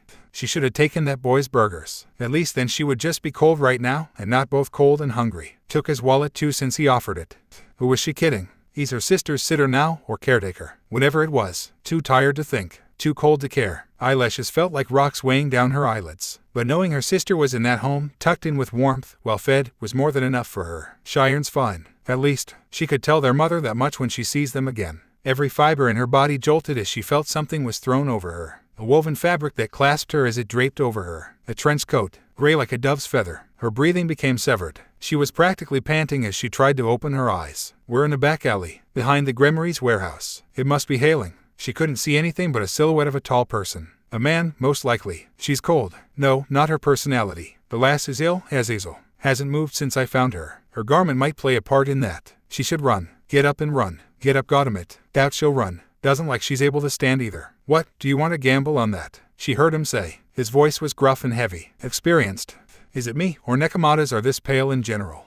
Bastard. Right away. I still get the bonus right. Just bring her there for heaven's sake. Bring her there and wait for the others and me. Grumpily, Azazel shut off the call. Donasik would have been a perfect associate if not for his japes and gambling attitude. That bonus won't last long, Azazel knew. Nonetheless, he didn't expect they would find her this soon. Tinkering with his cell phone, Azazel contacted a number. Rainier. Donasik found her already. Tell the two numbskulls and head back. He paused as she replied with the standard affirmative. His mind was already elsewhere though. And grab a pack of beer if you can, thank you very much. Yes, I know you don't drink. But I do. Shoving the phone in his trouser pocket, Azazel stared at the city's skyline as he took a drag of his cigarette. The wind swept the gray smokes as they swirled. Idly, he glanced down the edge of the building, seeing the lights of the shopping districts far down below. The residential area at the far left. The glitter of the frozen river. It was such a peaceful city. Will the peace remain after his species are allowed to walk around outside? He didn't know, but he could at least hope. Hope, and do his part. With a huff, Azazel flicked the remainder of the cigarette. The filter vaporized into a puff of black smokes. As the city's overseer, he wouldn't want to litter the city, would he? Right. His 12 wings of blackest feathers spread open. The chill gnawed on them fast enough to make him wanting to arrive in that place sooner. It was late, the sky was dark and midnight was only an hour away. The boy and his girls might already be in their dream world wonderland for all he knew, but they should hear the news. And, hopefully, spare him a hot cup of cocoa. To be continued. What's wrong with Nekoni's Nekoni? Is she sick because her tail is thin? Kanu's tail is profuse and cold can't catch her. It's common cold, Japan's mortal enemy. Issei spoke with a yawn. And where did you learn of that word? The young vixen seemed to never fail surprising him even when the mood was. Well, Issei himself wasn't sure how to put it. I dunno. A drowsy Kanu was flopped on the living room couch while her mother was taking care of the ill Nekishu. Next to her would be the Nekishu's little sister who was blanketed with a thick blanket. Drowsy but also worried. The poor girl had been battling her urge to sleep since she was woken up. He had lost count how many times she nearly nodded off. Rethinking of his choice, maybe he shouldn't have woken her up. But the girl is her sister, however, and he felt she would want to know. The overseer had dropped Shiren's older sister not long ago in the middle of the night when he was swimming in his dream world. Isaka mentioned he had 2 other fallen angels accompanying him, one of which volunteered to stay to keep watch. Smooth black hair, striking figure, pretty and young face. If his mind was fully awake, Issei would have been swooned by the young fallen angel's appearance. He'd fix his bed hair and put on his non-existent charm. But his mind was half sober at the moment, and all he could notice was her discomfort shown by her fidgety hands. Assuming talking could help him rid of his sleepiness, Issei looked to the girl sitting on the opposite couch. So, Rainer-sen. She jolted, fixing her sitting stature. Just Rainer is fine. Good. He didn't have to be overtly formal. Okay, Rainer then, if you don't mind. Why did Azazel left you here again? He just came here for a coffee and left. There was a pause before her answer. She twiddled with her index fingers a bit more. Maybe it's for the experience. This is my first time meeting with a caretaker. Really? That's strangely considerate of him. Weird. Issei had guessed he left her here to report back to him when this was over, but Issei could have done it himself by a simple text.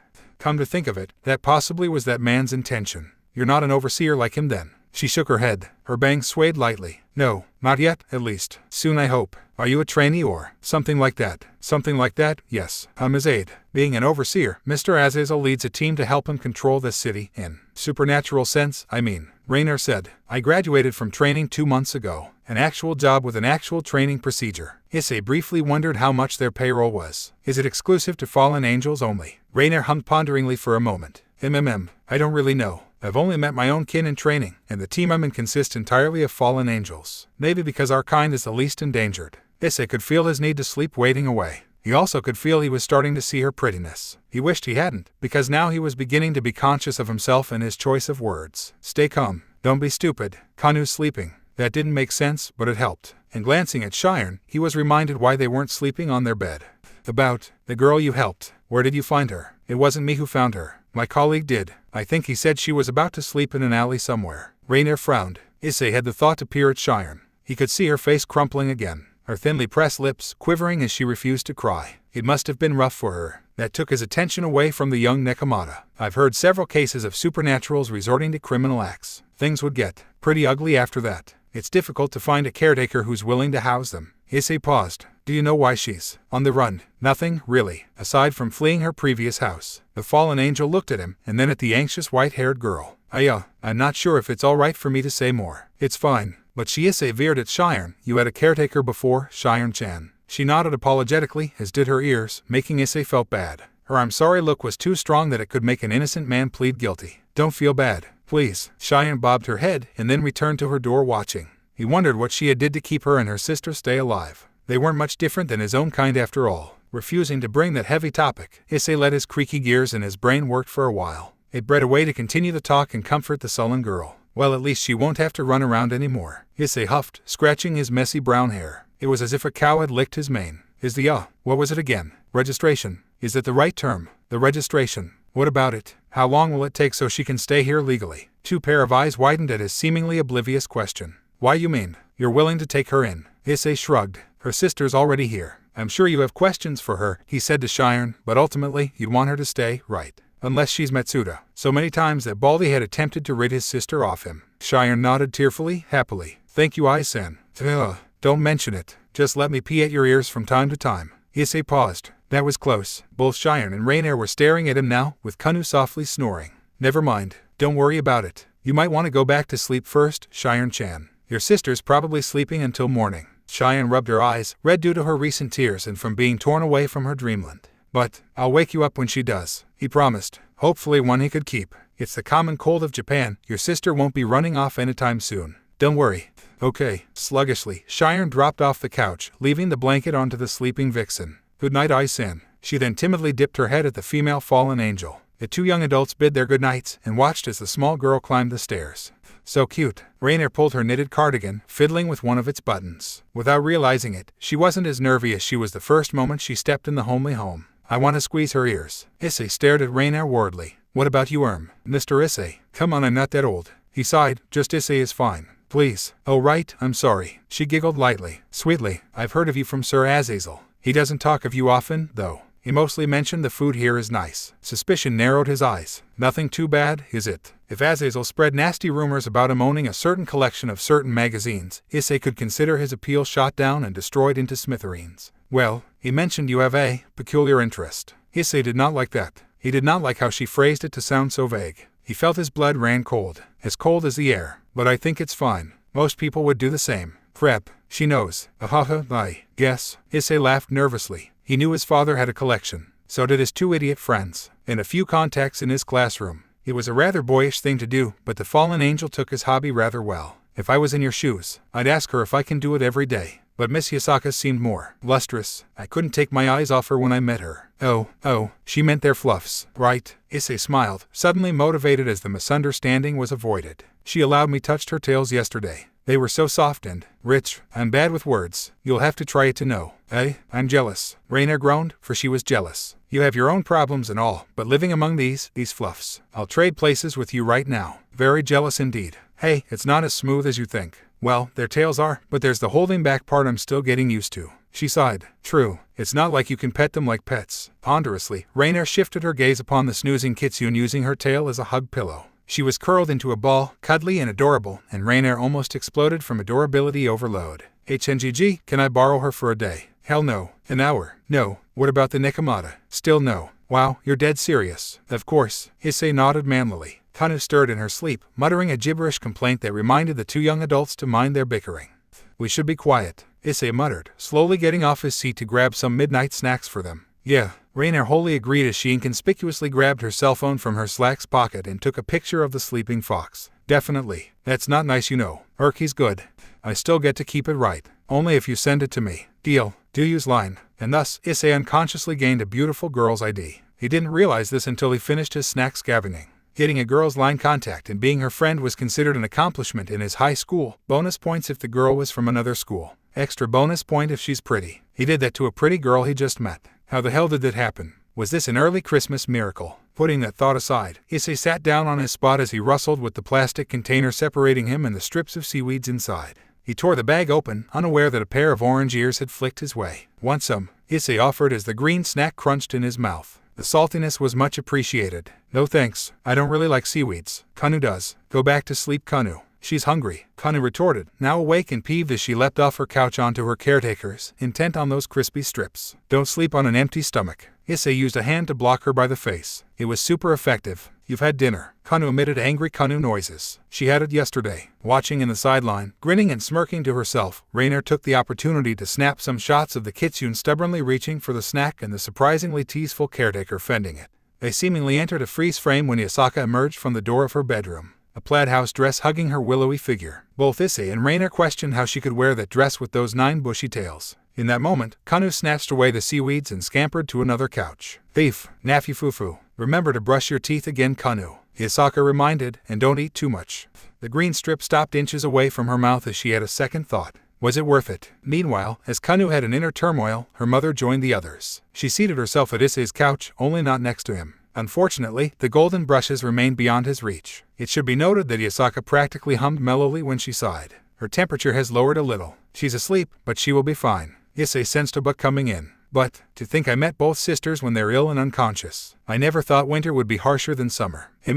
Yes, it's unfortunate. Rainer nodded sympathetically, but Issei could tell her focus was at Yasaka's limp vulpine ears. Oh, harsher than summer. Is it because it's hot? Yes, we shed when it gets too warm. Kanu isn't as bad because she's young. I have to brush my tails at least once every 3-4 days. Issei couldn't imagine how much of a blessing it would be to brush them. If only he had the courage to say, a caretaker can help you with that. Like Rainer did just now. Hold up. Aye-san. Her amber eyes lit up, seemingly catching all the lights. No, I can't trouble him with a mundane task. Issei held back his disappointed frown. Yes you can. But isn't a caretaker's duty is to keep Yasaka-san comfy? Rainer grinned. I'm sure he will be happy to help you, Yasaka-san. Summer is still many months away, though. Plenty of time for him to practice? No. As Yasaka considered the suggestion, Issei mentally sent the fallen angel his uttermost gratitude and a thumbs up, one which she replied with an okay hand sign. Despite having just met, the bond of fellow fluff worshipper was strong. A soft blush kissed her cheeks. I'll consider it. Nathan can brush Kanu's tails, so declared the Kyubai's daughter. In her hand was an emptied sachet of his midnight snack. Issei didn't mind, for he was happy to be alive. If there's nothing else, I'll excuse myself now. Reina rose from her seat, as did the other two. She then straightened her cardigan and her trousers. I'm sorry for disturbing you this late at night. Oh, no, not at all. Yasaka smiled kindly. Thank you for your hard work, Rainier-sen. Are you going to be all right? Rainier smiled. It was sweet of the Kyubai. If only her coworkers treated her the same way. I'll be fine. I have my coat. The snow stopped too. They accompanied her outside. He felt a chill creeping into his bones, although the kitsunes appeared unbothered. Issei watched in awe when her black feathered wings spread out, taking her into the night skies in several beats. He'd like to meet her again. Let's hope nobody sees her. After the silent agreement, the three retreated back inside. Under her mother's decree, Kanu had went in her bathroom located in the bedroom to brush her teeth. Issei nearly freaked out when she walked into and inside a wall. Oh right, Ayakashi. Issei breathed out and yawned as he settled himself on his couch. I better get back to sleep too. Yasaka pieced the blanket and the pillow together as the young man fixed the pillow. It took her a moment to realize what he had in mind. You're sleeping here again. Well, where else? Issei sniggered. The sofa's not that bad. I think I was starting to get used to it. I'll also be here if she wakes up. They both understood she and her daughter wouldn't be able to sleep next to Shiren's sister. Yasaka didn't know her, and Kuroka wasn't as young as Shiren, and more to that, Issei's bed wasn't big enough for 4 people to sleep together despite 2 were small-statured. Even then, it didn't feel any less wrong for her. You've foregone many times, Ai-san. I'll sleep here instead. Please rest in your room. What? No, I can't do that. It's really fine, Yasaka-san. If you sleep on the couch, I won't be able to forgive myself. Still she frowned. Even so, it's fine, really, Yasaka-san. Issei insisted, laughing jokily. I don't get many chances to be He wanted to say manly, but he got embarrassed. Thoughtful. She didn't seem convinced or approving at the least. It was kind of her to worry him. He was simply doing his job as her caretaker, and as a man, the day he let a girl or a woman sleep on the couch when there's still space would be the day when he gives up on his hopes and dreams. Boobs. Sighing, Yasaka offered a gentle smile. Thank you, Aizono, for being so considerate to us. That late night, in the last days of December, Issei resumed his sleep with an idiotic grin.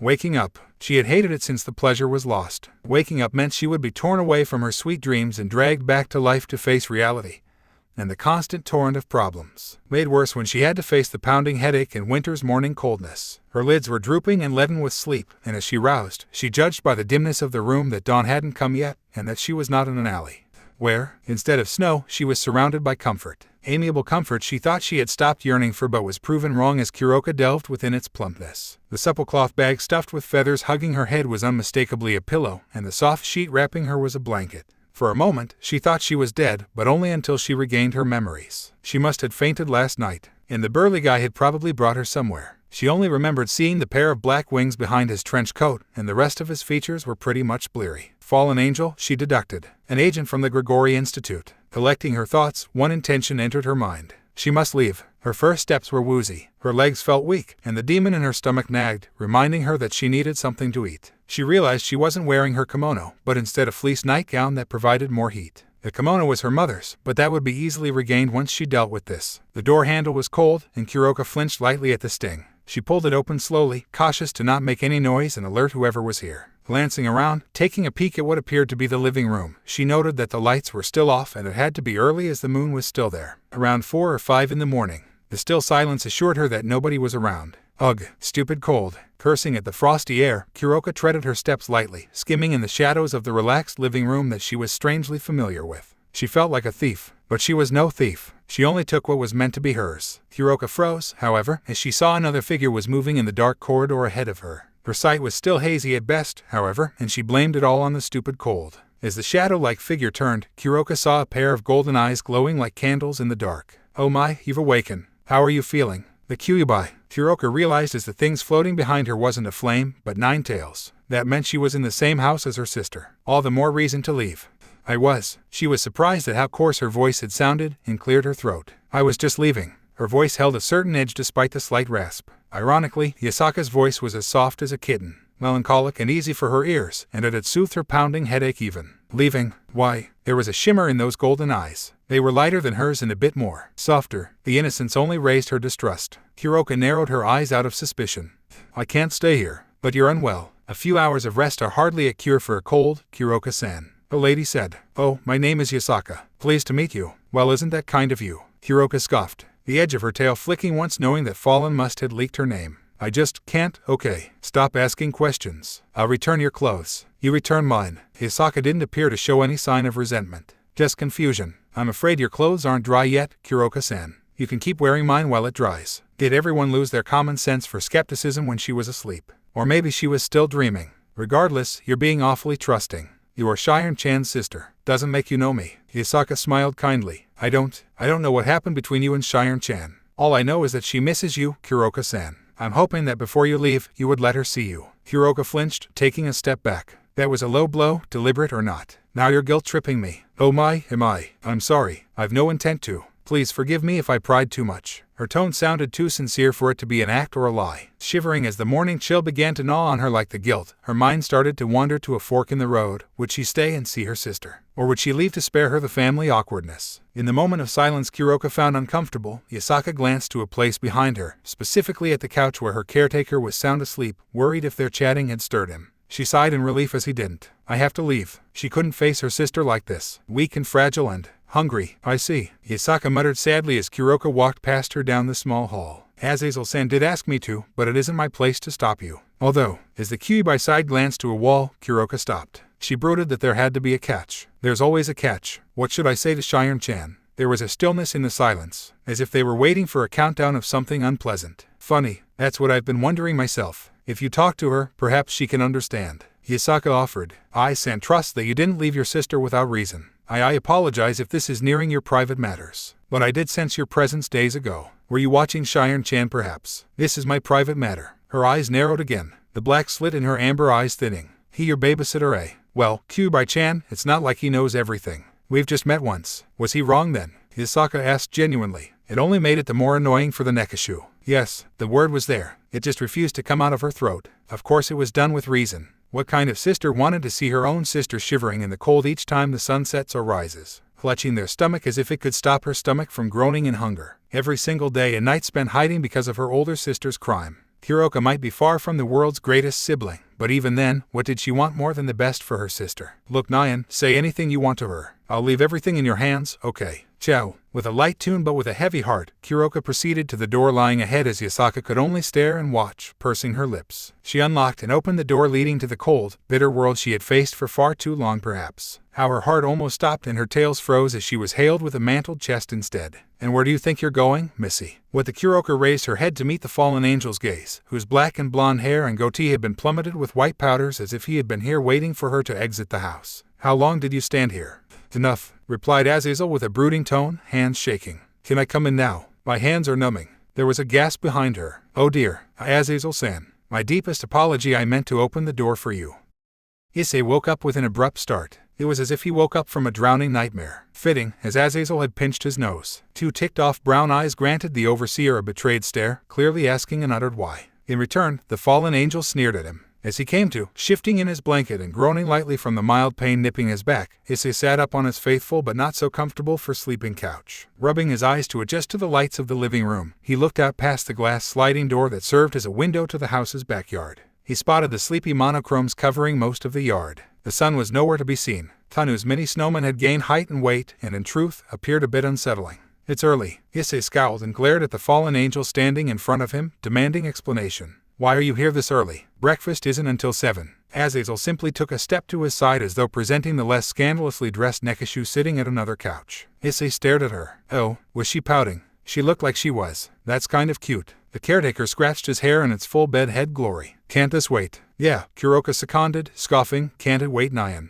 Issei scrunched his brows. Nyan. Maybe his ears were still asleep and he was imagining things. Just like the both of you, Azazel replied, taking seat at his usual one-seater chair. I want to end all of this as quick. The sooner this gets settled, the sooner I'll get my pay and bonus.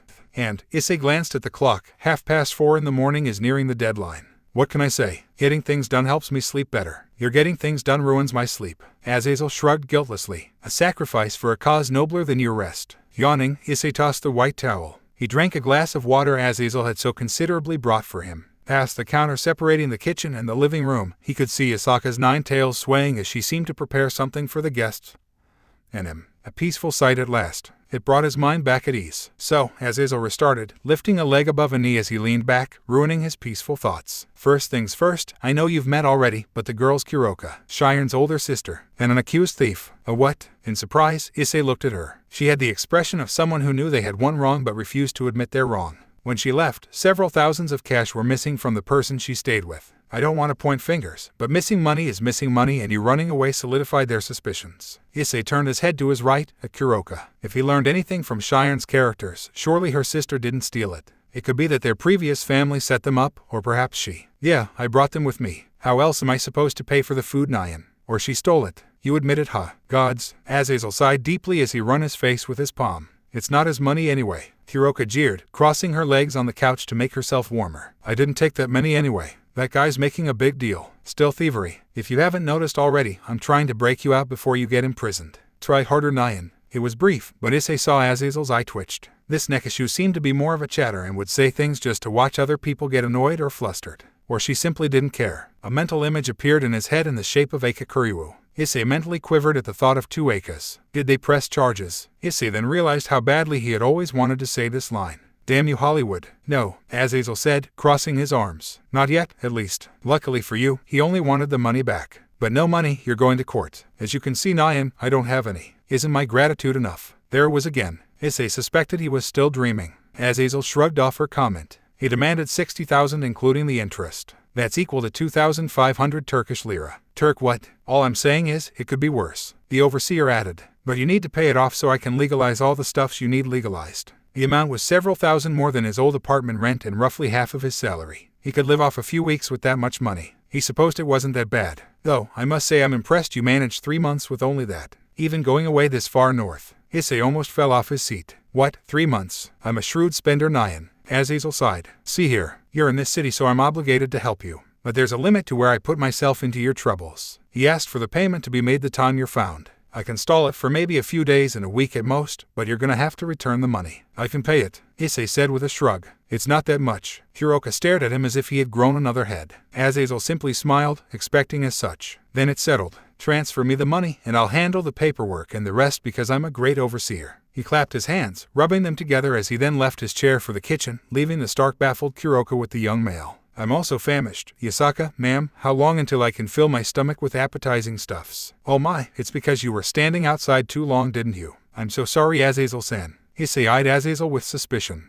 Why is she the one apologizing? I didn't ask for your help, you know. Issei looked back at the girl, just then realizing she was wearing one of Yasaka's home dress. Her black hair cascaded down to her chest instead of being tied in that quirky hairstyle, and the air of mischievousness seemed to have disappeared. Oddly enough, he preferred this plain appearance over her loose kimono. He knew where to look. If 2 of his friends were here, they'd chastise him for heresy. Well, I'm pretty sure Shiren-chan would like it if her sister doesn't have any debt. She showed an expression Issei couldn't decrypt. Her lips were frowning and so were her sleek eyebrows, but she didn't look sad to him. Ashamed, perhaps, or it might be confusion. He supposed girls remain a mystery for his feeble male mind. But, Nekas sure had large cat ears. Just looking at the black furs made his hands fidgety. Then out of the blue, she curled a sly smile. That means I'm indebted to you now, aren't I, caretaker-kun? I have no money to pay you back, Nyan, and I'm unemployed. How about my body instead? Issei took a gulp as Kuroka tugged back the collar of her house dress, revealing the pearly skin of her shoulder blade. Oh Buddha, she's sensual. However, the way her 2 tails curled in the air gained his interest more than a sight of her skin. Actually, I want to touch your tails and ears. Now that was something he never expected to say. That's not weird, right? Judging from her blinks, Issei knew what was bound to come. You really are weird, Nyan. Despite knowing so, it didn't make hearing it less painful. Are you seeing me as a pet? What? No, I don't mean it that way. It's just that. Those things are, well, I mean, He realized he couldn't use I like animals as a reason. She stared at him inquisitively. Well, because I don't have them and I'm curious how they'd feel like in my hands. You also don't have these things, Nyan. Kuroka placed her hands under her Kurokas and made them bounce. Aren't you curious how these would feel in your hands? Issei bit his lower lip to help solidify his self-restraint as the Nekishu realized the fun in torturing him and his willpower. Yes, alas, he was not strong enough. Perv. Even her smug smile reminded him of Eika. Just more adorable. Maybe because she wasn't Eika. No offense, Eika. Time to change the subject. Anyway, he cleared his throat, looking at somewhere that wasn't as provoking as her. She thinks of you all the time, your sister. She was very worried when she saw you last night. Kuroka's expression changed bitterly. That's cheating. Can't we just keep talking about my chest? What are you, a temptress? Issei remarked. She'll be happy to see you're all right, I'm sure. Just well, make sure you explain things to her. Issei waited if she wanted to respond. When she gave none, he continued. She may be needing some clarifications. An ear pointed at his direction. About what? Issei thought, hard, for starting the cranky gears in his brain as after the sleep that was interrupted twice. Thinking how to handle this without butting in other people's business was a chore. More so when he didn't know how to word it. That night in particular where Cheyenne sobbed to sleep had left a bitter impression regarding Kuroka. Just spit it out, Nyan. Right, Issei loosened. So, you see, Cheyenne-chan might be thinking that you might have left her because she might be a burden to you. Each word he said, the more he shrunk to his seat. Was he some sort of the harbinger of bad news? Was that a side job for being a caretaker? First the little sister and now the older sister. This wasn't written in the contract he signed.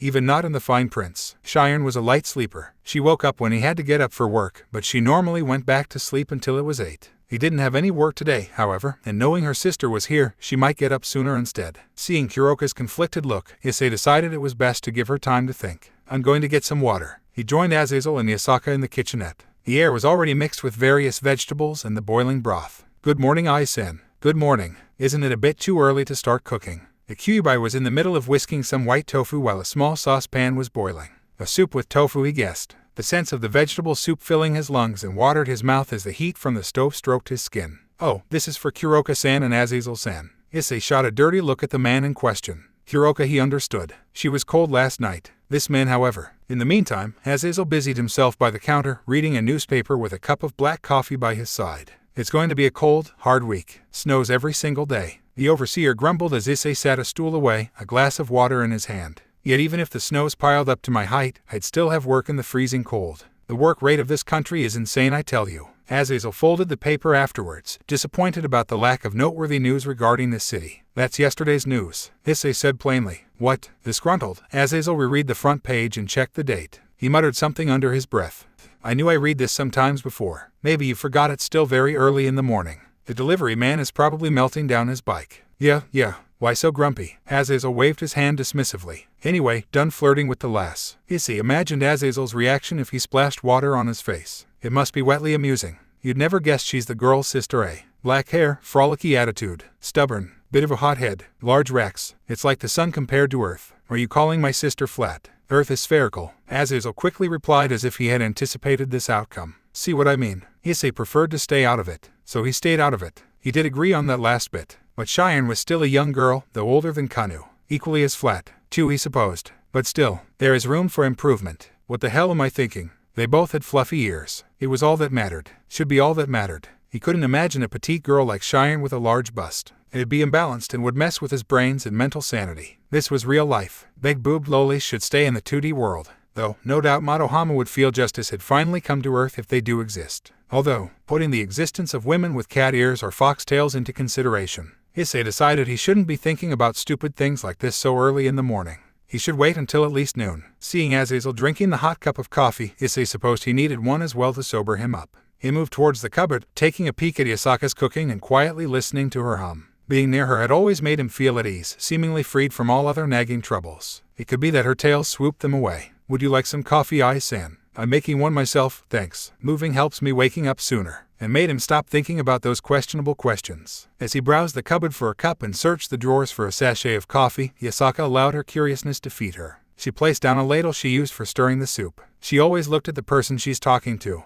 Ai-san, do you mind if I ask you something? Yes, what about? Will you let her stay? Kuroka. Issei looked at her, and as she responded with a slow nod, he continued as he walked to the water dispenser. Hot scalding water flowed afterwards. Well, I don't think it's up to me. But if it is, I'd say yes. Oh, thank goodness. She smiled, relieved by his answer. I was worried you'd say no. She cares for her sister. She doesn't flaunt about it, but she does. Issei chuckled. Maybe not like you to Kanu, but I can kinda tell. Cheyenne was happy last night when I told her she can stay here. She wasn't sad or, well, that's not important. She's just happy and glad. I don't think she would be if her sister's a bad person. Staring at the swirling black water, he added, it's all up to her now. The more time she spent with him, the more she admires this man that she spoke without thinking. You're very thoughtful, Ai-san. It's admirable. Well, I need to have some redeeming qualities, am I right? He said with a nervous laughter. He so was not accustomed to praises, at least not one as genuine as hers. He was used to something along the same line as even though you're like this, you're not that bad. With a light giggle, Yasaka returned to her cooking, and her soft hum waltzed in the air. The hot coffee swirled in the cup as he stirred it, its hot white mist rising as its rich scent tickled his nose. His morning had an unpleasant start, but it was getting better by the day. At least it was, until Azazel chirped behind him. So, boy, are you going to adopt her as well? Adopt? Issei echoed, wondering if that was really the proper term. Knowing Azazel, it wouldn't. He'll play along for now and conserve his energy. Not sure. It's up to her. Azazel looked strangely disappointed.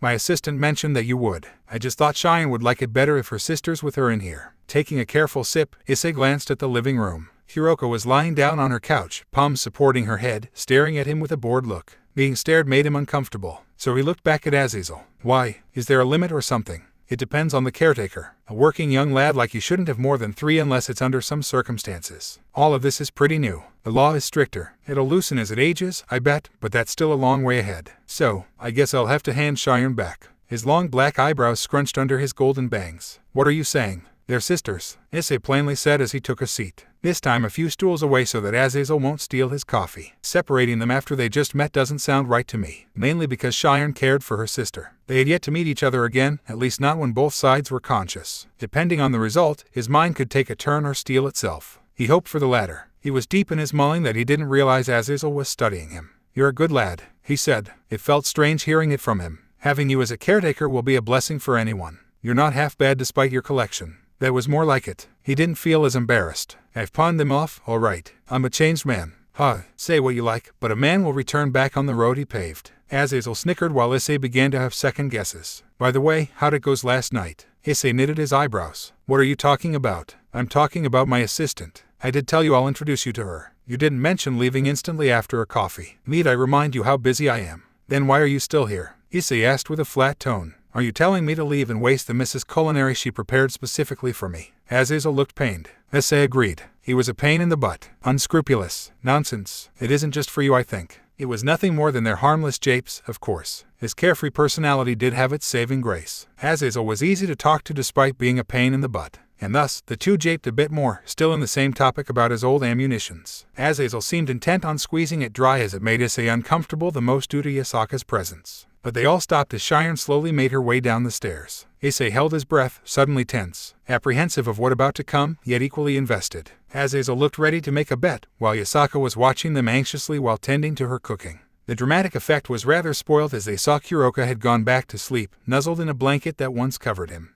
You kidding me? Issei unintentionally let his disappointment bled into words. To be fair, cats tend to sleep more when it's cold. Helps in keeping their body warm, see. Isn't it rude to compare them to cats? They are related in one way or another, Azazel said with a shrug. Like Mrs. Yasaka to a fox and her little girl to a vixen. It only gets uncomfortable if you overthink it. That was a point he could agree with. Best not to think about it too much. Well then, back to the cats, necrosis. Issei corrected his thoughts, slapping himself on the inside in the process. Well, would you look at that? Azazel chuckled, smirking at the white-haired Nekashu. Isn't that just sweet? Issei allowed a smile. Yeah, I guess they'll be all right. You know what they say. There's no one else like a sister. She has a cold, though, Issei pointed out. What, you're going to pry them apart? Good lord, Ice. I never took you as a heartless man. Issei disregarded the jape delivered with a weird posh accent. What if she catches it? Then you'll nurse her back to health. Or the missus will. She's done it twice now. It would be rude to keep staring at them. So Issei casually glanced away to have another go at the carefree fallen angel and his wisecracks while waiting for breakfast, as Cheyenne lulled herself back to sleep in her sister's embrace. Kuroka felt her lips quivering and her cheeks tingly. She tried to fall asleep to buy more time, but her sister had gone downstairs sooner and had crawled into the couch and skulked herself in the tiny space between her and the room could offer. Her white hair smelled clean.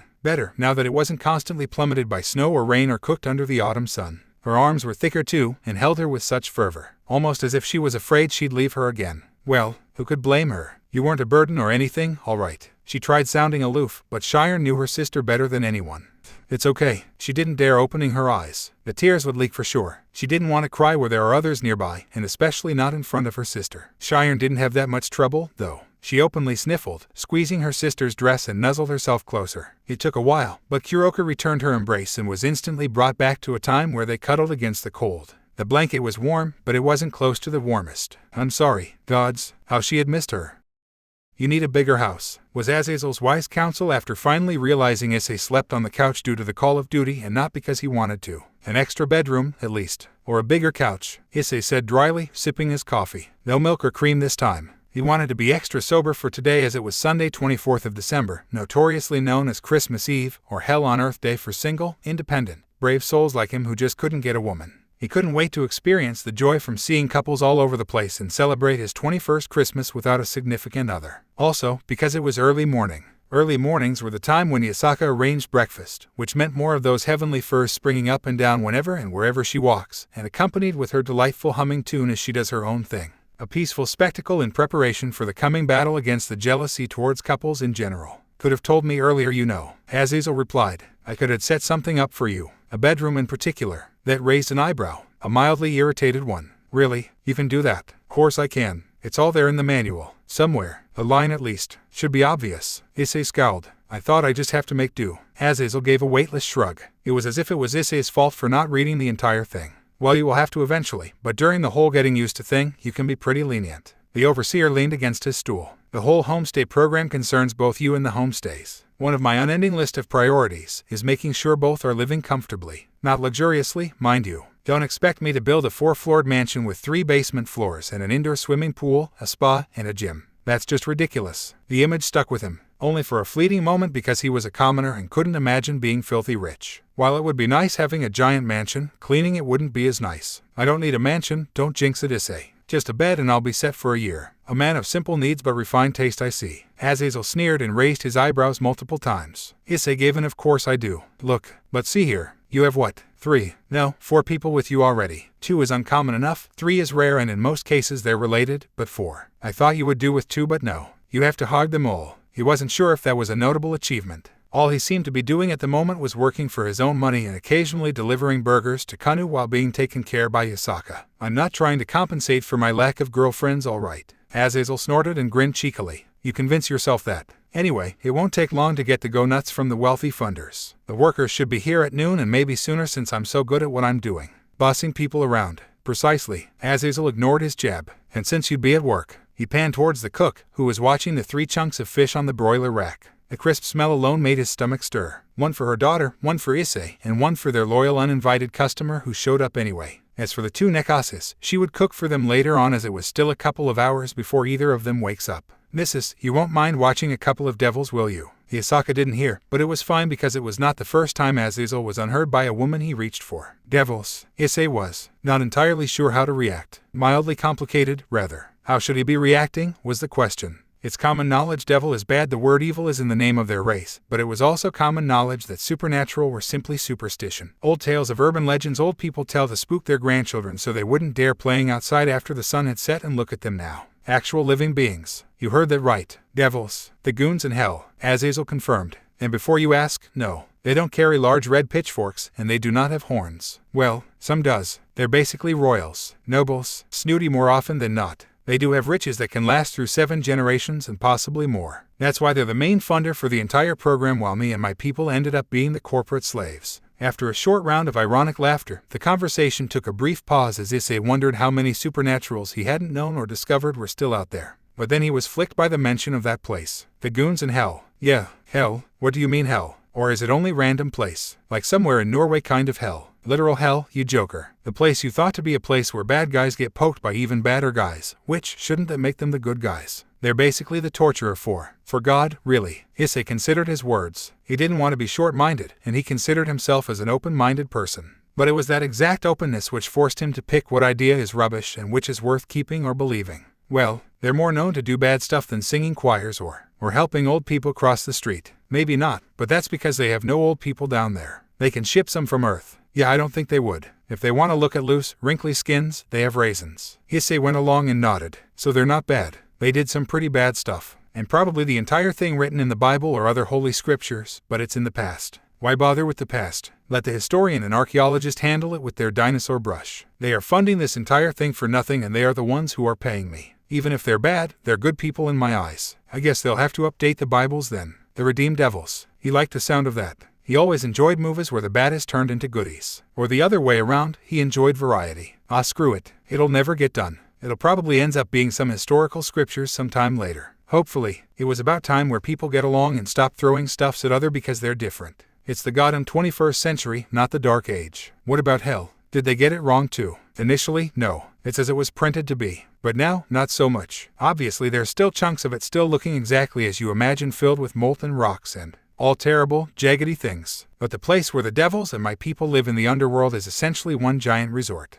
And tell you what, when all of this is cooling off, I think it's going to be a major tourist destination. And let me tell you this, Azazel leaned towards him, close enough that their shoulders touched. The women, one look is never enough. That started a spark in him. And what's better than that? Because of their low fertility rate, they allow multiple spouses. Why the hell am I here then? Issei had never imagined he would be wishing to go straight to hell. Now that he thought of it, isn't heaven is where all of the chaste people are. He should remind himself to tell his two friends to go to heaven from now on so they can be eternal celibates. Let's get back to the main topic, your home improvement. And what a coincidence, Yasaka was just about to serve her set of dishes, a serving of broiled mackerel, a bowl of miso soup with tofu, and a bowl of rice that was steamed together with kombu kelp for the added savory flavor. Nothing extravagant in appearance but more in the taste. Actually, that can wait. Issei wanted to say something smart, something snarky, but he had an empty stomach too, and his sight and sense of smell could only resist the temptation so far. Extending the wait would be a form of self-torture. So on the dining table they sat, Issei next to the famished Azazel and Yasaka next to Air. They said their graces, which was very quick, and relished in Yasaka's home cooking. Oh goodness, this is brilliant. That volatile British chef has to try your food at least once, Azazel said, before promptly stuffing his mouth with more rice. Despite not knowing the famous chef as her knowledge of the world was understandably limited, Yasaka simply smiled and said a humble thanks. I want to see him singing with Simon Cowell as judge. Azazel flailed his pointer finger at Issei as if he had discovered a major breakthrough. And the British guy can then cook for the other Brit. It's brilliant. They'll tear each other off. It took Azazel a few more stuffing before he realized the chair was empty and that it was quieter than usual. Where's your kid? She stayed up late last night, Yasaka sighed, frowning slightly. Just slightly because she was not a pouty woman. She watched a scary movie last night. Oh, Azazel raised a single eyebrow. Shouldn't they be playing one of those wholesome, miraculous, family is the best Christmas movies? If they did, we'd be sleeping last night. Good point. The overseer agreed. What's the movie about anyway? It's the one where a girl creeps out of the TV. Just rewinding the entire memory inside his head made his grin grew wider and dumber. It was fun. Oh who? Fun family Friday times, huh? As he nudged at Issei with a fitting grin, Azazel noticed the uneasy look latching on Yasaka's face. What? What did I miss? A lot of screaming. He had imagined it a few times. It was nighttime, dark outside, and he would be watching a horror movie with his significant others or special someone or whatever terms those normies came up with, but he'd just stick with girlfriend. Said girl would then latch onto him whenever a cheap but effective jump scare pops out, or held onto him as the music builds up, and he'd be all romantic and slightly nervous when he incidentally felt something plump and soft pressing up onto him. It might qualify as a loser kind of thing to imagine all of the above and wanting all of it to come true, but he just couldn't help for imagining scenarios that might never happen. It just happens. Alas, real life was stranger than fiction indeed. He couldn't tell which was weirder, really, with everything that had been happening to him in the past month, or tonight. What are you watching, Nyan? She said to them. Hiroka was about to head upstairs with Cheyenne, having finished lying about after dinner. Both were in their pajamas, as they had always been during their stay because winter and snow is apparently cold. The Ring. It's about an urban legend. I think. What urban legend? Issei paused, considering his words. I don't know, but she crawls out of TVs. Doesn't she have anything better to do? She has an unhealthy problem with her grudge. To TV owners. Issei shrugged. The introduction scene played on the screen, briefly flaunting a bunch of names he wasn't familiar with. He wasn't that huge of a movie junkie who'd remember all of these names. He couldn't even remember his ancestor's name and they made him. Is it scary? I think that's the general idea for a horror movie, Issei replied, and Kuroka did not appreciate his dry reply. Alas, not all people appreciate dry or sarcastic humor. I don't know. I'm not planning to watch it. I'm planning to fall asleep sometime later. She then sported an expression as if she was accepting a challenge. Still pretty early to sleep, I guess. It was 8 p.m. at the time, and she did take naps between naps. Issei would imagine she had a healthy reserve of energy. Guess I'll stay with you, Nyan. He couldn't lie. That single sentence made him overtly conscious of her and ruined his mojo. Never once he expected that line to be said to him, no matter what context. More so when she leapt onto the couch and scooted next to him, her soapy, feminine scent scattering his focus even more. Good God, was this because of him being girlfriendless? Simir Shiro Nyan. Naturally, Cheyenne tagged along despite not showing as much interest in being spooked as going to sleep. She got up to the couch and sat in front of her sister, who then lashed her hands on her like a seatbelt as Cheyenne leaned back. Kuroka grabbed a blanket he wasn't using and covered her and her sister. Them huddling had become an everyday thing. Whenever he came home, the two would be on the couch watching shows before dinner or sleeping in their room. Thinking about having her Kuroka's as headrest was an everyday thing too, only more inevitable despite he kept trying to push the thought away to the back of his mind. It kept popping up like a random boner. To set the immersion, Kuroka turned off the lights. Telepathically, because she could and she liked to show off. He thought she did it to make him jumpier, in all honesty. She was a crafty woman and it granted him all the rights to be suspicious of whatever she was planning to do. With everything set and them sat, the movie played. As were most horror movies, the introduction had a brief scene to show what scares to expect, with all of the high-pitched music and noises before cutting to the actual start of the movie. He thought it was a cheap trick to get the audience interested, but whatever works, he supposed. It certainly gained the older Nekishu's attention from the get-go. "Nisama, you're holding me too tight." She usually paid attention whenever her sister spoke due to how quiet her voice was. Not this time. Kuroka's amber eyes were wide open and she seemingly shrunk to hide behind Shiren's head. Even Issei could see how tense she was. Her two black tails were puffed up and bristled, looking too, as if they weren't tempting enough for him. "Nisama, him." Her voice hitched, startled. "Oh right. Yeah." Neither Kades or Murayama was a big fan of horror either. He recalled watching a movie in his classroom with all of his classmates, a reward by their English teacher for passing his test, and those two would scream the loudest and cling to each other. Knowing the M&Ms and their wicked schemes, those bastards must have taken full advantage. As the movie went on and the protagonist became more and more paranoid of her surroundings and dark corners, as did Kuroka, Kanu peeked out from her bedroom. This too was an everyday occasion. She was attracted to noises like ants to sugary foods. "What you watchin'?" Kuroka jolted. "A horror movie," Issei said, just then noticing the Kanu. "I don't think your mother's going to let you watch this, Kanu." "That means it's awesome." "Kanu's watching it. You'll get scared." Ignoring Issei's voice of reason, she scuttled towards the group. After silently staring at Shiren and Kuroka, she decided to make it a competition and sat in front of Issei's lap. Issei didn't mind because he couldn't if he tried to. She had to curl her tail forward, elsewise it would be squished between her back and his stomach. Not that he'd mind, but she would. "Think you can handle it, pipsqueak?" Kuroka teasingly said, complete with a smug look. "Kanu isn't a pipsqueak. You're one to talk," Issei muttered. Shiren agreed mutedly. The most she did was wincing or suddenly gripping her sister's arms, which were already squeezing her whenever a jump scare jumped. "Are you saying I'm scared, Nyan? You're a scaredy cat, Nisama." Issei didn't laugh. He wanted to, but he didn't. Kanu laughed though. "Aha, scaredy cat. Horror movies are stupid," skulked Kuroka. "Why would someone pay to get scared? People have paid for weirder things. You don't have to watch it if you don't want to, you know," Issei said, in the most uncondescending way he could possibly manage. He didn't want to be rude. "It's getting late too, which is why you should be sleeping, Kanu." "Sleeping is boring. That's why you dream," Issei countered. That got the kitsune thinking deeply. "Ugh, I can't stop," Kuroka disgruntledly admitted, though her tone made it sound more of a complaint. "It's like spicy food for the eyes, Nyan. It's stupid. It's frustrating and stupid." Pouting, Kuroka rested her head on top of her sister's, somehow fitting between the ears. The sulkiness didn't last long as the lady with the black hair was crawling on all fours with her head twisted upside down. Not a healthy posture if you ask Issei. Why is she walking like that? That is not how limbs work." Kuroka's frightened shriek drowned Kanu's merry laughter and lambasted Issei's sense of fear.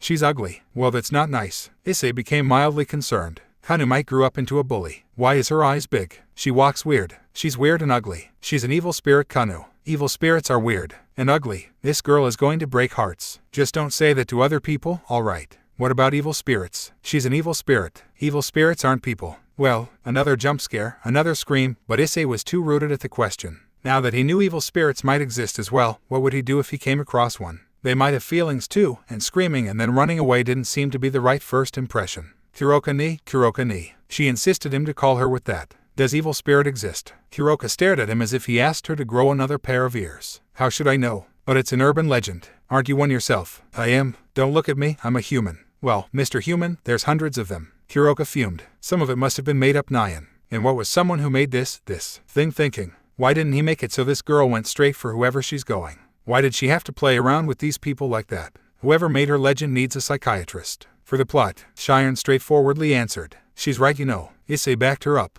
"If the movie goes your way, it'll be over in 10 minutes. "Well, good. Why would anyone sit and be paranoid for 90 minutes? You're still here." Kuroka whacked the side of his head with her tail. "Shut up, wise guy." The movie went on. And finally, after another of Kuroka's shriek and whining and complaining, curiosity and worry got the better of Yasaka. "Why is she screaming?" "Are you all right, Kuroka-san?" asked she who peered out the door. The genuineness in her eyes hurt so much for a sinner like him. "I'm fine," Kuroka grumbled. "I'm fine. I'm perfectly fine, Nyan. I dunno why you ask." "I see." Unlike Issei, who would try to see how far he could get before she snaps, Yasaka wisely dropped the matter. She stepped out from her bedroom. "Kanu, dear, you should be sleeping. Just this episode, please. It's a movie, Kanu. It doesn't have an episode." "Oh, but how did Mom know? Did Nathan tell you that?" Yasaka blushed. "It was cute." "Yes." Kanu shot a dirty look at him. Traitor. Issei nodded proudly. He was a dirty traitor for telling her mother of her daughter's craftiness, exploiting her lack of technological knowledge, and he was proud of it. She was in a rather fine mood that night. She always was, and for once, Yasaka didn't yank Kanu off. Fine, but just this time for this week. Deal. Kanu happily cheered.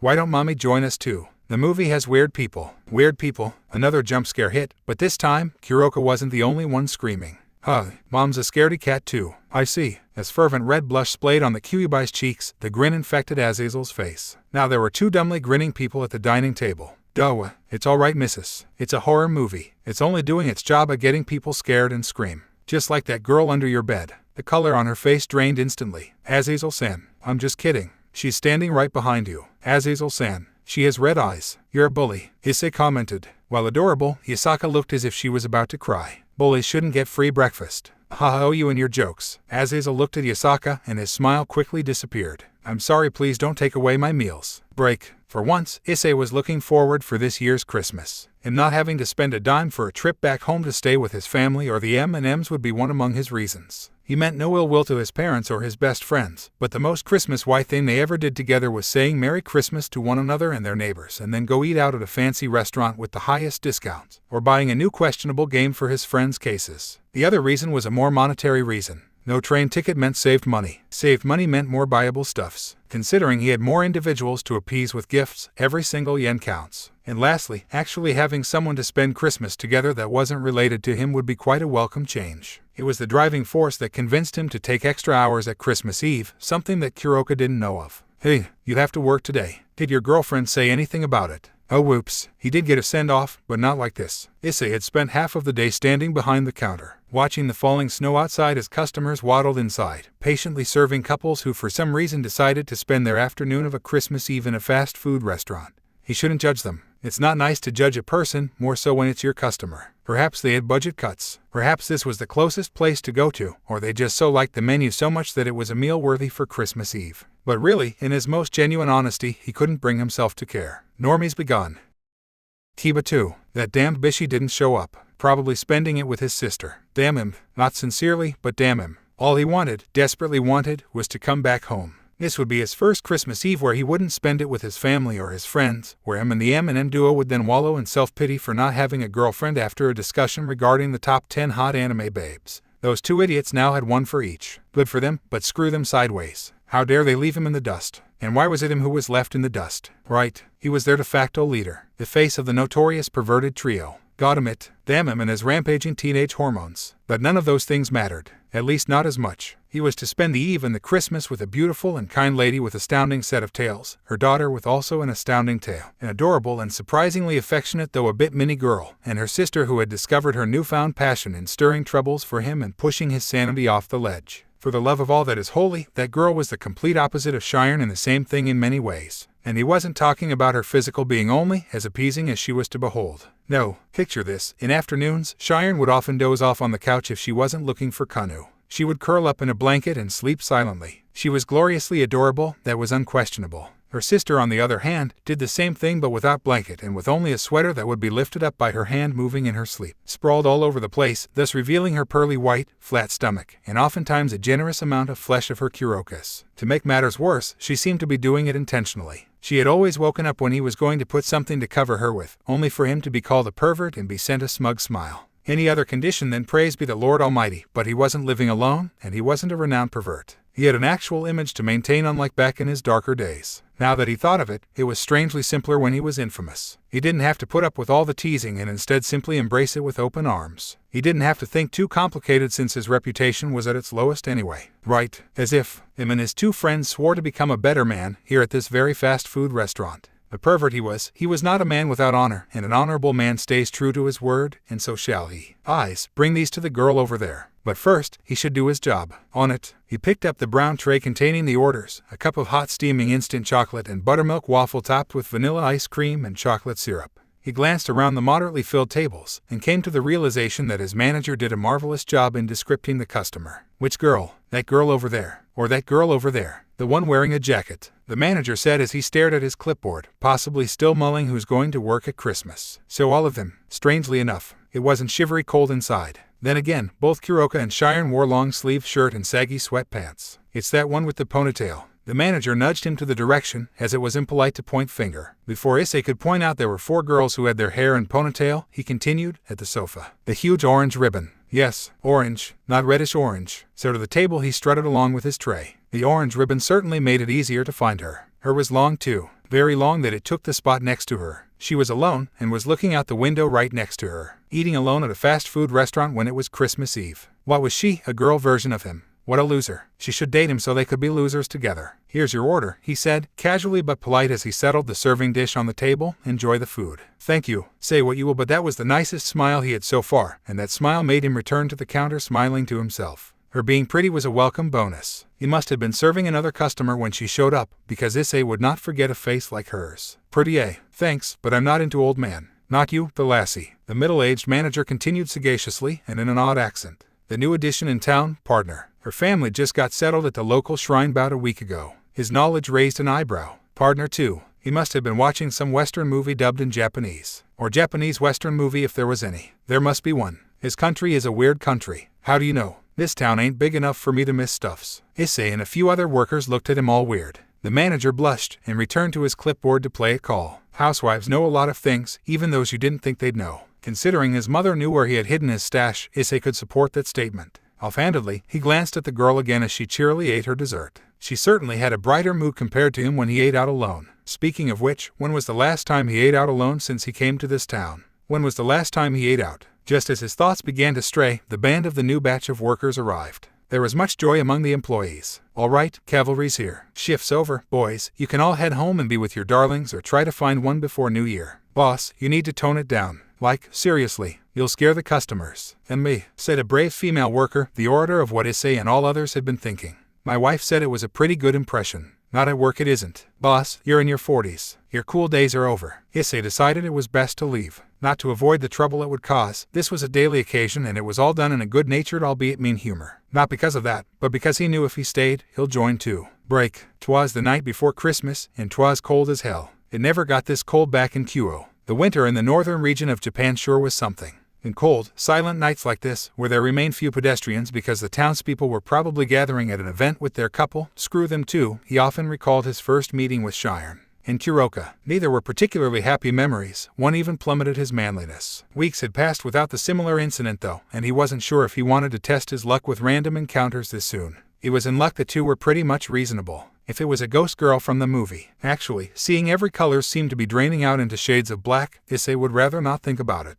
He could deal just fine with horror movies, but that didn't mean he was immune to its paranoia-inducing effect. Who's to say a lady in white wouldn't jump him and lift him up with psychic powers, turn him over and shake him for loose change in his pockets? Achoo. Startled, Issei glanced by his shoulder. There was another person behind him, and had been for around 10 minutes. He wasn't the kind of guy to be paranoid, but he got the feeling he was being followed. Why would he be followed? Issei thought logically. He didn't owe any money except for that time he borrowed from Matsuda, and that Baldy didn't look like he'd send a thug after him. A kidnapper? Well, Issei wasn't exactly a kid for one, and he'd pity whoever napped him. Shrugging off the thought and filing it as another case of coincidence, he marched on. Although, it didn't help that he had arrived at his neighborhood and that same person was still tailing him. His home wasn't too far away, however. A left turn and a little more walking and he'd be there. But that distance seemed tripled when someone was following him. Issei didn't know what drove him to do this, but there was a surge of bravado that made him swivel on his foot and turn around. For the first time, he got a clear look of his supposed stalker. It was a he, fancy clothed, but not the appropriate wear for winter. Issei doubted a blazer would help much against the cold, and he didn't understand why this man didn't fully button his white shirt either. It might be the streetlight's orange glow, but the man looked as if he had light-colored hair. Hey, Issei called, contemplating if it was too late for him to run away from this punk-looking dude. He caught the man's attention as he stopped walking, suddenly looking at him with a surprised look. Are you following me? There was a pause. No, I'm not. The man sounded offended. He even grimaced too. Okay, because that was convincing. Issei tried. He really tried to shove the thought aside. But when he had gone through his home's small front yard that was still plummeted by snow, ready to enter to his humble abode, return to his safe and sound place, the man was standing right by the fences. He was staring at the house, looking as if he was trying to remember something. Something couldn't be right. Are you sure you're not following me? This is your house. Yes. Issei eyed him suspiciously. This person did look genuine in his surprise. Was he mocking him? It was then his front door creaked open, and from it, out came a young blonde girl that wasn't Kanu. She lacked the tail, and Kanu didn't have any dress with pinkish-purple color. Her hair wasn't tied into a pair of drills too. Brother, there you are, the girl exclaimed as she poutily stomped her way to said brother, who was the man from earlier. And were those things on her dress peacock feathers? Is this my house? It was then Issei started to doubt himself. Now that he observed it, he noticed the second floor seemed a little bit bigger. Where have you been? The girl yelled, hands on her hip. She was taller than Cheyenne, but seemed brattier too. We were looking for you everywhere. The man cleared his throat and smirked. I was sightseeing. It's not every day we have to travel to this dull place. The flames here disgust me. Issei lowered his eyebrows. Normally, people would complain about the stench, or muddy rivers. This place had neither, but flames. Was this guy nitpicking just to find things to hate? The girl was not impressed. You have been sightseeing for the past 3 hours. Well, the shopping district was pretty big. You said you hate the flames. I do, but not necessarily the foods. Ugh. What are you staring at? What are you doing here? Issei didn't expect to be noticed. And this girl sure had some tone. This is my house. What are you talking about? This place is. Oh, you're back. Another voice. A familiar one at last. Issei turned around, saw Kuroka in her thick sweater and sweatpants, leaning at the door frame. He was thankful his house didn't magically change ownership over his working hours. She grinned then, but it wasn't aimed at him. Well, little girl, the game is still on Nyan. Issei turned his head again towards the blonde sibling. The younger one was cowering behind her brother. What did you do to my sister, you vile vixen? Me, a vixen? Don't you see these ears, Nyan? Wait, that's right. Why wasn't she hiding her ears? Ooh, she made me watch a horror movie. Oh, and who said she wasn't afraid of silly human attempts at filmography? That's not a human. Their limbs don't bend that way. Too much to process. He was flipping burgers not an hour ago. I'm just going to cool off inside, Issei said as he walked towards Kuroka. If she knew these people and they didn't freak out about her ears, then it shouldn't be anything bad. Oh, Nathan. Hello, Master. You're back. Until 3 extra pair of heads popped up beside her. One was Kanu's, and the other 2 was some twins with brightly colored hair. Issei wasn't sure. He might be seeing things. He felt like he was in a badly written cartoon. Break. Issei thought his living room was spacious enough. It had 2 sofas, one of which where he slept, the other which was used by the sisters, an armchair which was claimed by Azazel, and a space between them with pillows. The space was enough to fit a glorious kotatsu, something he planned on buying once he had saved enough. Kanu could trot or prance around and it was still spacious for him. But when there were 9 people gathered around at the same time, it felt cramped. Even with 3 small-sized girls sitting on the cushions staring at the TV and 1 average-sized brat sitting next to her brother. I am Riser Phoenix and this is my sister, Ravel. Why do you look so angry all of a sudden? I don't know. I feel like hitting someone. That's what I feel every day, Nyan. Kuroka cheerily quipped. She was ignored, though. That wasn't a ladylike sentence to say. The blonde man said. He was no longer shivering as there was a thick blanket around him. If Mother was here, you would be getting an earful. If Mother was here, she would be pleased to know her son got lost. That wasn't a very prince-like behavior either. I was sightseeing. You got lost, fumed Ravel, her twirly golden hair bouncing. Just admit it. And buying food is not sightseeing. He scoffed. I was observing the commoners' food. You didn't have to buy them. HMPH. I'm a generous man. I'm preventing their economy becoming crippled. Ugh. She looked as if she was about to explode. You're an idiot. A stupid idiot. I'm going to help Ms. Yasaka. She stormed off to the kitchen as if it was their home already. Issei felt like fleeing the scene too. He could use something more peaceful for his mind. There were Kanu and the twins, but they just lacked that one thing that Yasaka had. Or air, Issei assumed. So, Riser restarted, acting as if nothing happened. Nice place you have here. Issei was about to say his prepared lines for that kind of pleasantries, but Riser continued. Don't you have something to say to someone who made it possible for a commoner like you to enjoy living lavishly? On second thought, what a snub. Yes, it's. Please, don't misunderstand. The lady next to Riser interjected. She was enchantingly beautiful, elegantly dressed with noble clothes that Issei didn't know the names, one of her eyes covered by her long purple hair that flowed perfectly with her buxom figure and out of his league. Her looks reminded him of a fortune teller of an RPG game, somehow. It must be the dark purple dress, or her one eye covering hair. Possibly her hair. Lord Riser has been fretting whether or not his first clients are satisfied with their housing. Or no, I did not. And more often than not, Lord Riser has trouble conveying what he means in a straightforward manner. He's afraid he would be seen as soft. Hey, Kuroka chirped. Is he one of those rough on the outside but soft on the inside? Like a soft-boiled egg, Nyan. A turtle in its shell. Precisely. Uo, Mr. Softy. Why you? Riser, now with a red streak on his face, seethed. I will get you for this. Balloona. And you too. You feline. Oh, Issei was strangely pleased with this development. Well then, thanks, living here is great. And thanks for the extra bedroom too. His back will be eternally grateful. Riser looked to the side, attempting to hide his face.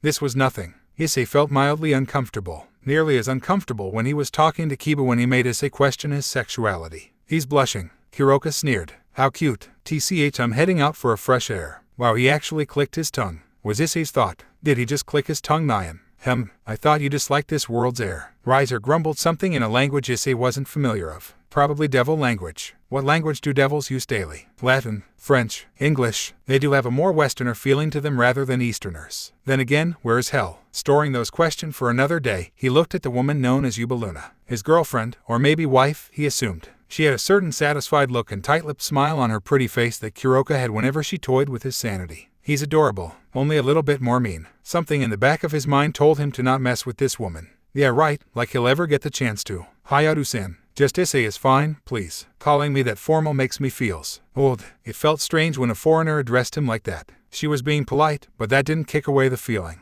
Nobody called him Hyoudou except his mother when she was pissed. It also made him feel he was old too. And I'm sorry if I don't know about proper noble customs. I wasn't raised in a palace, see. Oh, it's fine. I wasn't born from a noble origin like yourself. You don't. Issei raised both of his eyebrows. You look like one. I couldn't tell. Years of living together with one can change you. She giggled gracefully. Everything she did seemed graceful. Her manner of speech, her posture, her sitting position. It was very ladylike and very posh. Meanwhile, Kuroka here lying about with a hand propping her chin being a complete low-class citizen. She even had an entire sofa for herself and one square for Cheyenne at the end. Maybe that was why this place felt crowded. Are you like his girlfriend or something, Nyan? Yes, I am in fact one of his lovers, for the lack of a better term. His girlfriend, I would say. Issei felt a bit green with envy. Kuroka narrowed her eyes. What do you mean girlfriends, Nyan? You dating a pimp? Oh dear me no. Hyoudou was horrified. Good to know devils still had limits on their tolerance. A polygamous relationship is a common in hell. It is stranger for someone to only have one partner, in fact. Maybe I should go to hell. Kuroka snorted. That doesn't mean you'll instantly get all the girls. Hey, I can be good looking if they're desperate enough. Or drunk enough. Cheyenne unexpectedly joined in. They had a genial laughter. Issei too. He laughed at his own pain. It was his method of coping. What about these twerps here? Kuroka nudged at the twins lazily with her head. They were lying on the cushions, sharing a blanket together. Kanu was next to them, giggling at the word twerp, wrapped in a blanket. Not because of the cold, but because it felt comfy. I was gonna ask if they're yours, but purple and yellow don't make a green. No, they're. Nah, we're orphans. One of the twins said blithely. Issei looked at Kuroka. They both made a face as if they had already stepped on a landmine, and could no longer lift their feet without exploding. They took a sharp turn. Nyan. It's Finny. Nell and I are happy. The other twin insisted. Issei supposed she was Isle. We get sweets. Though I'm Isle. You're Nell. We do get sweets daily, though. Huh, since when? I'm Isle. No, you're Nell. Why do people keep calling me Isle then? Because we look the same. Nell, Isle grumbled as she then sharply looked at Hyoudou, holding her responsible for the confusion. This is why we should wear different clothes instead of using which part of our hair is tied. It'd be easier if we dye our hair. Yeah, I can go blonde and Isle can go purple. Yeah, I doubt Lord Riser would allow that. Hyoudou said calmly. You're both too young to dye your hair. The twins booed. Lame. Age is just a number, you know. That's not something a kid should say. Issei muttered. Worriedly. Where did they hear this stuff? Fine. One of the two pouted. Just remember your Isle. Kei. And she's Kanu. The kitsune exclaimed, popping out of her cocoon. And she's thirsty. Mom, can I have a juice? Seeing her skittering towards the kitchen where the fridge was located, Isle, Nell gasped. Juice. Can we have some too, please? The other one begged Hyoudou, pretty please. Double pretty please. I'm not the one you should ask for permission, young ladies. They immediately turned towards Issei. Please, we helped building your bedroom. Yeah, Issei didn't need that kind of reasoning to say yes, but they helped building the bedroom. Really? Is that normal for devils too? Hyoudou giggled. Yes, it's common for youngling devils to supervise a construction work. Issei nodded. Of course. Go ahead. I bet you guys earned it. You bet. Thanks, mister. Thanks, Mr. Times 2. I'm not that old. Issei dourly mumbled as the two scampered away. But you're going to be. Kuroka pointed out. Better get used to it, Nyan. You already slept in the couch. And look after a kid. Nyan. Hey, you even work. You're a middle-aged man if I ever see any, Nyan. The dawning realization was painful as it was horrifying. Oh God, I'm my dad. It stopped snowing because Japan is neither the North Pole or Canada. The niggling cold could still be felt tickling the skins, however, and it was still uncomfortably cold for beings more accustomed to warm temperatures. Take Riser Phoenix, for example. Despite boasting the fact that he shared the same bloodline of the phoenix, the legendary immortal bird who will rise from its own ashes, their cold resistance wilted compared to Kanu's. The 10-year-old kitsune who was half his size. Him and his sister were cocooned in layers of blankets, gingerly drinking a cup of steaming hot tea prepared earlier by Yasaka. The two stared the other livelier kids, trying hard to brush off the weird feeling of defeat. Noting the discomfort apparent on their faces, as a concerned host, Issei offered a hand. Any of you want some extra blanket or something? No thanks. We'll be leaving soon. Ravel grumbled with as much dignity as she could manage, staring at her brother with clear intention. Sorry for the trouble. Issei shrugged it away as he was disturbed by something else. Why don't you just, I dunno, warm yourselves, Nyan? Hiroka asked exactly what was bothering him. It must be nice to be able to say whatever the hell she wanted to say. We're not allowed to use our powers here except for going back. Even then it must be at a secluded place. Ravel answered straightforwardly. Wait, why did you ask that? You should know that. You're one of us too. In a supernatural sense, I mean. Sure, Nyan. Hiroka levitated the TV remote into her hand. Oh, whoops. I guess I'm getting arrested, Nyan. Ravel reacted as if she had witnessed a crime. You can't do that, she warned, looking outside the window that only led to the backyard in panic. That's illegal. What if someone saw that? But no one did, Nyan. It's only half illegal. That's no way to condone doing that. No, special agents. Window isn't broken. Nobody barging through the door. I guess it's fine. Riser observed. Hey, you, mind if I spark some flame? Well, Issei considered. Don't set anything on fire, please. Everything in the house was under insurance, but he didn't want to bother Azazel with avoidable paperwork either. I'll be careful. With that cocky reply, a wisp of flame popped out of nowhere, circling around Riser's shrouded body. He looked as if he had discovered heaven. Whoa, Issei muttered in quiet surprise. It would be exciting if he could do the same. It would change his life. He would be seen as the Human Torch, or Issei Flame Fingers. Or he would accidentally burn his shirt and then the house. After a brief consideration, he's fine being his limited human self. Be brother, Ravel cried. You Baluna, you're his girlfriend or whatever, talk some sense into him. You don't want him to turn into a lawbreaker, do you? HMNN. If it's only a little, I think it's fine. Lawbreaker sounds cool, the lady said with just the hint of a smile on her velvet purple lips, aimed at Riser himself. Gah, am I the only one here with common sense? Sheesh, live a little, Nyan. You're young but so rigid. Aren't birds supposed to be lively? This is what you call being responsible. Ravel fumed. Issei thought she would emit smokes, but alas, real life is not a cartoon. And I'm not a bird. Hiroka stuck out her tongue. Unipaki, HMPH. Unbelievable. She groaned, once again disappointed by the stellar display of her brother. Although the idea did sound tempting. However, she refused to lower herself to her savage brother. It was then she felt something brushed against her cheek. Something furry and unbelievably soft that left her wanting for more. What the? Bonjour. Kanu greeted with a smile with a fresh orange mustache. It also should be bonsoir, but the only people who cares are stuck-up people. Want some orange juice? It's good. It's like orange, you know. But liquid, why? Oh, it's just you. As Ravel gazed upon Kanu's other half of her body, which was on the other side of the couch because she had phased through it, a blackout happened. She fell asleep. Oh wow, so fast. Kanu excitedly turned to the older brother. Can you do that too, mister? No, I think she fainted. Riser was a bit freaked out too. More than he'd like to admit. The kitsune gasped, really, and was confused, but why? How come? Anemia. Oh, why is there a fire flying around you? Pretty sure you're the cause, Riser said. He wasn't feeling cold anymore thanks to his revolving orb of flame, which evaporated as he stood up. I'd better bring her back before she wakes up and melt my ears. Effortlessly, Riser lifted his little sister and then slung her on his shoulder like a bag of rice. Issei quickly looked away as he didn't want to see some brat's panties and be sent to jail.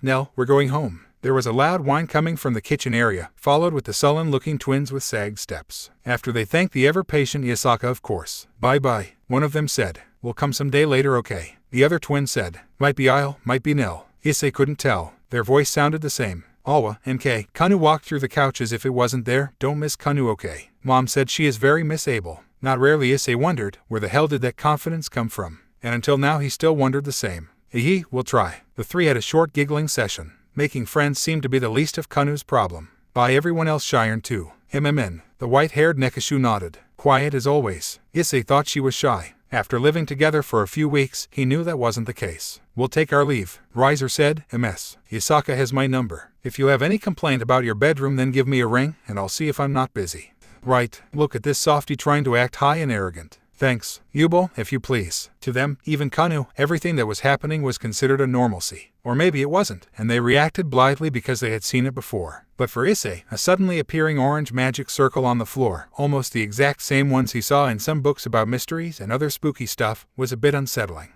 He felt as if he was in some kind of a demonic rite or some summoning thing like in those movies, except he was not in a movie or an alternate dimension and in fact was still standing under the house. Riser and Ravel, Yubaluna, and the twins all stepped inside the magic circle as it emitted a brief yet luminous orange glow that enveloped them whole. In the next second, they were gone, and so was the mark of the magic circle on the tiled floor. That's that your first time seeing Nyan? Yeah, Issei huffed, slouching back to his seat. It's pretty cool. Hey, boys, Hiroka Mufifud. Next to her, Shiren could be spotted smiling a bit. I think that's just human, Issei replied, knowing the unordinary might struck as ordinary for the unordinary. Sometimes he forgot he was living with supernatural beings, that they were also living in the world he had been in for his entire life without him knowing.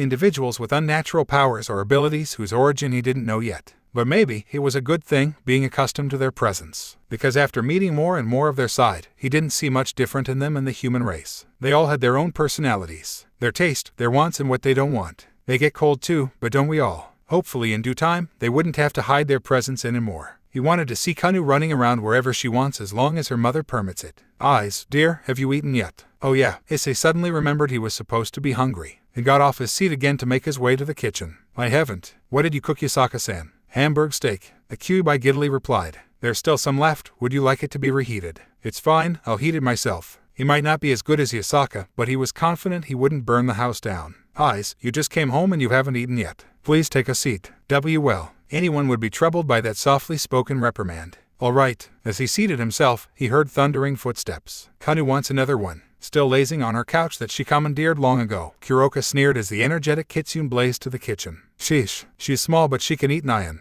Shirenyan, you want some too. It wasn't a Christmas Eve like one that he had imagined. He wasn't with his good friends and he wasn't browsing through categories, or fantasizing what could have been if he had a girlfriend or had attained his harem. In fact, it was like any other nights. Just him and the girls eating dinner, second dinner for Kanu and Shiren. Maybe it wasn't that special, but for him, it was kind of a special thing. One he wouldn't trade for anything else, including the special edition magazine Matsuda had. Wait, Matsuda borrowed that from him. What are you frowning at, Nyan? A semi-wild Kuroka appeared next to him. Don't like it. I'll eat it for you, Nyan. She surprised him. Constantly. Nah, Yasaka-san's cooking is never bad. Leave my meal alone. He heard a giggle by the counters, where Yasaka was washing the frying pan. Someone's happy. Shiren, your sis wants some. A bite, please. Issei could see the slight reluctance in those amber eyes. It almost made him want to surrender his Hamburg steak. Almost. Meat. Kano-chan, your turn. Feed this one Asama, please. Nuo. Shiz Kunou not Kuyes. Hey, come on, don't be so stingy, Nyan. It was a night like yesterday. Another night he would never trade for anything else. Break. It was now nearly half an hour past 11. The cold outside had easily penetrated the poorly reinforced glass pane sliding window and invaded the living room. Issei hadn't yet stepped a foot in his brand new bedroom since he forgot about it. He had changed his clothes, but the clothes were in his old bedroom, now the Nekishu's bedroom, and was comfortably lying about on the sofa, surfing the TV channels. Everything was filled with the gleeful and cheerful and hopeful Christmas-themed movies, Home Alone being one of the many classics. It was funny watching the two burglars failing hard at being burglars, watching them slip and fall and outwitted by a single boy. He tried picturing what would happen if it was Kanu instead, but he realized that was not something he wanted to imagine happening.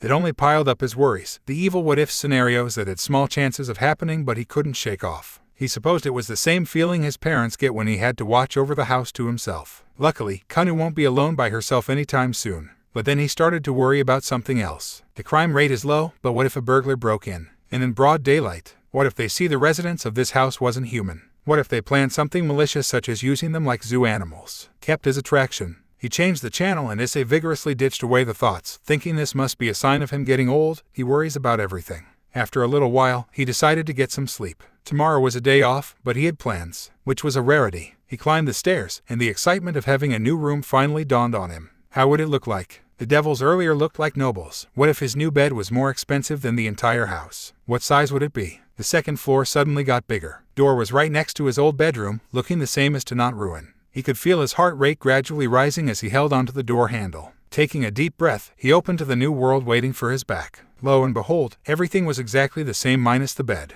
It got upgraded to queen size, but everything else was the same. The reason he could still see was due to the curtains not blocking every light from outside and completely turning the room into a dark abyss. Maybe the paint was the color too, but he couldn't tell as the lights were off. It didn't smell like a new paint, however. Must be the devil magic or something. Oh well, maybe it was for the best. He wasn't one to swim around in luxury. If any, luxuries made him uncomfortable. All in all, Issei was grateful he didn't have to sleep on the couch anymore. But as he walked and shut the door, he was greeted with a being. The blanket rose up from the bed, causing a sudden heart attack on him. It was a drowsy-looking Shiren, staring at him with her half-lidded eyes. Sam. Alas, it wasn't his bedroom, for there were already two creatures resting on the bed, one of which he woken up. He face-bombed. Of course, why would the new bedroom be for him when he already had one? Sam, I'm sorry, wrong room, Issei quietly said as he retreated, cursing himself for getting so worked up and massively disappointed. He began his downtrodden journey to his room. Meanwhile, Shiren stared listlessly at the door, confused and left wondering if she was dreaming. In the end, she thought nothing of it since sleep was the better thing to do by miles. And then Kuroka sat up some seconds later, looked around, annoyed, checked on her sister, and went back to sleep. Break. Issei couldn't sleep. His room was just like he remembered, now with 2 less nekasas robbing him off his entire bedroom. His bed was the same, and granted the heavenly embrace his body had longed. However, it smelled very much unlike him now. He didn't know how to describe it, or if he was only imagining it, but the scent was different. It was more girly-like, and it flustered him so. He couldn't sleep here. Say what you will, but it bothered him too much. He retreated again, this time to the couch. Give his room a day and hopefully the scent would go away. He could withstand another night or 2 sleeping on the couch. Or so he told himself, while his back was already tearing up for the prolonged torture. The lights were on, that's weird. Issei was sure he turned off the lights before he even watched the TV. The explanation came soon though, as Hisaka was shifting through the kitchen. Strange. She rarely, if ever, go out for a midnight snack. It's not midnight yet, but let's not sweat the details. Actually, no one in this house ever had a midnight snack aside from himself. The rest were always asleep like the good people they are. Or in Kuroka's case, lazy. As he resettled himself on the uncomfortable but nonetheless faithful couch, Hisaka noticed his presence, followed with his pillows and blankets which stirred confusion. Eyes. There was concern in her tone. Are you planning to sleep there again tonight? Well, telling her the reason would be too embarrassing for him. I kind of feel like it. It's nothing. Anyway, it's rare for you to be up this late, Hisaka-san. Hisaka didn't press more. Well, she never did. I can't seem to sleep tonight, she said with a wry smile. I'm heating some milk to help. Would you like some as well? Actually, that'd be nice. Anything to ease his sleep. After adding the blanket to pad the couch's crevices, Issei walked towards the kitchen. He wanted some snack actually. He told himself that, while in all honesty he just wanted to watch the swaying tails. It's all about the tails. He sat on the stool by the countertops, giving him the perfect view as Hisaka heated the milk. She might not be aware of it, but her tails always sway when she made something. But it was only this time Issei asked, "Do you enjoy cooking, Hisaka-san?" I do, yes. She looked over her shoulder only briefly. She didn't want to overheat the milk. Do you want me to cook something for you? Wait, that's not why I asked. Issei chuckled, although he could use some snack to go along with the milk. He didn't know what though. I was just wondering, since you're the only one who can cook in this house, if you're doing it because you have to. That feeling didn't rise until she completely digested his words. Worrying about such things. You're too considerate, Eyes, she said. She couldn't look at him at the moment. Not until her cheeks stopped feeling tingly. I don't want you to feel forced on doing anything. You're already doing most of the household stuffs after all, Hisaka-san. I feel like you're the one doing everything, to be honest. At this realization, Issei realized he needed to pull his own weight, but more importantly that certain someone. Have Kuroka ever helped you cleaning, by the way? Oh, sometimes. She watches Kanu and Shiren too. She keeps them busy when I couldn't. I don't want to impose her either. The milk was heated and ready to be served, but she couldn't calm herself yet to turn around and prepare them. He said all of those things so casually, but those words made her happy. Too happy, perhaps. Maybe it was her who overreacted. Still, though, at least let her clean her own room now that she has one. Wouldn't want her to turn into a supernatural one. I'll clean my own too, of course. Issei paused as another realization hit him. Wow, I sounded exactly like my mom. Issei lamented. Is this what becoming old meant? Hisaka poured the milk into 2 mugs and set one near Issei. She had calmed down enough. Here's yours, Eyes. Thanks, Hisaka-san. He dragged the tan porcelain mug closer and then pushed it away after the hot steam splashed his face. Not the most pleasant feeling even in this winter night. He stared at the tiny white lake for a while. So many thoughts invaded his mind tonight. He couldn't tell why either, it just happened. He couldn't help it. He got philosophical from time to time and think as if he's the Japanese incarnation of Socrates. Hisaka tidied a bit before grabbing her own mug. She felt suddenly conscious and found herself not knowing what to do as she too stared at her cup of milk. A bit nervous. Maybe it was due to the night air, or the odd uninvited insomnia messing her current schedule. She also found herself rewinding his words earlier and smiling a little. Done with being a pretentious sage, Issei peered at the ticking clock hung on top of the TV. Few minutes until the next day. Few minutes until Christmas. And then, few days until New Year. It feels like 2018 just started yesterday. Man, this must be why my parents keep saying time flies faster when you get older. Hisaka's ears perked up. Isn't tomorrow Christmas? Issei nodded. What do you usually do at Christmas, Hisaka-san? It's the same like any other days. Hisaka shifted from behind the countertop and walked to take a seat beside him. All that awkwardness gone from her and leapt to Issei. Azazel-sama comes by with a cake normally. I guess he's not that much of a cheapskate. She giggled. He's a busy man. Issei took a sip, the warm milk immediately embalming his chest with warmth. God bless anyone who ever thought to squeeze a cow's udder. What about you, Eyes? What do you normally do? Well, 21 years and still not one Christmas he had spent with a girlfriend.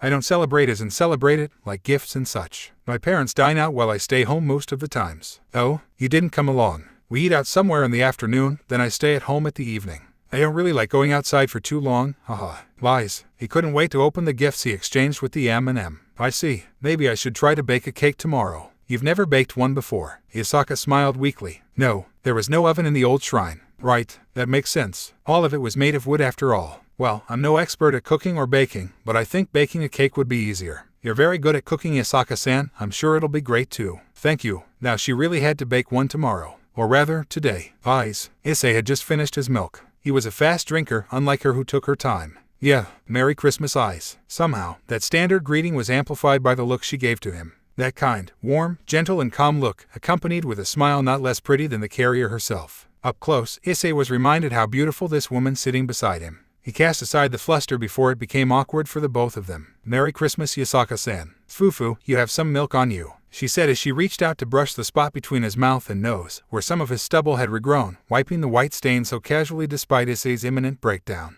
Issei stared eyes wide. Yasaka just then realized he wasn't her daughter, and after realizing what she just did, became extremely embarrassed and pulled her hand away, clutching it by her chest. I am sorry. I acted out without thinking. She couldn't stare at him again, instead looking down at her still full mug of milk. It's all right. As if his heart nearly jumped out his chest. Don't worry about it too much, Yasaka-san. So should he? I'll head back inside. Thank you for accompanying me, Eyes Dono. She nervously got up, bringing the mug along. Please don't stay up late. How kinder could she be? Equally embarrassed, and yet she still paid attention to his health. It made him calmer somehow. I'll try. Good night, Yasaka-san.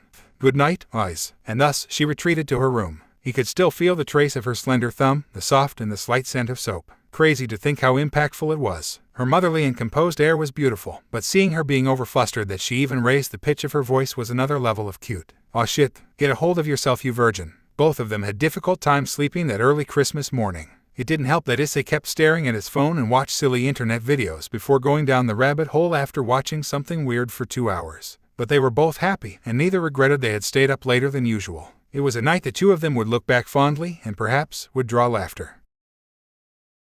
Okay, sadly the chapter is over, and if you enjoyed, just leave a like and subscribe with post notification, so when the next chapter is ready, you will be notified. Okay, see you in the next video. Bye.